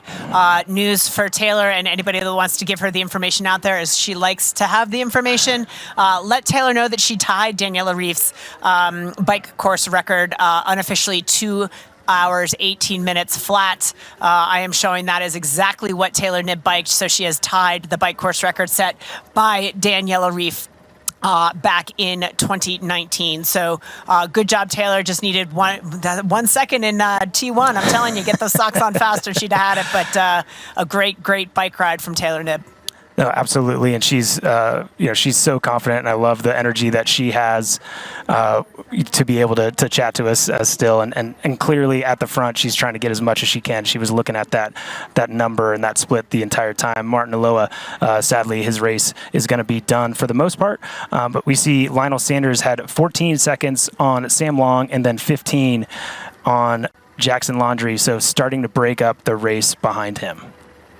Absolutely. Your heart breaks for Martin Ulloa. He had such a great swim and bike and put himself in contention, but sometimes that's just how it goes. The cold weather, whatever it is, just not his day. He's trying to fight his way through it, but it's going to be tough. As we look at Lionel Sanders, who is running absolutely great. He is running really, really well. And it's hard because he doesn't look as fluid as maybe some of the other runners. He looks a lot more fluid than he used to back in the day when he was running this kind of pace. As we see him turn onto one of the other concrete sections of this course, it's going to be out and backs. The people he's seeing now run his way are going to be a fair bit behind him. He's going to want the pace of that cameraman who is doing a great job. But this hill is a stinger, and it certainly hurts. But that pain, and when something does hurt, this is when he knows. It's like, that old saying, right? If it's hurting me, it's killing them. Yep. And I've already put 15 seconds on him. If I can run this well while they're thinking, I hope he doesn't get more time on this hill, and you do, pretty soon he's going to have kind of a mental advantage to these athletes behind him. His foot speed looks good to me. Really good. Again, he's a distinctive runner, but he looks like his foot speed is better than I've seen it in the past. And I like how, obviously he's running great. He's distancing himself from the field, but he looks fantastic as we come back to Chris Leiferman. Yeah, Chris Leiferman just kind of plodding away at this point. He is not having, a fantastic race for him. He's going to want to be a bit further up, but he's going to continue to get the most out of himself today. And he's just outside of the top 10 at this point. But Chris Leiferman, good experience. Hey, great North American athlete makes his home in Boulder, Colorado. Again, a guy that I would call more of an Ironman specialist. He's preparing for Ironman Texas, which will be up next on his radar, but a great opportunity to test himself against some of the best at this distance, and he's having a super day. Yeah, he is. And, we're looking at the chasers and the splits behind. Obviously, the name we talked about a lot, so we're going to have to keep updating you on him as long as he's running well. Is Yeli Geens. He has 2:45 to the front of this race, so running really similarly, only lost 9 seconds to Lionel Sanders, who's run off the front. So he's the second fastest runner at this point on course. Matching pace with Sam Long, at least through the last split, Sam Long and Jackson Laundrie. So not getting the get up that he needs to get up in there. Yeah, it'd be 15 seconds over the first, 4 miles. So a little bit. And it certainly isn't going to say that he's going to catch those athletes, but he's in a positive space. Podium is theoretically on the table. And his biggest ally in that still being on the table is those 3 athletes don't care about second. Yeah. Right? Yes. And yes, every second matters, and they're going to want to keep it tight, but they will throw a little bit of risk to try to win, as you see Chris Leiferman pass coming opposite directions Lionel Sanders, who is in the lead pretty firmly now, as firm as it can be, with a gap of, looks like Sam Long has gapped Jackson Laundrie just a little bit. Yep. So things are starting to spread out in those first 3 athletes. And during all of this time we have been talking, Taylor Knibb's still the only woman off the bike. I did not start my watch when Taylor came in off the bike, but we've been going a good long time and still have yet to see the likes of Paula Findlay and Fenella Langridge off the bike in T2. So Taylor Knibb just... she's racing with the men at this point, and some of the women at the back of that. We got a comment down from the field that this new Pro Series points-based system, some of these pros might not be getting any points because they may reach floor points there in terms of the elapsed time. No, it's definitely boiling over for sure for some of these athletes, and we're going to have our women chasers coming into transition here in just a few seconds. It's going to be Paula Findlay for sure is one of those athletes, as well as Fenella Langridge, and we're looking for Emma Pallant-Brown as well, but she's having a great race moving through. But man on the screen right now, in control. This is one of the races he wanted to win dearly, because he's had good races here before. The best always show up. He knows if he brings his best, he has an opportunity, and he's raced Jan Frodeno here. Like, he has history at this course. So Lionel Sanders right now in control of the Athletic Brewing IRONMAN 70.3 Oceanside, and we'll be right back after this break. Here's Elizabeth in the middle of the perfect workout for her. To create it, we analyzed her biometrics and genetics, her recovery rate, injury risk, and aerobic potential, her recent training sessions, the temperature, humidity, and elevation, the demands of her next race, and billions of data points from athletes just like her. With TriDot, Elizabeth gets faster. And what does she have to do? I just opened TriDot and did my workout. TriDot. We do the technology, you do the training.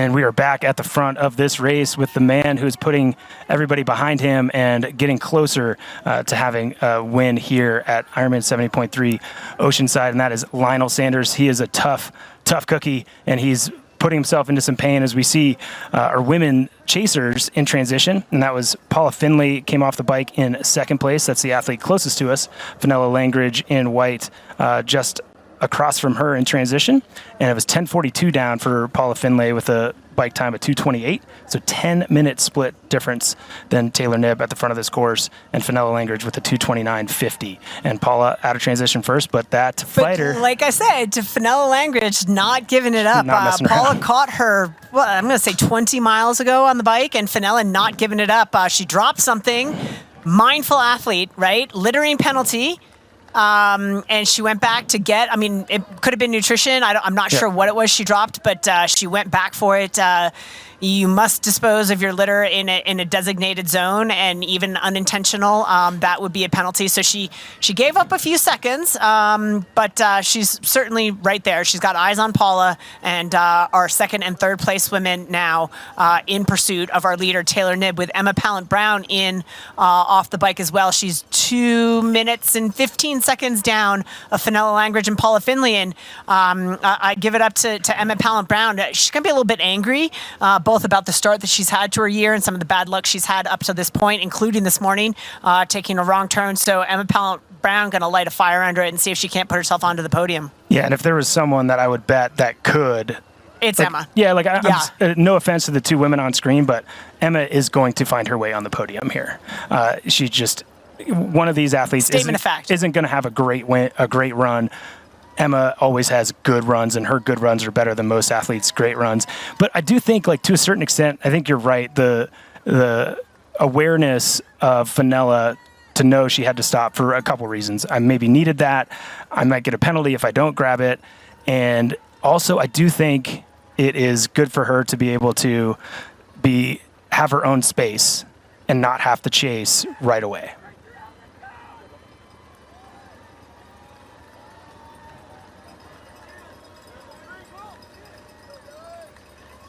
And I think with that, it takes away the risk of staying with someone on the bike is a very different energy expenditure than staying with someone on the run that's running faster, right? So I think sometimes it's a blessing. I'm like, wait, what? Yeah, well, sometimes it's a blessing to have 10 seconds to, you know what, I'm not going to catch this person. You're going to ebb and flow, I think, a lot more, yes. And because if you overpace on the bike, you can coast for a while and catch your breath. There's no coasting, at least for anybody I know. There's no real coasting in running. There's no recovering, really. Yep.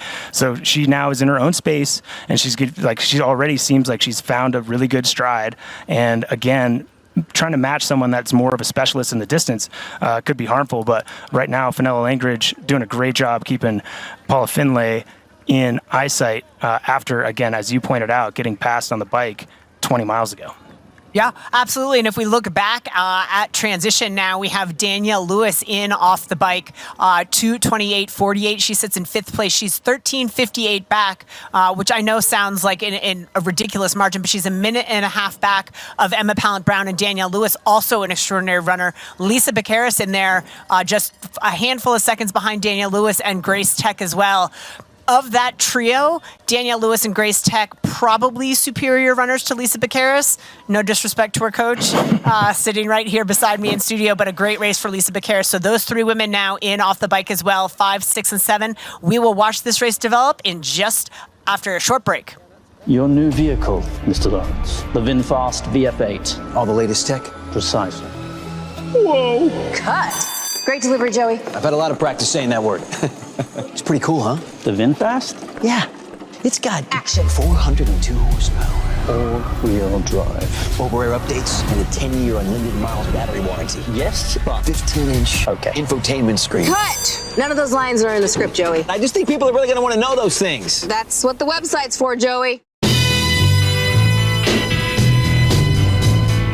Open up the sky, 'cause I'm coming up to you. So send down your wings and let them bring me to you. You know I'm standing at the station.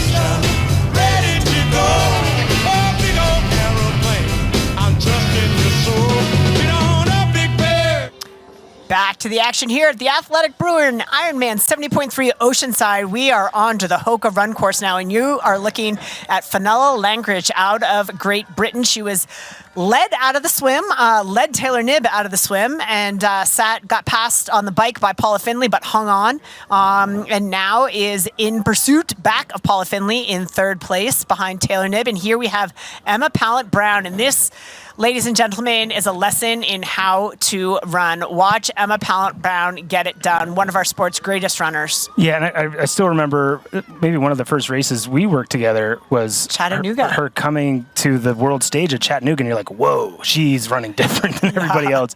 And again, especially on this course where a good runner is going to be able to run uphill well, but a great runner is going to run downhill faster than anybody with less effort, and she's kind of doing it on a light downhill right now, and she's already the fastest runner on this course as the women are not far in. You know, the only other runner of kind of caliber that's just now starting to run is Danielle Lewis. So she's going to be actually the first split just through a third of a mile. They've even split. So those two athletes are going to be running pretty similarly, but Emma Pallant-Brown, as you said, just looks so effortless. And for runners, I don't want to fool us, but runners that run like us, we hate seeing it. What are you saying? We hate seeing it. No, you're not as bad as me. No, I'm pretty bad.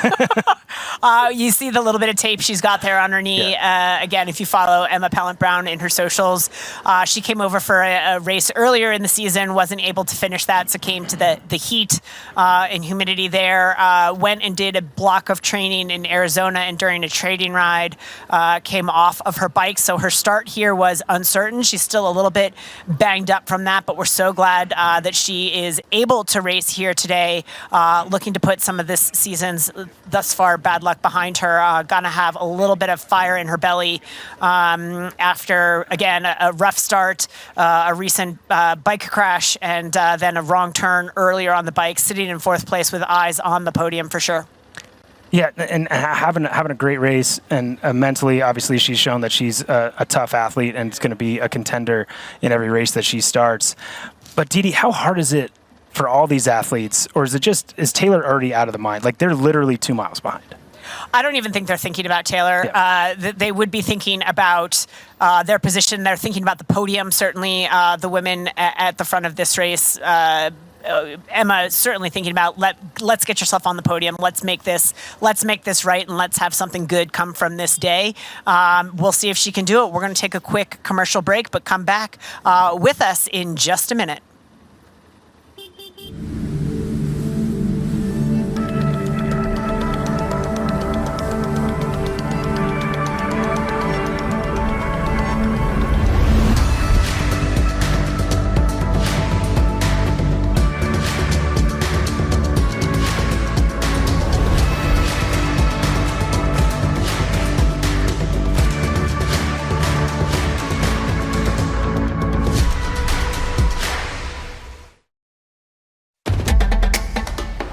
You know, and we know.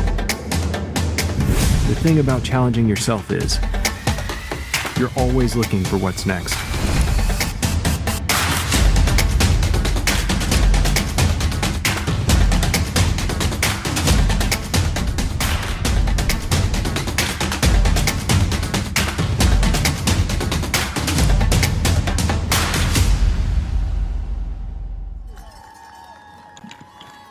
Athletic Brewing IRONMAN 70.3 Oceanside, brought to you by Hoka, Fly Human Fly, and by VinFast, boundless together.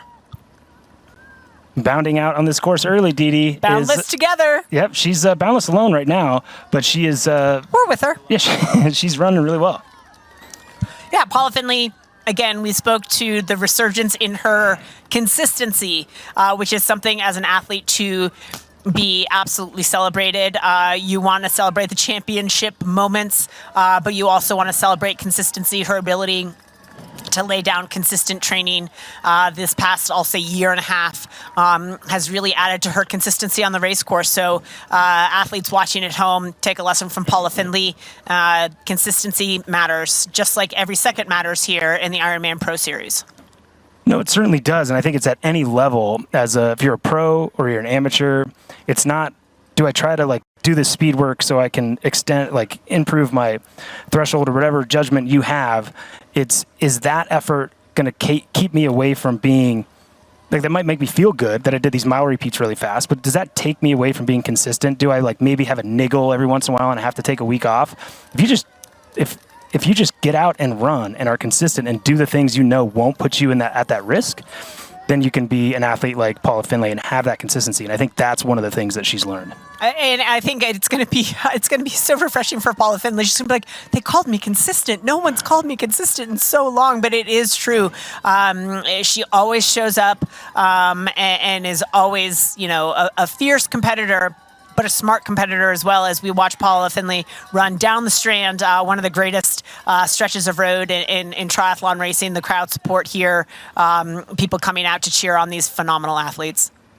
Yeah, and this is that section that is, Oceanside is really interesting to me because you're right. It does have that vibe and that energy, but then there's also these moments of total solitude where and you can I always use those windows to check and see how bad my run form is. There's certain things that you can do to distract yourself, but there's a lot of solitude on this course, and that juxtaposition between that and having people in sections all over the place is pretty unique, I think.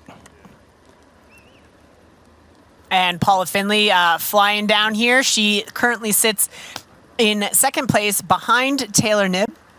And she's got Fenella Langridge not too far behind. Fenella dropped something coming out of T2 and gave Paula just a few seconds, and it looks like Paula is continuing to extend that lead. So right now, Paula not thinking about anything going on the road in front of her, just managing herself in the early miles of this run, making sure she's on top of her nutrition. We got to check in with our friends from Roca on the weather. It's warmed up a little bit, but I believe 57 degrees Fahrenheit. Winds are still super light, so it's really ideal running conditions. I will say this course secretly challenging with some of the ups and downs, but the conditions here are always ideal for fast running. If Paula heard you right now, she'd be like, this doesn't feel ideal. It's cold. 57's not cold. And Paula might disagree, but they're going to revoke her Canadian citizenship over that. She's running super well. It's great to see her in this position. And she put a little bit of time on Fenella last gap that I saw come through was at 1.2, and she had 20 seconds, and that was about 10 seconds more than we saw when Fenella had that little hiccup dropping something out of her Butterfinger. It was not. Did she drop a Butterfinger? That would be ironic. Paula's that would be worth going back for. It would. She's going to take a left-hand corner up one of these hills, not so hard going up, harder going down, but Paula Finlay is going to make it look easy as she does, and we'll give ourselves a little break, but we'll see you on the other side. Your new vehicle, Mr. Lawrence. The VinFast VF8. All the latest tech? Precisely. Whoa! Cut. Great delivery, Joey. I've had a lot of practice saying that word. It's pretty cool, huh? The VinFast? Yeah. It's got action. 402 horsepower. All-wheel drive. Over-air updates and a 10-year unlimited miles battery warranty. Yes, but 15-inch infotainment screen. Cut! None of those lines are in the script, Joey. I just think people are really going to want to know those things. That's what the website's for, Joey. Open up the sky, 'cause I'm coming up to you. So send down your wings and let them bring me to you. You know I'm standing at the station, ready to go. Oh, big old aeroplane, I'm just in your soul.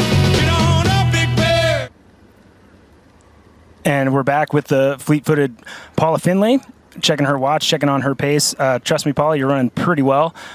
She doesn't have any feedback at this point for how far the athletes are behind, but now through that last checkpoint, she's put a little bit more time on Fenella Langridge, so she's 30 seconds in front of Fenella, but just under a minute in front of Emma Pallant-Brown, who's already put 50 seconds on her in just 2 miles, Dee Dee.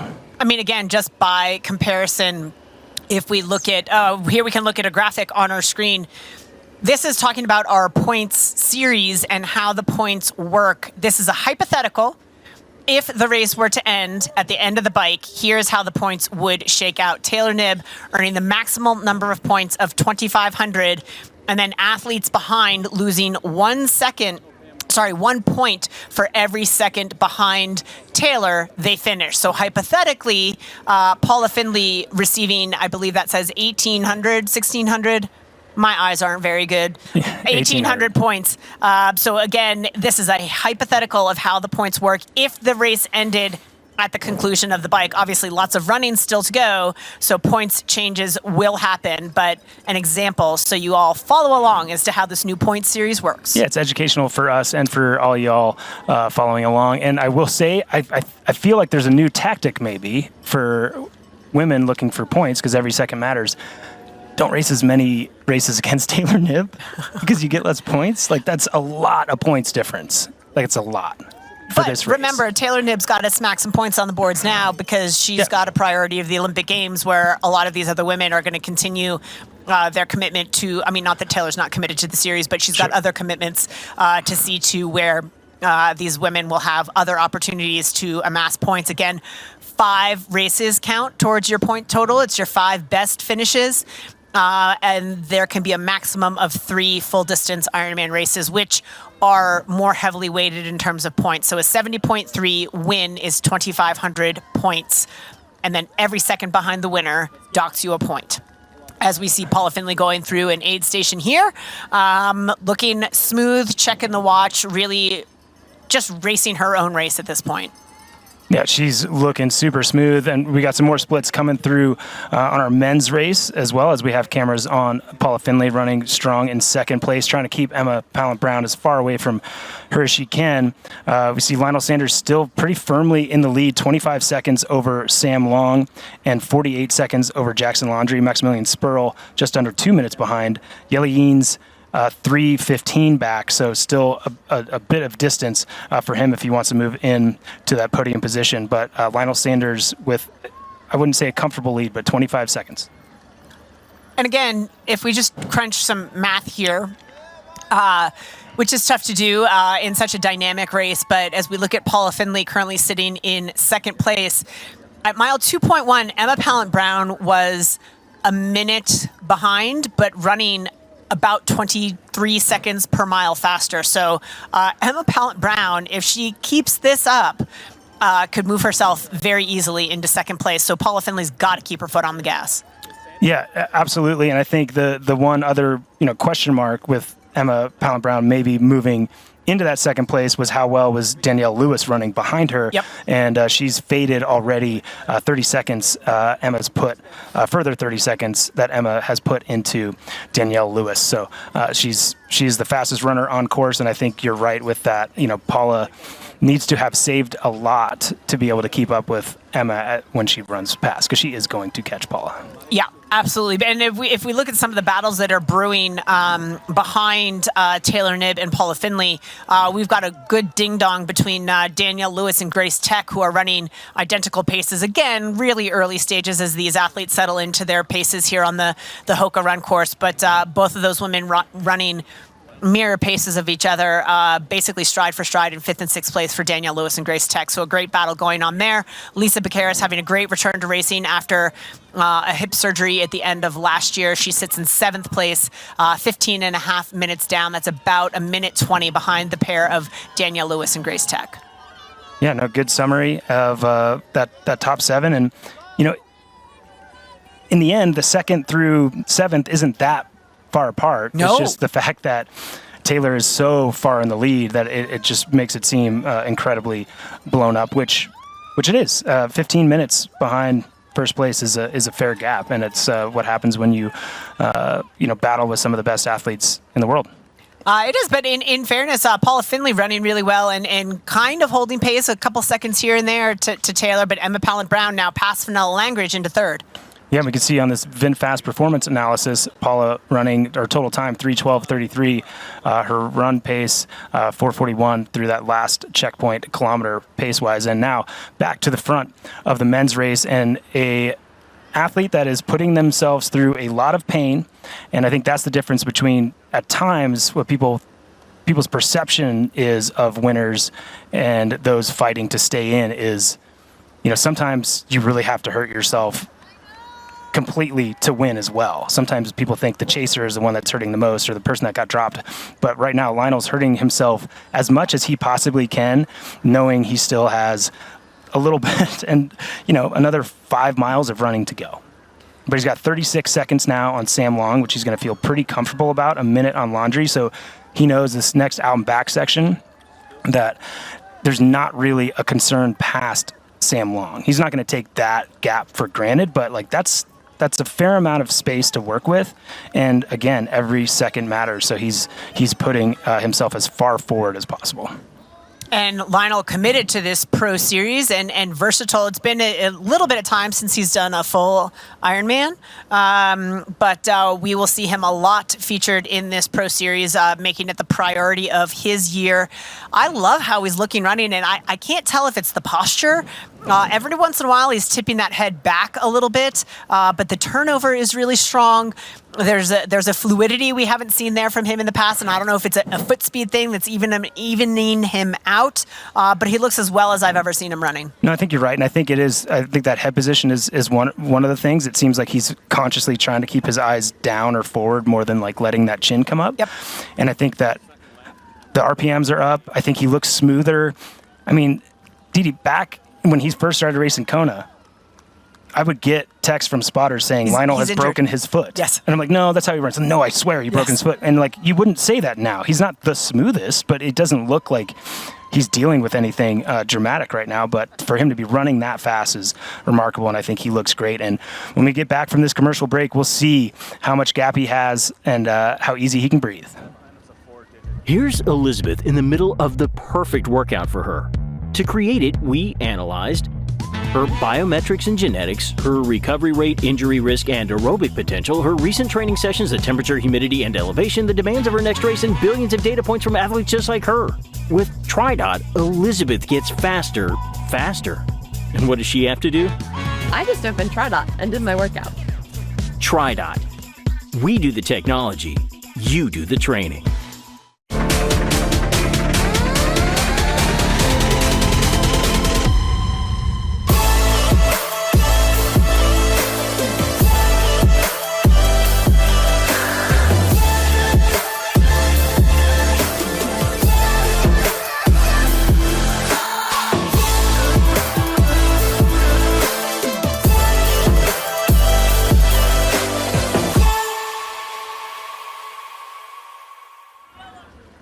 And we are back with Lionel Sanders at the front of the Athletic Brewing IRONMAN 70.3 Oceanside, and he's still putting more time in. DD 45 seconds now, and he's not slowing down. Again, every second matters, and I think Lionel knows that. And DD, correct me if you think I'm wrong, but I feel like you're wrong. No, I'm just dang it, I knew I was wrong. It's just knee-jerk. It's habit. Sorry. I set you up for that one. That last turnaround, in some ways, is a finish line, right? You're like, it's not because you have to be able to run strong afterwards. Don't misconstrue my words, but you're like, if I can get there feeling okay and I have a gap that is 45 seconds or a minute, like he gets there and he knows he's got 3 miles and Sam needs to put 20 seconds a mile into him, he can absorb a little bit if that's what he chooses to do. But there is something in this race course about the last time you turn around and start quote unquote heading home that you're like, okay, there's a relief. And honestly, I think on almost any course, once you make the final turnaround or whether it's the final lap, there is it's, drawing the horse to the barn, so to speak. You can see the light at the end of the tunnel, and the finish line really does draw you in. And I think you can start to see now, we talked about the emotion of Lionel Sanders, wears his heart on his sleeve when he races. There is no question as to what's going on in Lionel's heart and mind when he races. And right now you can see him laying it all out there, doing a couple of form checks, sort of shaking out the arms here and there, but he is absolutely full gas right now. The great thing about this course and the terrible thing about this course is there's so many out and backs that you get an eye on your competition at all times. So when he does make this final turnaround, he's going to want to sort of get it together to not let his competitors see the expressions that we're seeing on his face right now, and how he's going to want to play the game and make it seem like it's a foregone conclusion. And it may well be. Yeah, you're right. And I wonder, though, if if your competitors are more nervous if they see the pain emotion, face, yeah. right? Like, oh no. Like, oh yeah, he's in the zone. We're not going to get him today. But Paula Findlay, back to her, looking smooth and fluid, and right now should be a little nervous because Emma Pallant-Brown is charging hard. Emma has inserted herself onto the podium and still running at a clip that's about 22, 23 seconds per mile faster than Paula Findlay, and that's just through 4 miles. So the gap is definitely closing, and Emma Pallant-Brown, in fact, if we stay with Paula Findlay, we may see at this turnaround Emma Pallant-Brown right hot on her heels. Yeah, it's not going to be too much longer till these athletes kind of lock eyes. In fact, was that Emma Pallant-Brown? Because I just saw a cyclist go by. Did Emma already make that pass? Yeah, they were in front, so I didn't see it. But I think we've got a little bit more. I don't think she'd be that far in front at this point. Yeah, that wouldn't be her. No, but, not yet. But Okay. she's pretty close for sure. And this hill is going to make it seem a lot closer. So if you're Emma and you think there's a time that you'd rather catch her earlier, like you're going to push the pace. There she is right there. Yeah, she's right there. Here we have it, guys. So this may be another pass here about to happen. Looks like a foregone conclusion, but Paula's a fighter too, so she's going to do her best to stick to Emma, if for no other reason than to help draw her further ahead of Fenella as well. But kudos to Emma Pallant-Brown, who has had a rough go so far this year with the DNF early in the year. A recent bike tumble that put into question her ability to even start here today, and then a missed turn early on that cost her some time, put herself back in second place. And with the dominance of Taylor Knibb today, we can honestly say Emma Pallant-Brown couldn't ask for any more, other than some time back in the point standing. Yeah, no, I think that's a good point. And you know, she's running well. She went up that hill well, as we said. She runs down really smoothly. Two great competitors and friendly athletes. Curious to see if there's anything given there. Little positivity from Emma as she goes past Paula. Paula's looking at that form. She's going to try to slot in behind if she can at all. But these two women run real well. Emma Pallant-Brown has gone through that 4 mile spot in 21:33, and I know we haven't had a lot of pictures of Taylor because she's out running on her own. She went through in 22:17, so certainly not running as fast as the woman on screen, Emma Pallant-Brown, but she simply doesn't need to. She has a couple miles literally of gap over almost 12 minutes at this point. So, but that doesn't take anything away from the run ability of this woman on screen. In fact, that might have been Taylor Knibb we saw going the opposite direction when I thought maybe that was the right. quick turnaround. But again, you still see the tape on Emma Pallant-Brown's hand from that bike crash just about a week ago. She suffered in training a bit of a fright there.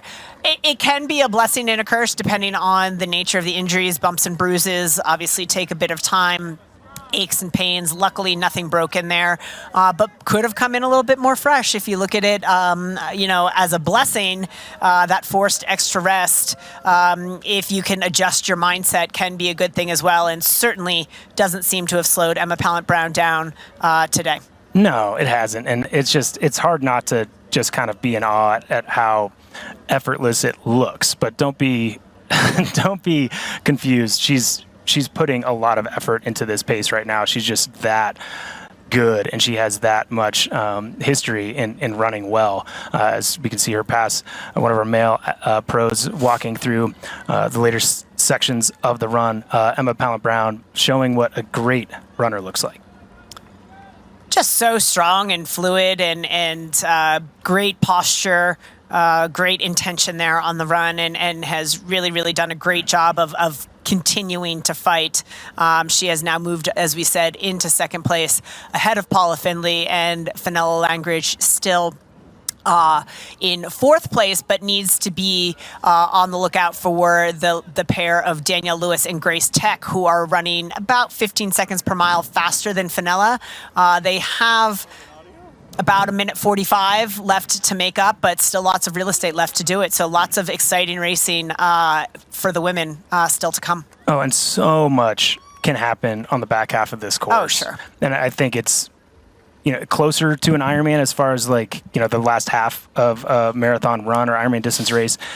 It just, you can tell, you feel it when you realize you've done too much too soon here. And people So you think it's the racing style, because certainly the conditions on a course like this leave less margin for error than, say, course where it's 85 degrees with 90% humidity, where the conditions are going to take it out of you. It's the aggression, the point in the season, the first real hard race for a lot of these athletes where they're facing top talent. I think so. It's that top talent, but it's that top talent on a course that on paper doesn't seem hard, but for some reason it just is. So you look at your pace and like Paul will be like, what, I rode a 2:28?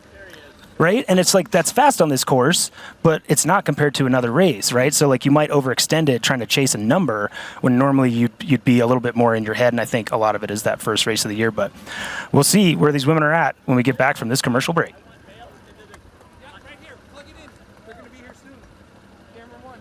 For 12 years, for 4,383 sunrises, across millions of mornings, we've been working to make one thing better. This AG1 is foundational nutrition, a science-driven formulation to support whole body, brain, and gut health with just one of these, or one of these, once a day. Welcome to foundational nutrition. Welcome to AG1. Start at drinkag1.com.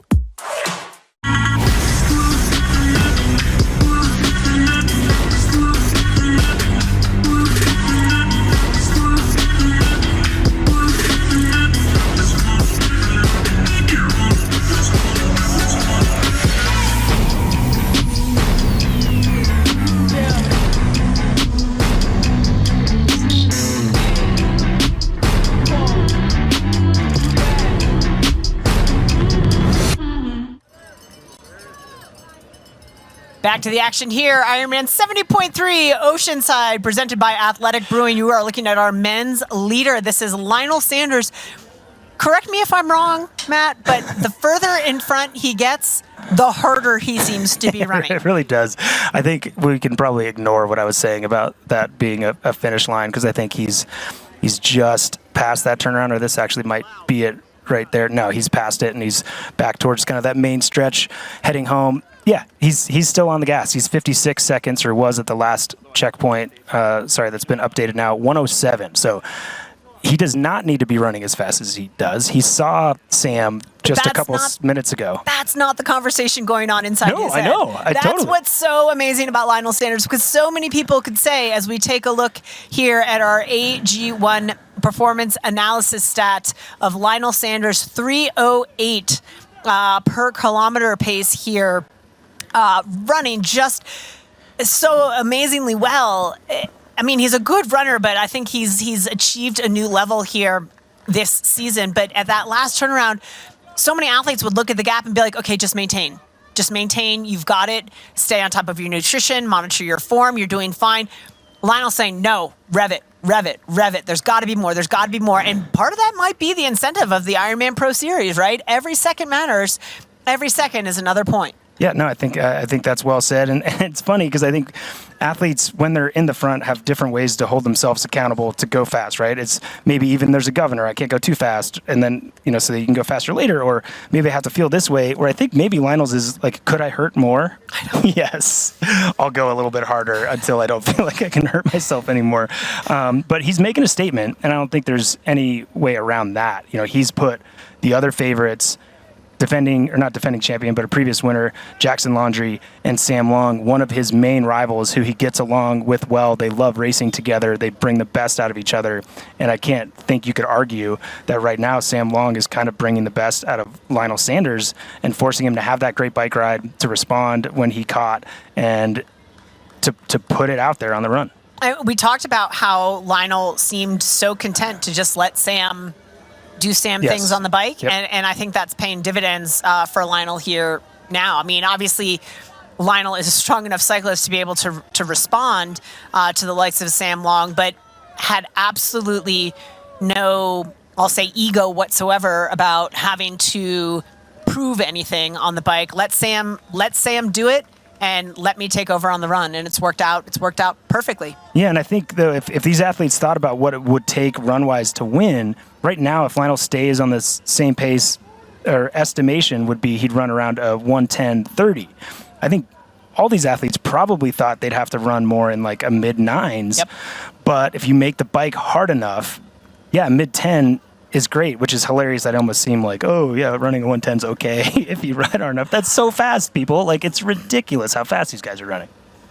And it is ridiculously fast, and you can tell what the bike has taken out. If we look back at fifth place, we had high hopes for Jelle Heens coming into this race, and he hasn't been able to utilize. I think the bike was just a bit too hot. No, yeah, and he's running well. He's running a minute slower than Sanders, but still the second fastest runner at the front of the race. There's another fast runner at the back of the race that we can talk about later. But Maximilian Sperl now is just 30 seconds in front of Jelle, so he's going to have to put an effort in. But right now, women on screen running as well as we've seen her doesn't look any different than she did a few miles ago, and that is Emma Pallant-Brown. Yep, and she just had eyes on Taylor Knibb going the opposite directions. They had some pleasantries there. Obviously, Taylor Knibb off on her own in this, and Emma Pallant-Brown has well inserted herself into second place, but a lot of running left to go. So she's got to continue to dot her I's and cross her T's, look after her nutrition, monitor her pacing. Right now, again, second place is hers to lose, but what's also up for grabs are points. So every second that she can put into Taylor Knibb on the run are points she's getting back in her bank account towards the end of the year, and points accumulations in the series. Yeah, and then further down, we've got Fenella Langridge is running a minute exactly behind Paula Finley in fourth place, and she has a minute and a half advantage over Danielle Lewis, who's run about a minute and a half faster than her to this point. So Fenella's going to have to keep it honest if she wants to keep that position. And she's got Danielle Lewis has Grace Tech with her still too, I believe. We'll see what happens through 5.6, but yeah. I think Lewis and Tech were running stride for stride. Yeah, just about 10 seconds separating those two, so still definitely kind of in contact, so to speak, and motivating each other to keep on it. But Emma Pallant-Brown just rolling through on her own. And, it seems like maybe the turnover slowed just a tiny bit, but with an athlete that's that good of a runner, that sometimes it's just them stretching it out a little bit. It could be them stretching out. It could be her just saying, okay, one lap still to go, so let's not, overachieve at this point. There's still a lot of running. And again, she's not concerned about covering the distance and certainly confident in her abilities as a runner, but there is no more pressure, so to speak, in terms of placement, just as we mentioned, the points on offer. Yeah, absolutely. And again, that's what's so cool about this series and the first race of the year. It seems even more important that every second matters, as it looks like this is Fenella Langridge, who we were just talking about, running in third position, excuse me. No, she is in fourth position behind Paula Finley now. Yep, back along the strand here, just a little bit back of Emma Pallant-Brown. Emma Pallant-Brown making her way back towards the transition area where she'll flip and head out for lap number 2. Fenella still inbound along that section further back along the strand, but looking very good. Again, Fenella, as I would define, and I hate to define people, but more comes to mind more as an Ironman specialist, and probably looking at the way she's running could hold this pace for a full marathon as well. But having to go against some women who, again, really specialize at this 70.3 distance in Emma Pallant-Brown and Paula Finley. So full credit to Fenella Langridge having a great day, holding on fourth place right now, but got to keep looking over her shoulder for Danielle Lewis and possibly Grace Tech. Yeah, she certainly does. Lionel Sanders doesn't really have to look over his shoulder anymore with a mile and a half to go at our last checkpoint. He was a minute and 12 seconds in front of Sam Long, and Sam Long also, it's in a pretty comfortable position. He knows he's not going to be able to pull back Lionel Sanders right now. He's just making sure Jackson Laundrie doesn't get any kind of last 2 mile energy as we saw when he won the race a few years ago, and bring back Sam Long for that second place position.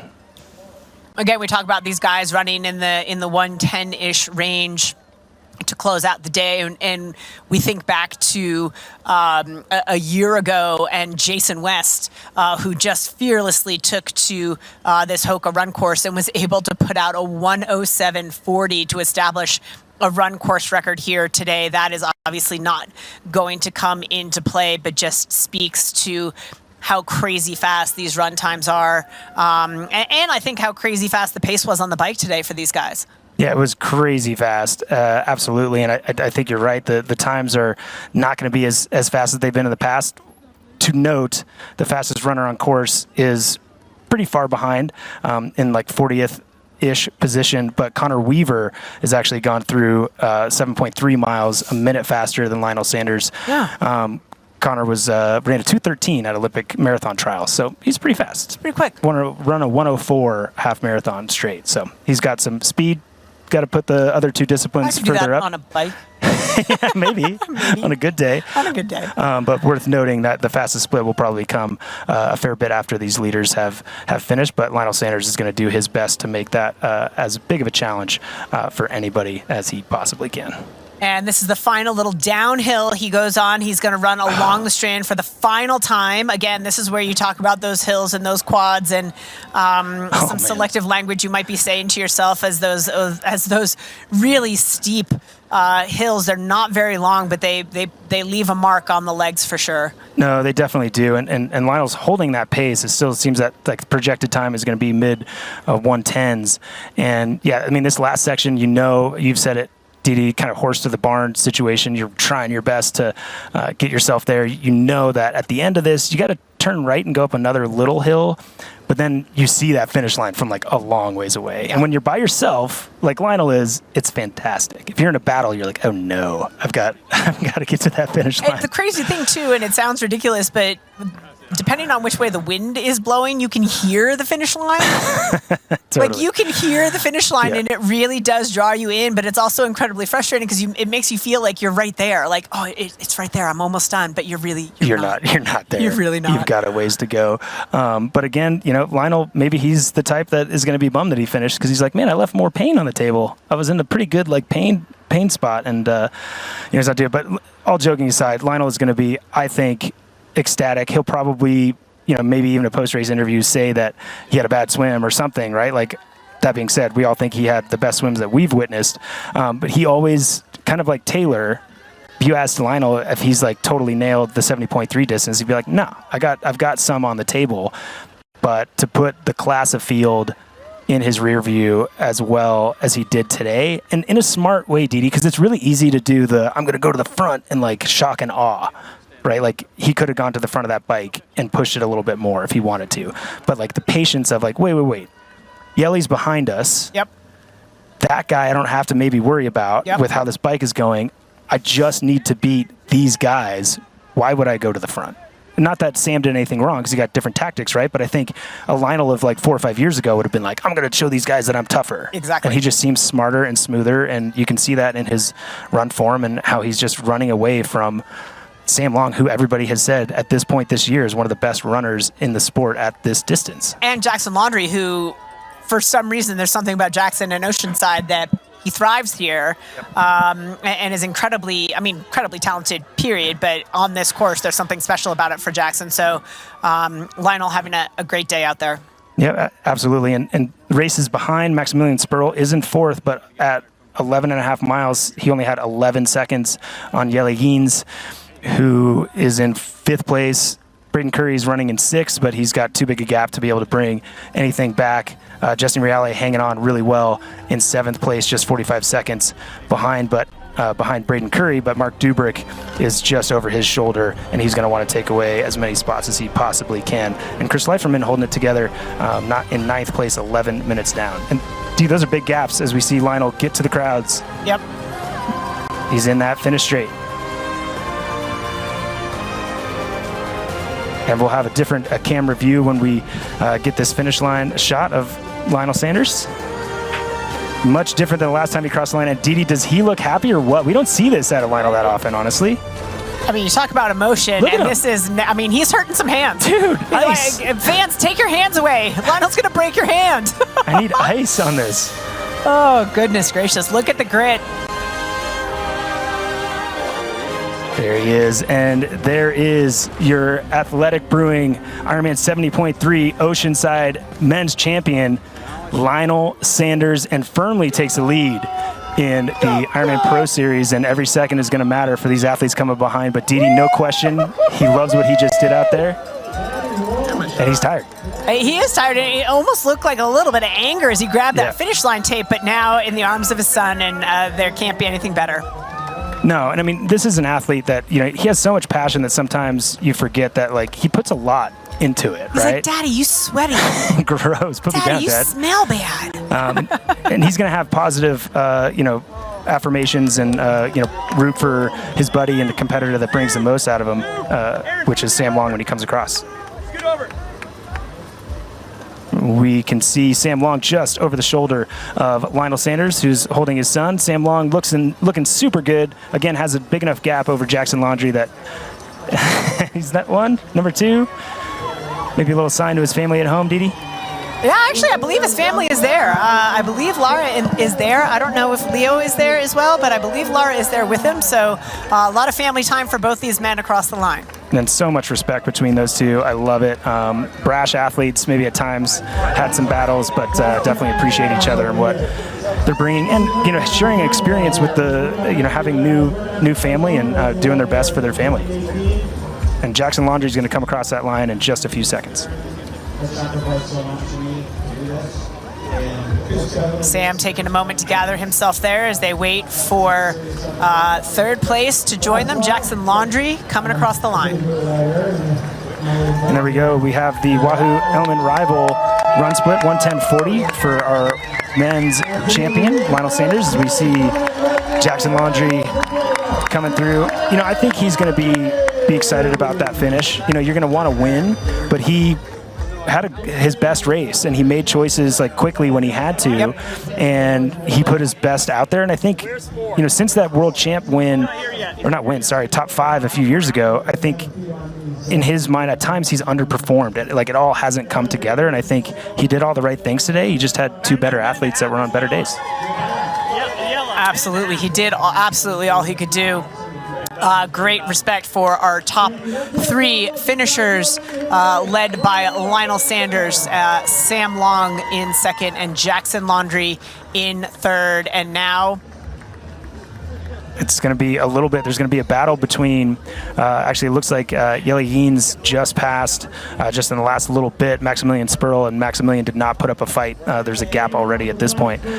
So the next is going to be Yeli Yeens coming across the finish line at 4th place. And the run splits for those top 3 athletes, 10:40 for Lionel Sanders, Sam Long with a 1:12.02, and Jackson Laundrie with a 1:12.37. And we will get our interviews with our top 3 competitors shortly. But if you're down at the finish line, you can definitely take in the immediate reactions from our top 3 men. Sam Long always got something to say.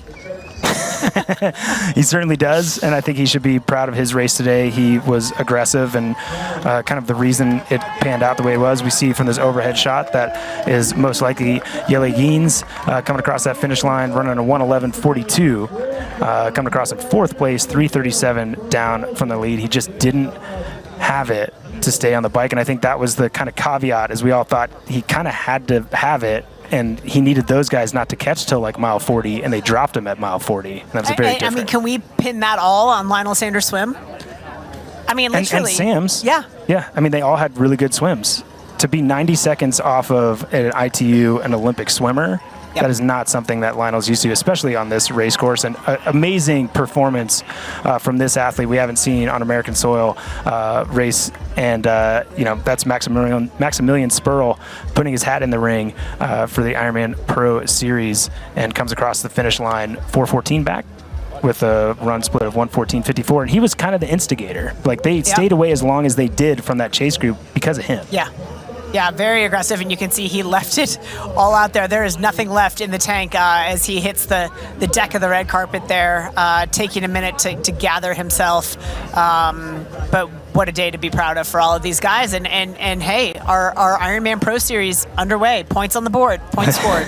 They're on the board, and they're paying attention. And that's, the next athlete to cross the finish line is going to be Braden Curry. And he's one that I would put as someone that could do really, really well in that series, because he does well at World Champ races, can do really good things in Kona, and is very consistent, right? So I think him trying to limit his losses as far as points goes is going to be pretty important. He's going to probably lose 400-ish points by the end of the day on first place Lionel Sanders. But what's interesting for this series is that you have to be good not only at the 70.3 distance, but the Ironman distance as well. You can't be it's rewarding versatility, and it's rewarding your ability to perform, but also perform at big races. Yeah, and I think for him, losing 600 points here is going to be a lot because he's not going to finish that far behind anybody at an Ironman in most Ironmans, right? But we're going to have more from the men's racing and, importantly, the finish of the women's race when we get back from this break. Open up the sky, 'cause I'm coming up to you. So send down your wings and let them bring me to you. You know I'm standing at the station, ready to go. Oh, big old aeroplane, I'm trusting your soul. Get on up, big bear. Introducing the Ironman Pro Series Virtual Edition on Full Gas. Join athletes from across the globe as they conquer bike courses from the Ironman Pro Series. Challenge yourself, travel the world, and earn your exclusive finisher's medal. Push your limits and make your mark. Exclusively on Full Gas. Unleash your inner champion. Register now at fullgas.com. Watch out, here comes the finisher. And here we are back with the action. We have our top 5 men across the finish line, led by Lionel Sanders, Sam Long in second, Jackson Laundry in third, Yele Hins in fourth, and Maximilian Spurl in fifth, as we come back to our women's race and check in with Fenella Langridge, who is trying to hold down, I believe, 4th place at last check, but she had a very quick Grace Tech and Danielle Lewis. Grace Tech actually has gone past Danielle Lewis now and trying to hunt down Fenella Langridge. So a lot of exciting races. It's been a dominant performance from Taylor Knibb, who is now through, she's through 9.7 miles and is just cruising along comfortably with a nearly 11-minute lead ahead of second place Emma Pallant-Brown, who went just recently past Paula Finley. But there is a great battle between 4th, 5th, and 6th place brewing here in the closing miles for the women. Yeah, no, it's tight there, no doubt. When you've got a minute separating those positions, clearly the further along in the race you get, the easier it is for that time to evaporate either one of two directions. So it kind of all comes down to who's been pacing well. And I'm impressed with Grace Tech. We should expect it. She's put up great results. But for her to still be up there, and it seems like in a position to respond to a quote-unquote pure runner like Danielle Lewis, I think normally if a runner like Danielle Lewis catches you, that's it. But I think by the way she spent her energy, I think Grace Tech is in a position to maybe hold on and maybe get up to that 4th position if possible. Again, you look at the trajectories of each athlete. Grace Tech is another one of those athletes who specializes across Ironman 70.3, and Danielle Lewis, I know, has Ironman Texas coming up. Okay. So it could be, we might be accustomed to seeing a little more spark in the legs from Danielle Lewis, but when you're in the midst of a big Ironman training block in preparation for that championship race taking place in the Woodlands in just a few weeks' time, maybe it's just taken some of the speed out. And Grace Tech is a great little runner. So, a good battle there, but right now Grace Tech getting the better side of that. No, and Grace is, she's also been racing as well, right? This isn't the first race of her year, so she kind of knows where she's at. She's already gotten 2 second places, one at 70.3 Tasmania in February and one not long ago at all at Ironman 70.3 Geelong, and having great results there, only to be beaten by some of the top athletes in the sport. Last time it was Ellie Salthouse, and before that it was a previous Ironman world champion, Chelsea Sodaro. So she's definitely been putting top performances out there already. I'm going to say something in jest, but we've got some of our pro men finishers here high-fiving behind the finish line saying, woohoo, I stayed ahead of Taylor. I think that's awesome. And I think one of those was Justin Reale, who I will say had a great day. He had a great day. Yeah. And, he's had a podium finish previously at Ironman 70.3 in Cozumel, but I will say that this is, to me, a better performance all around, considering the caliber of field and what he had to do to stay up there. This is an athlete, I think his first pro race, I said, man, I don't think this guy is racing too smart. And I got a lot of emails, texts from his friends. You don't know. Yeah. But he's proved that he's doing all the work and coming back from injury as well. But to your point, has a sense of humor, and he's also not kidding. He's excited to be in front of Taylor. Absolutely, as we have this great finish line shot waiting for all of our competitors to make their way towards this great finish line. And just an update for those who are curious, former Ironman CEO Andrew Messick through 49 miles, we'll call it, left on the bike, still making his way around this course, averaging 18.2 miles per hour on the bike. So go, Andrew, go, as we come back to our women's leader, Taylor Knibb. Yeah, and she looks as good as she did early, and the only reason we haven't had more pictures is maybe a little bit more action behind, but we knew Taylor as well in control again, several miles in front of those behind, and she's at that kind of that what I referred to as that first finish line, that little turnaround, and I don't think she was too worried about it, but at least it always feels good to be running home. Sure. The people that are in the lead also want to be done as quickly as possible. Yeah, I mean, she's it's a foregone conclusion at this point for Taylor Knibb. I mean, not wanting to create any bad karma. It's not over until you cross the finish line, but it's pretty smooth sailing for Taylor at this point. But it's not feeling good. You'd like to be done. Yeah, no, absolutely. And right now it seems like she's won. Obviously, she's looked at record books. Yep. And she has the course record on this course at this point. And from what I see, she's putting herself in a pretty good position to get that again. Well, and she said herself, she wants to get the best out of herself on the day. This is just another data point. She's not going to lock it into cruise mode because she and her coaches are going to want to know exactly where she is. And you don't do that when you just lock it in and cruise at home. So she's going to keep pushing herself all the way to that finish line because that's the kind of competitor she is. Yeah, absolutely. And, she looks smooth while she's doing it. I do think her run form for longer distance type racing has improved. Coming from Olympic distance, it takes maybe a little bit to find that efficiency. But we can see on this VinFast performance analysis run that she's running pretty well, nice and smooth. And we're going to go down and get a listen to some interviews from our men's podium when we can.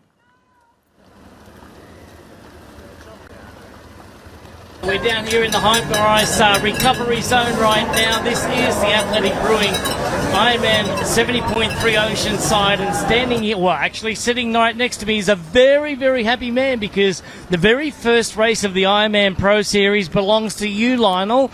Champion here before, coming back into 2024. You got a big year ahead of you. You've announced that this is what you're concentrating on and the big goal right at the end of the year. You must be so proud of how you've opened up the year.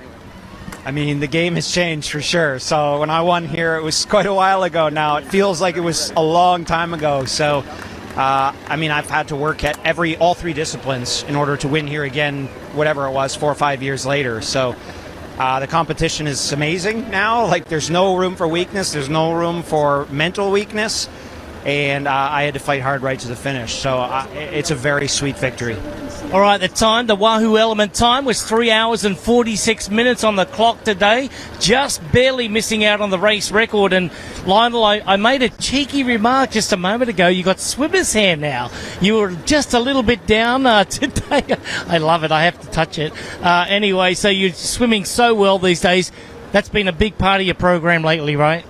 As you know, swimming is by far the most difficult to improve if you don't have any talent like myself. So it is a extreme work in progress.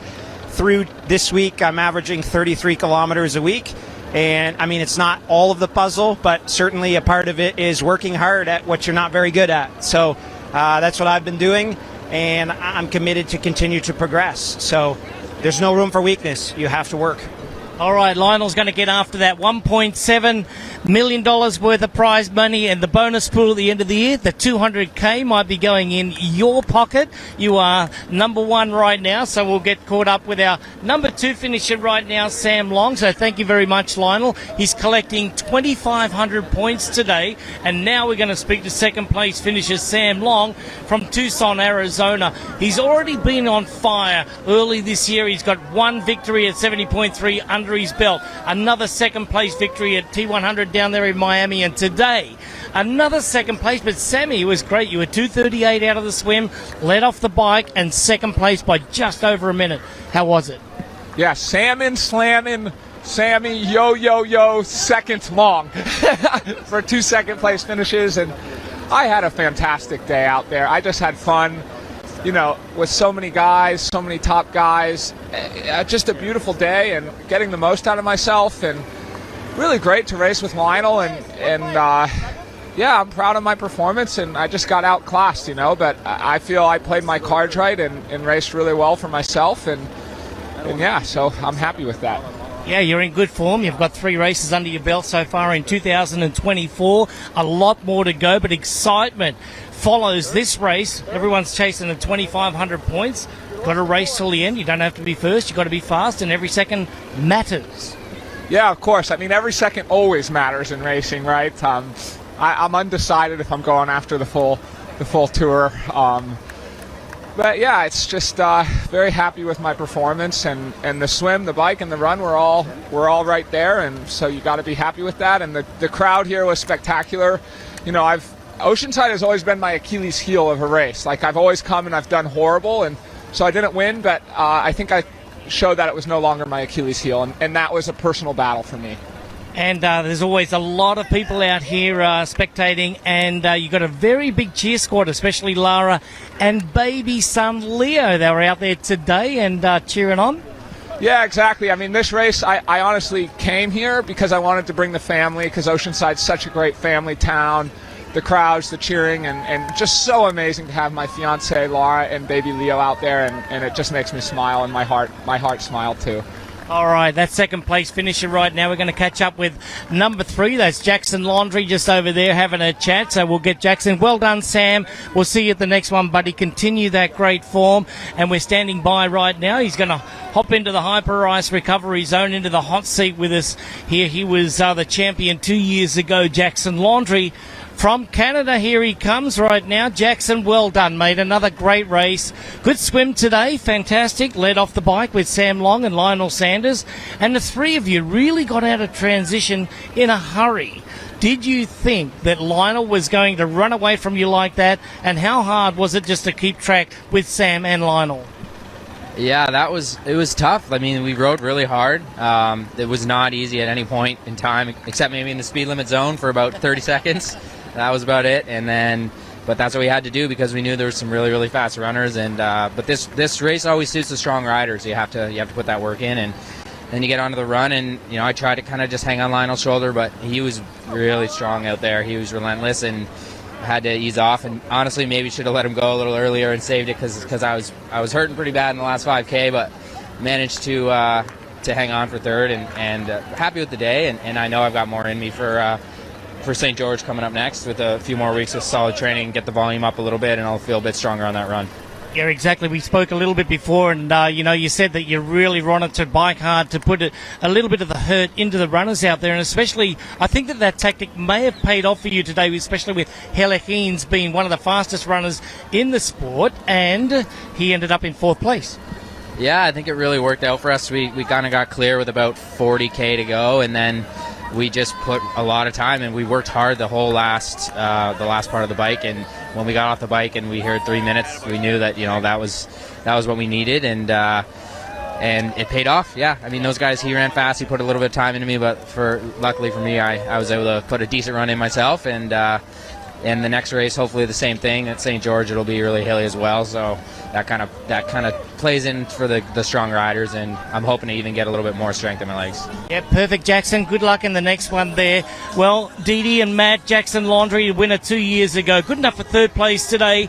Stand by. We're going to come right back to you guys here now, but we will be there at the podium presentation by Athletic Brewing coming up in the next few minutes. Well, what a great way to start the Ironman Pro Series. Back to you. Thanks so much, Greg. Appreciate it, and awesome getting kind of insight from the race as it went down for those athletes. Anything you noticed? Maybe that was a surprise, or kind of what we thought we were seeing. I think very much what we thought we were seeing, and a lot of the thought process of each of the guys in terms of this is a starting point. We're all together at the starting point, and each man's season is going to take them on a different trajectory and journey throughout the season, both in terms of the Pro Series and other race obligations throughout the year, but points on the minds of all of the men for sure. Yeah, and it seemed like, and I think Sam makes a good point that every second matters most of the time when he's out there racing, which is what it takes to be able to get to that next level. And I think that's one of the cool things about the Pro Series is that it's going to kind of force people to put themselves out there. You still have to pace properly, obviously, to be able to do that. And I think even more important to pace properly so that you can get every second at the end. And two women that have been doing a great job trying to conserve every second possible. That was Taylor Knibb on the screen just a second ago, and Paula Finley right now. She has been passed by Emma Pallant-Brown for second place, but she's running pretty firmly in that third place. But kind of as we might have thought, it did look like Grace Tech was spending that energy wisely, and she's now run away from Danielle Lewis, who was not too far behind and already passed Fenella Langridge, who now has to worry about Danielle Lewis. And Grace Tech now is just 2 minutes behind Paula Finley with 3.5 miles to go. And here we have Grace Tech on camera. This is our first look at Grace Tech since the women got into the harbor this morning, but a really good all-around athlete in Grace Tech. She made the journey over from Australia. She had raced there a couple of times so far this year. She was going to race in New Zealand early. She had a little bit of a foot niggle, decided to sit that one out, but has had 2 results so far across Ironman 70.3 distances and is made the long trip here to Oceanside from Australia, and absolutely no regrets in doing so. Is chipped her way into 4th place. Can she make her way onto the podium? Time will tell. We're going to come back for our men's podium celebration. Athletic Brewing Ironman 70.3 Oceanside podium celebration right now. And flowers today will be presented by Caitlin and Dana, representing the Ironman Foundation. In 3rd place, from Guelph, Ontario, Canada, with a time of 3:48.22, please welcome Jackson Laundrie.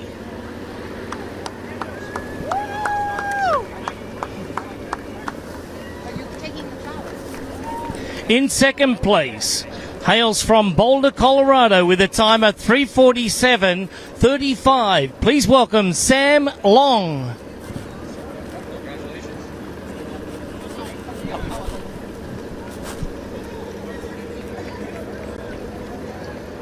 And in 1st place today, he swam 24:36, 2:06.11 on the bike, and a smoking hot 1:10.40 today with a time of 3:46.24. Your champion again for the Athletic Brewing Ironman 70.3 Oceanside Pro Series debut, Lionel Sanders.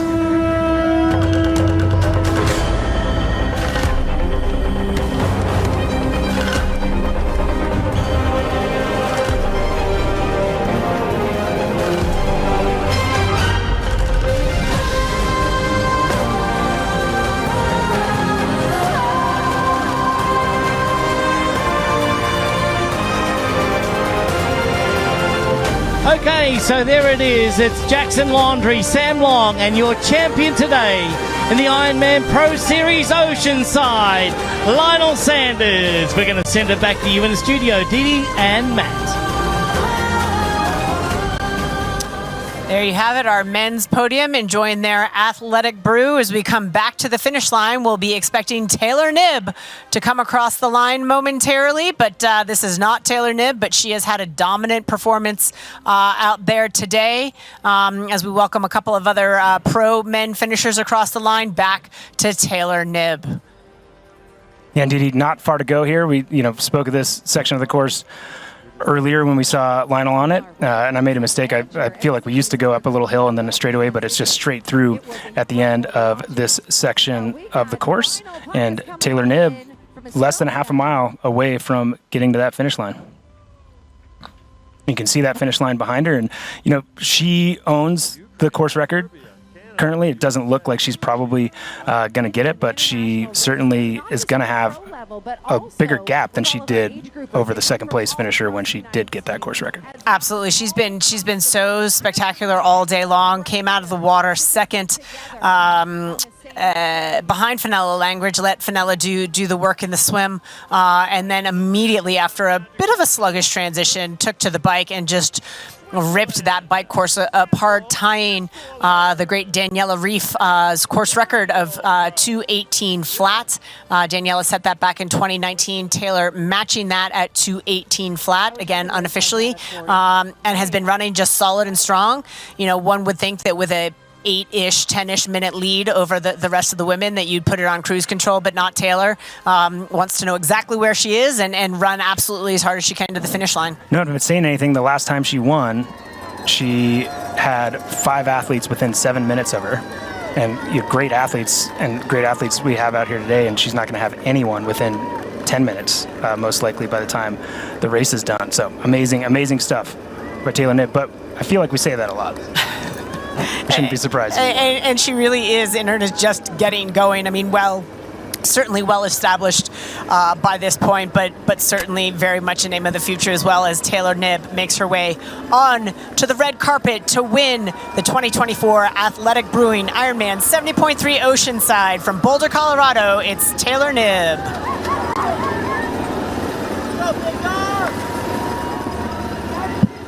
And there we go, her Wahoo Element rival run split time, 1:20.15. That is a very fast time, especially if you are in the lead by 2 miles. I feel like that's a pretty aggressive and great work from Taylor Knibb. And finishing ahead of some pro men, of whom she started 3 minutes back. So just what a performance from Taylor Knibb. A fair amount. Question for you. Yes. Do you think now that there's any chance that she feels like she's nailed the distance? No. I agree. I think it would be hard for Taylor to say she's nailed the distance at any discipline. She could win the gold medal in Paris, and she could still highlight things that she had done wrong. Yeah. In some ways, she's very much like Lionel Sanders in that way, always looking on where she's going to improve next. And I think she keeps a list at home of all of the things she feels she can continue to improve upon, as we take a look overhead here of Emma Pallant-Brown making her way down the strand to the finish line as well. Great performance from Emma Pallant-Brown, just resilient in the face of a lot of setbacks, not only today, but in the past week. So we will see Emma Pallant-Brown make her way to the finish line here in Oceanside after this quick break. Please don't go away. We'll be back with the rest of the women's podium. This is an epic, action-packed, adventure-filled story of Athletic Brewing's revolutionary non-alcoholic beer and the founders behind it. I'm Bill. And I'm John. You see, this is no ordinary non-alcoholic beer. These are great-tasting brews that are fit for all times. And they all started with a crazy idea. Why can't there just be an amazing non-alcoholic beer that wouldn't affect me the next day? And one that actually tasted great? Oh, wow. That's a great idea. And there you have it. Just 2 totally delusional people.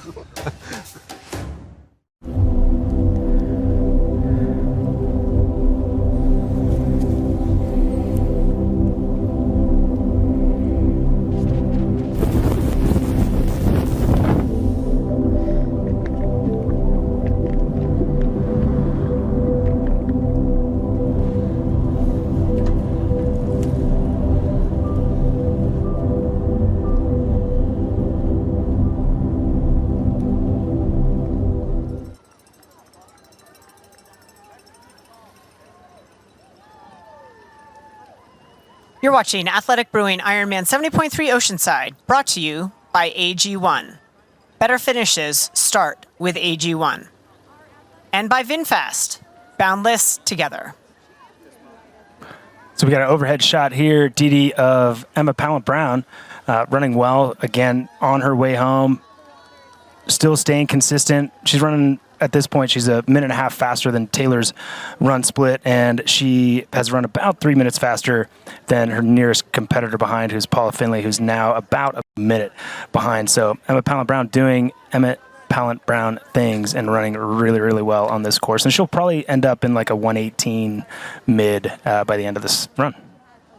Again, what a performance from Emma Pallant-Brown. It's hard enough to do in light of the intensity of the competition, the pressure of what is the first major season opener. Some of these athletes have raced a bit at smaller events leading up to this, but really the pressure cooker of the first big event of the year, the start of the Pro Series, and for Emma Pallant-Brown, it's hard enough to do when all things are going well, and when you face some of the adversity that Emma has faced so far this season, these past weeks, and even today with some mishaps on the course, for her to land on the second step of the podium, I think has got to be reason to celebrate. Yeah, absolutely. And I think normally I would feel this way on a race like this, but certainly because of everything you just said, you kind of, even though she's an extreme competitor and she wants to win, it's kind of like, man, you're not going to beat Taylor anyways, right? Like, is she probably like on everybody's good day, Taylor's faster at this point, Yes. right? So to finish second place and the only person that beat you is the person that you kind of assume you could only beat on maybe not her best day anyways. Considering everything you just said, she has to be, I would hope, ecstatic for this result. Yes. I mean, all these athletes, high performers, are gonna have that moment of reflection, be like, woulda, coulda, shoulda, this could have been better, that could have been better. But I think hopefully she and her husband Jared will take a moment of reflection and say, hey, this was a good, hard-fought performance, and for as hard as today was, in light of all the challenges that she had, think about when things do go smoothly the next time and how much better it could be. Again, Emma Pallant-Brown represents Great Britain, makes her home in South Africa, made a big trip over to hit a bunch of races here in the early part of the season. It's a big investment so far. It hadn't panned out, but second place finish today, reason to celebrate for Emma. Yeah, and she has finished on the podium twice at an Ironman 70.3 World Championship. And Taylor Knibb has won a couple, right? So like in the end, she's, she's going to not want that gap to be that big. And she knows a lot of that is because of what she's been through. But again, I think if you go back to the beginning of this race at the start line, both of us were very impressed with her being here ready to race, let alone getting second place, right? So I think like that perspective, even if that athlete isn't going to have it in the moment, we can have it for him. Yeah. I'm proud of you, Emma. No, that's awesome. She's great, and she always brings as much as she can to every race, and you got to respect that. And going on behind still, Paula Finley running in third with Grace Tech doing all she can to close that down. It's going to be a tough ask. And then Fenella Langridge holding down fifth with Danielle Lewis, again charging hard to make a leap up into the top five, but running out of real estate. Yeah, and Danielle looked like she had a bit of a stall when Grace Tech kind of put a little bit of an effort down and got a big gap, but it looks like she's regained, but she's got 32 seconds she needs to make up on Fenella. The last section was making up about 20 seconds a mile, so the math says she could do it. She's probably going to do it, especially at the finish with being a great runner, but we talked about the grit, the fight, and the tenacity of Fenella Langridge. And here's the thing, too, about the nature of this course. I mean, that pass could potentially take place right there along the strand. Oh, yeah. So Fenella's going to know she's coming. That's not going to be a sneak attack. So she's going to be getting that information from the fans and spectators along the strand there as we take a look at that last downhill. I believe that's Emma Pallant-Brown maybe, or just drone footage of that last downhill section, that final bit along the strand. So that is where the convergence of Danielle Lewis and and Fenella Langridge could take place, but it's not going to be a sneak attack. So Fenella may be able to hold on. I think you're right, and it is so painful on that section because I've had that myself, and you've got people in front of you like putting their hands up like how many seconds you have. Wait, is that meters or seconds? Like what's happening? But you have that fear response. Yep. Like, you know, somebody's there, you're the prey.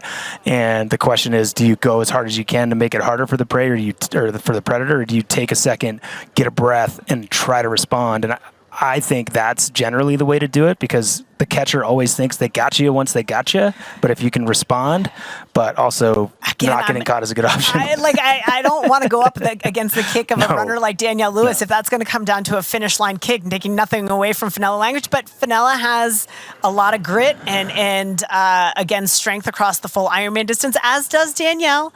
But I would say across Ironman distance racing, Fenella's probably got the edge. So the strength at the end of a long race, maybe the nod to Fenella, but the kick and the run prowess of Danielle Lewis, it could be exciting. No, it certainly is going to be. And Emma Pallant-Brown and Paula Finley are both within that last half mile. So they're on that straight away, getting very close to finishing their race out in great form. I think both of those athletes, as you said, top performers, wanted to win today. But I think both of those athletes getting a podium today, considering everything, considering what time of year it is a really, really good position for both these women. Yeah, no, absolutely. A good, I don't want to say start to the season because both have raced, but an unofficial start to the season and a great start to the series for both of the women. Yeah, and turns out Emma looks just as good as she did. She really does. The first mile and running form that we all so composed. I mean, not that it doesn't had. hurt. I know that it hurts, but she makes it look like it doesn't, which makes me just a little bit angry. Don't you wish they made it look a little bit hard? I know. Gosh. And yeah, again, she's going to have probably a low 118 or mid 118, which is a great run out on this course, especially bike conditions didn't seem overly fast today. That being said, Taylor tying for that course record to the second. So certainly enough speed for Taylor to get out there, but not too far in front of, or not able to get in front of Daniela Reef's time. But Emma Pallant-Brown, just a few hundred meters to go. She's not going to have to look over her shoulder. She might still, because every smart athlete does. It looks like Grace Tech has come through, and she's still about a minute 40 behind Paula Finley. So Paula is safe, and nobody's really going to run up on Grace with the, pacing that she had. Again, Sure. She looks like she did a really good job of pacing that effort. Yeah, she did all she could do. She came so close to the podium, but three really strong women ahead of her. But a great investment from Grace Tech to have made the trip here, a solid fourth place finish and some important points on the board in the Ironman Pro Series. Yeah, absolutely. And here's that kind of divergence. You are so stoked when you get to follow the sign to the left that says straight to the finish. And she's given herself some self-claps there. I think, when you have all those bad things happen to you, especially even today going off course for a little bit, not knowing how far off she went, you kind of think it's not going to come together. And that's her being like, okay, whatever you had control over, you accomplished, and good on me.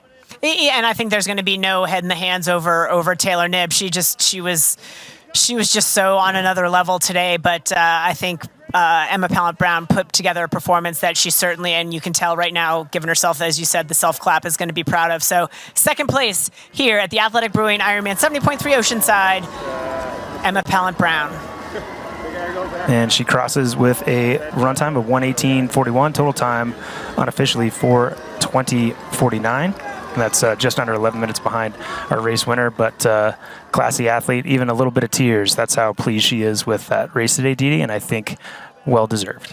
Getting to the finish line after an emotional buildup and the mistakes that were made earlier on the course, I think that is just emotional relief. You've been holding on to that emotion throughout the last 70.3 miles and just letting it out now. She's put up a big fight. She had to be so strong and so focused, and now giving herself the opportunity to just take it all in. And here comes Paula Finley rounding out our women's podium from Canada by way of Bend, Oregon. It's Paula Finley, third place in our women's race today. And great stuff from Paula. She comes across with a 1:21:27 and a total finish time of 4:21:48. And I hope she's stoked with where she's at. She'll get there. She got a little smile on her face, and podium. And these are all women who have been in that podium zone for a 70.3 World Championship. So you can't argue that the field showed up today. Great performances. Great to see the emotion from Emma Pallant-Brown. So much to be proud of today. I think Paula Findlay wishes maybe she had been a little bit stronger, put up a little bit more fight to Emma Pallant-Brown, but certainly another consistent performance, podium finish. Nothing to hang your head about there. No, not at all. And I think, you've got 2 second-place finishers at 70.3 World Championship on the podium and a 2-time winner. That's why Oceanside is a big deal. It is a big deal, right? It doesn't. You better don't get come out to play. You don't get podiums like that. And someone like, you look at the next finisher who's going to come across the finish line, Grace Tech. She probably wanted to be on the podium, but considering all that, you have to think you did a pretty good job. Dee, 12 and a half miles in, Fenella Langridge, 10 seconds on Danielle Lewis, and everyone is yelling at Fenella Langridge that she's coming, and you just need to keep going. Absolutely. Here we have Grace Tech across the line. We see the quick turnover of Grace Tech making her way across the line in 4th place, and the battle now is going to be for 5th place. Can Danielle Lewis run down Fenella Langridge? 2 great athletes, both very good across 70.3, but also both very good across Ironman. No one is going to get tired, so to speak, but Danielle Lewis with a really impressive run resume. Is she going to have the kick to chase down Fenella Langridge? Fenella is so fiery and so competitive. It's a big ask. It's going to be kick versus grit, I think, on this one, and I wouldn't want to be either of these athletes, and nobody wants to do a sprint-ish finish or have anybody to race with a mile to go in this race, let alone a half mile. So Fenella's going to, seems like, do the tactic that is probably smart, and the one you spoke of, just try to keep them away as long as possible and stay on the gas and don't let them catch you. Make it as hard as possible. And, she hasn't lost that. She only lost 3 minutes to Danielle Lewis, who's a phenomenal runner, right? So it's not like she hemorrhaged time. No. She put herself out there, overextended herself, maybe staying with Paula at the end of the bike, running hard early. So she's in a good spot. That might have helped her. Like, did Paula pull her further away from Danielle Lewis, giving her more of a cushion starting the run? Had Fenella been a little bit more complacent and just let Paula go, Danielle might have passed her, 2 miles ago at the final turnaround. But it's going to be an exciting finish as we sit here behind the finish line waiting for our 4th and 5th place women to make their way across the finish line. A great battle. Certainly the story of the day, the dominance of Taylor Knibb, but what fiery racing, and here they come down the stretch. Who's it going to be? And it is, every second matters to each of these athletes. Definitely going for the Fenella. series. I think it is Fenella. Nope, it's a pro man. Yep. that was a pretty good missed call by both of us. That's Danielle Lewis. It's Danielle Goddard. That was Danielle, just went down. It was Danielle Lewis. I think that's Danielle with the hat on, sitting at the edge of the finish line, and there comes Fenella Langridge. So what a battle between those women. Danielle Lewis, in the end, pulling it off against Fenella Langridge. What a great effort from both women. In the end, 9 seconds separated the two, and they no doubt put every effort forward. And 9 seconds, that's 9 points. And those 2 athletes are 2 that I would put really high up in the rankings for athletes that have the ability over 2 distances to be consistent for the Ironman Pro Series, because that's, I think, what's going to matter most. But that top 5 and top 6 now with Fenella Langridge coming across in 6th place, quality women's field here today. Great racing. Yeah, really great racing. I mean, again, you can be ho-hum about it because Taylor Knibb was just in another stratosphere, but the races and the battles that went on behind him, from Emma Pallant-Brown clawing herself into 2nd place, the consistency of Paula Findlay, and the fight of Grace Tech coming so close to the podium. And then, of course, Danielle Lewis running down Fenella Langridge in the closing miles there. Really inspiring racing. Yeah, super inspiring. And again, everybody's got their own story at how they got to where they are today. And often they can be turbulent when it's an early April race and you're racing 3 70.3 podium finishers. Yep. It's hard to bring everything to that race. And it was great to see the quality racing across the board. Who was the surprise to you so far?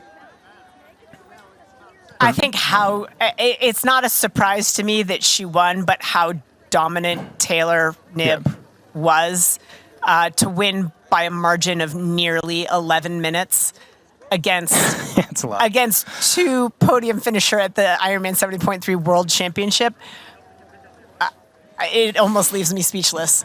Yeah, no, it's a lot. And yeah, as you said, 2 second place finishers to put in the rear view behind you, that far back, 2 miles-ish almost behind you. That is certainly an impressive result. And as you said, an athlete that has to keep some speed in the legs for a little thing called the Olympics, not too much time. So it's hard to, I don't want people to underestimate what it is that she's doing, right? Like, it's incredible that she's at that level in that racing, that she kind of went out to get an experience in Kona and was still 4th place, and then has the ability to still have that speed and that endurance mix perfectly to be that dominant over this distance. It's frightening just knowing the potential that still is, and the years that are left in the career is astonishing. So, amazing performance. To me, that was sort of the surprise. The rest of it, fiery racing across the board. No surprises there. It's Oceanside. Everybody's going to bring it. There's going to be a lot of people, and they're going to be moving pretty quickly. And if you want to keep up, you're going to have to push yourself pretty darn hard, as we can see bent-over athletes in the finish line have done so. But more to come in our women's podium when we get back from this commercial break. For 12 years, for 4,383 sunrises, across millions of mornings, we've been working to make one thing better. This, AG1, is foundational nutrition, a science-driven formulation to support whole body, brain, and gut health with just one of these, or one of these, once a day. Welcome to foundational nutrition. Welcome to AG1. Start at drinkag1.com.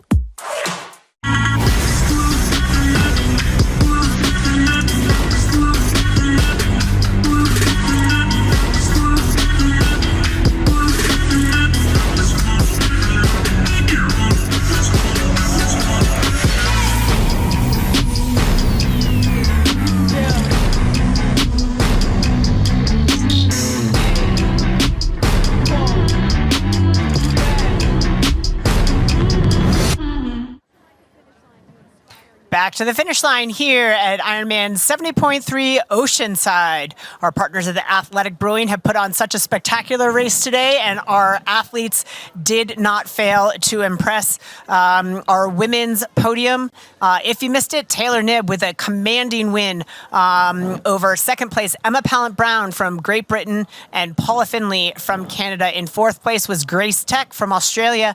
Danielle Lewis in a hard-fought 5th place over Fenella Langridge, who finished 6th, and Kate Curran came across the line in 7th place. So really, really great racing from our women. We're going to get down for interviews with our top 3 women as well as our podium celebration. Yeah, certainly looking forward to hearing what those ladies have to say about their days and kind of the effort that they put forward as we have that overhead shot, as we have more athletes coming across the finish line. We're going to have a few more of our top women finishers coming across just in a minute or so. So still a pretty tight racing across the top 10 if you take out 1st place. Yes. Right? Like, finishing 20 minutes back might seem like a lot, but when 2nd place was only 10 minutes in front of you, that's pretty good. Absolutely correct. And impressed again, I'll say it just tells you the stakes that are on the line. Oceanside always draws a huge crowd, but of athletes coming to race. But the international field was absolutely astounding. We're going to go down to Marinda Carfrey with our champion, Taylor Knibb.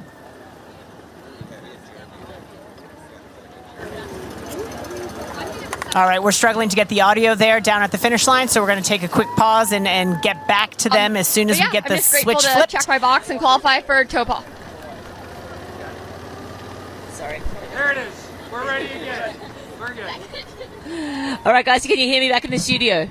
Yes, we got you, Rinny. Go ahead. All right, I'm here with Taylor Knibb, the first ever champion of the IRONMAN Pro Series. You did say technically Lionel is, but you are the first female champion. How does that feel, Taylor? Well, I think it would feel better at the end of the year, but I'm not doing the Pro Series this year. But I'm just grateful to be here, grateful to have finished, and grateful for a great race. The women were fantastic today, and so were the men. So thanks for hosting. You say the women were fantastic, but you were on another level. You were 8 minutes ahead plus off the bike, and then 11 minutes almost at the finish. So tell me a little bit about your race and how it went. I know you mentioned you had a little bit of a rough swim, so tell us how that all played out. Well, I think my swim was very, very cold, and I couldn't feel my feet. It was just painful running into transition, but I knew that Daniela had the bike course record, and it was 2:18 here. So that was like in the back of my mind, actually the front of my mind, especially the last like 30 to 40 minutes. So, I mean, you've got to say, like, for a competitor to motivate you and inspire you when they're not even here today, like, she was definitely helping me those last, well, her record was, she and the record were helping me the last, especially hour, I'd say. I was just like, I want to get it, but I think someone said I tied it, may have missed it, but you know what, like, trying to get the best out of myself, that's the whole goal, that's why we have competition, so it is what it is. You tied it to the tee, actually, 2:18 flat, so exactly the same time as Daniela. So we'll have to get you back again next year to try and beat. I know you have a lot going on this year with the Olympics and a bunch of other racing going on, but we'd love to have you here, Taylor, and congrats again on the win. Yeah, maybe she can postpone her retirement and have one last race and we can go after the bike course record, but no. That would be amazing. You'll have to talk her into that. But thanks, you guys. We'll throw it back to you in the studio.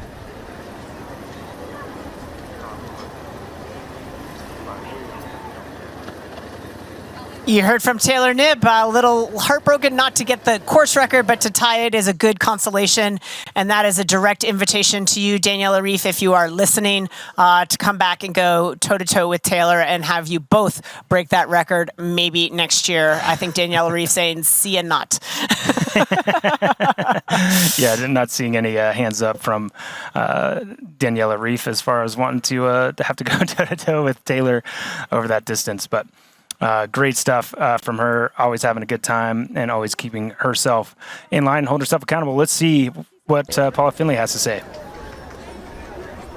They're still talking. Go ahead. Okay, we're here at the finish with Paula Finlay, third place today. Honestly, you've just been so consistent these last couple of years, and I know prior to that you had injuries and so forth. So tell me about your day today and tell me about what it feels like to be racing the IRONMAN Pro Series. Yeah, it was a solid day today. I wouldn't say that I felt amazing or anything, but to podium at this race, it's always super competitive, and to race Taylor Knibb is always an honor. She's just insanely good.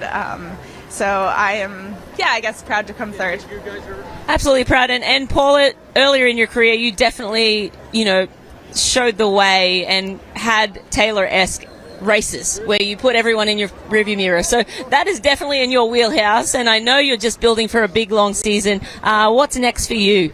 I'm going to race St. George 70.3 next, which is probably my favorite course in the world that I've ever done. So I'm excited to go back there, and it's just good to be healthy and consistent, and it's early in the year. I don't think that Oceanside necessarily sets the tone for the whole year, but it's nice to come here and have a good race. I've had a lot of really bad races here, so to have a good performance is a nice way to set off the year, and just trying to stay consistent like I was last year. That's my main goal. Absolutely. Well, we wish you all the best for the rest of this year and future years, and I'm sure we'll see you on many more podiums throughout the year. Thanks, Paula. Thank you, Rennie.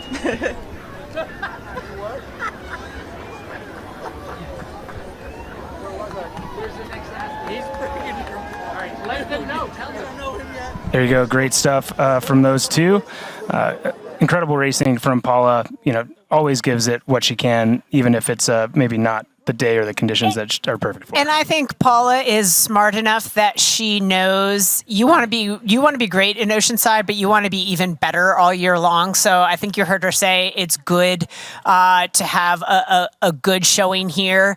Not necessarily disheartened with third place, knowing that there is more to come. Matt, as long as we've got some time, thoughts on the day, surprises for you in today's race? I would say, kind of similar to what you said, the surprise being on that men's race, Lionel Sanders, obviously I was surprised. I said he just won the race, which turns out I might have been right. You were right. And I don't say that easily. I know. But what that did to the dynamics, and to your point, we thought there'd be bigger groups, but the horsepower got there early enough that the race just kind of disintegrated behind, and it was a lot of solo athletes out there, but the performance from Lionel getting back on top, and can't be surprised by anything from Taylor Knibb except the level of dominance, and I think we're going to see more of that as we go, but we'll be right back with more from Oceanside, California after this break.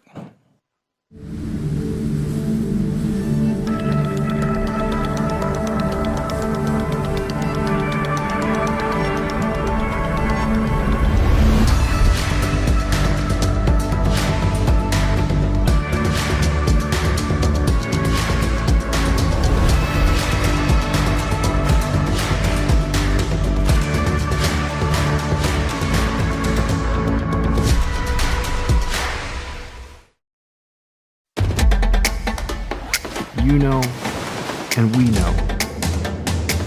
The thing about challenging yourself is you're always looking for what's next.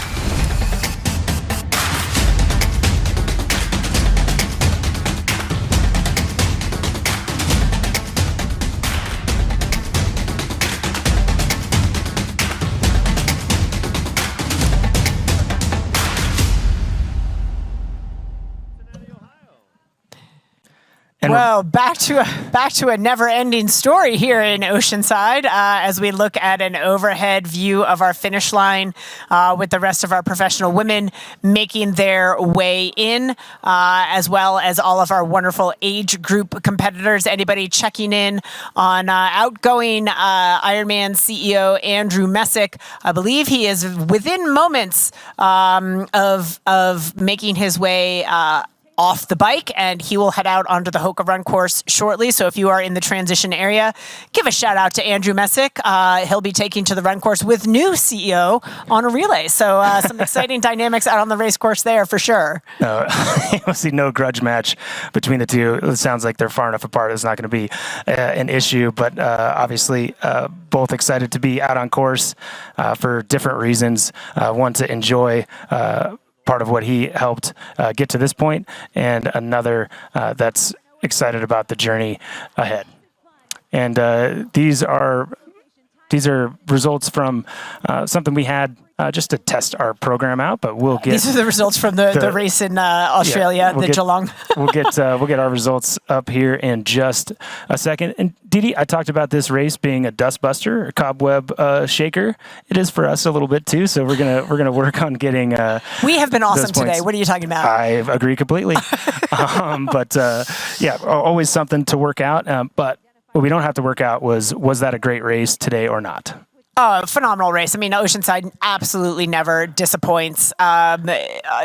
Great results across the board. The dominance of Taylor Knibb, the guts of Lionel Sanders, and putting together an outstanding performance. And then it just goes all the way down the line from there as we check in with some of the other athletes who have finished in the women's race. Grace Alexander coming across the line in 7th place.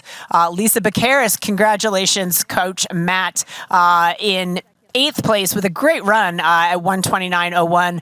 Guru Fraudas out of Spain with a blistering run time of 1:20.40 runs her way into the top 10, finishing in 9th. And Anna Marie Strelo rounding out our women's top 10. She finishes in an overall time of 4:37.56. So there are your top 10 women as we have them across the line so far. All results unofficial. Amazing stuff. Yeah, all results unofficial for sure. And Didi, just for a second, since you mentioned it, I will say they all had something that they had to get across before they crossed that finish line and started this race. And pretty proud of Lisa. 2 hip surgeries in the last 16 months, and she got herself a great 70.3 finish here at a steep field. So proud coach there. And we're looking now on the right side of the screen, our points from today. That's Lionel Sanders at 2,500. Look like we have Sam Long with 24.29. My eyes are going to give out here eventually, but Jackson Laundrie 23.82. There we go. And then Yeens 22.03. There we go. It's like an eye exam. It really is. 22.83, and then Spurl 22.46, and then obviously more athletes behind. But you can see on screen that it's kind of Lionel Sanders having that good of a race blew things out. Like in the end, you saw him have a sprint finish at an Ironman World Championship with Braden Curry. Yes. Those are two athletes that you would say are probably going to be fighting for that series in the end. And he just put a lot of space over a 70.3 on Braden. Braden's got more tries to get the most points. That's the thing that's so interesting about this series, is we heard Sam Long say he's not sure whether or not he's going to do the series. Jackson Laundrie, another athlete who's, if you're going to compete in the series, you have to step up and race some Ironman distance races, and Jackson's not sure he wants to do that just yet. We know Jelle Heens is probably not going to be a part of the overall series. It's the ability to race well both at the Ironman 70.3 as well as the Ironman distance races. And so when you start to talk about all of the players involved, I mean, Chris Leiferman, another guy who's going to throw down some really, really good Ironman results, Joe Skipper, somebody else who needed a good score at a 70.3. Those guys are going to bolster their point totals with Ironman races later in the year. Some of these 70.3 specialists who might jump into an Ironman to fulfill the requirement and get the points on the board. Yeah. It's going to be sort of an interesting roadmap as we track this journey throughout the year. But the guys that can race well, both guys and women, both well at 70.3 and Ironman, that's who is really inspired and excited by this series. Not to mention the whole host of new names. I mean, both in the men's and women's field today, we had a bunch of names we've never heard of, but people who are excited because of the money, life-changing amounts of money for these professionals to throw their hat in the ring to accumulate the points at the end of the year to earn a significant amount of money in bonuses. Yeah, and life-changing at the top, but also career helping on those. Like, I'm most excited about, honestly, the 11th through 50th place. If you're consistent and you go to races and you travel, if you get top 50, that $5,000 is probably going to cover a lot of your travel and your expenses to get to those races. And that's an experience that we haven't really had at that level, which is awesome. And what's so exciting is that it's not just one distance, right? These aren't one-trick ponies. These are multiple distances on multiple courses around the world in all kinds of different conditions and environments. You have to manage travel. You have to manage your schedule and pick your moments to peak. It's a chess match. It's a chess match as much as racing well, individual races. You've got to play the long game and figure out your moves strategically throughout the year. Totally. And I think what a lot of us haven't looked at is that the announcement of this series being at the end of the year, you might start seeing athletes change their, I think Sam is smart with his, Jackson Laundrie is smart about staying in what he's good at and not trying anything new while he's trying to get on the podium at a 70.3 World Championship. Exactly. But down the road, we might see athletes changing that as they see this on offer. Having the opportunity to have more structure to the end of their season, now thinking about, okay, this is how the points came in the end. Let's see, maybe plan things a little bit differently for races down the road, or pick and choose what races to do. But great performance by all those men on that screen. And it gets even more complicated when you think about it, because not only are you having to decide which races you're going to do, but maybe speculate who's going to race at those races, right? I mean, if we learned anything today, maybe we don't want to race Taylor Knibb across 70.3 because you're not going to get the same number of points than if it's a more balanced field. So like I said, there are so many decisions to make, and without complete information necessarily on who you're going to toe the line against, because who you're racing against determines how far ahead or back you may be, which impacts it makes my head hurt. Totally. And again, I was kidding about the Taylor Knibb effect, but man, if I see her on the start list, I'm like, man, I'm going to take my chances somewhere else. If I need to get the most amount of points, would I rather try to beat other people by a certain distance to do it, or try to stay as close to Taylor as possible, right? So it's a lot. Again, but the dynamics, Taylor's got race obligation in the name of the Olympic Games in the middle of the summer that will be I don't want to call it a distraction, but a distraction from her 70.3 racing. I don't know that we'll see her at another 70.3, in fact, until after the Olympic Games. Yeah, no, it's certainly a lot that we have to figure out before the rest of the season goes, but big thing is Pro Series has started, Didi, and what a race those women and men put on today. It has been so exciting. Definitely stay with us throughout the season as we track these athletes. And if you want updates on the Pro Series, go to proseries.ironman.com.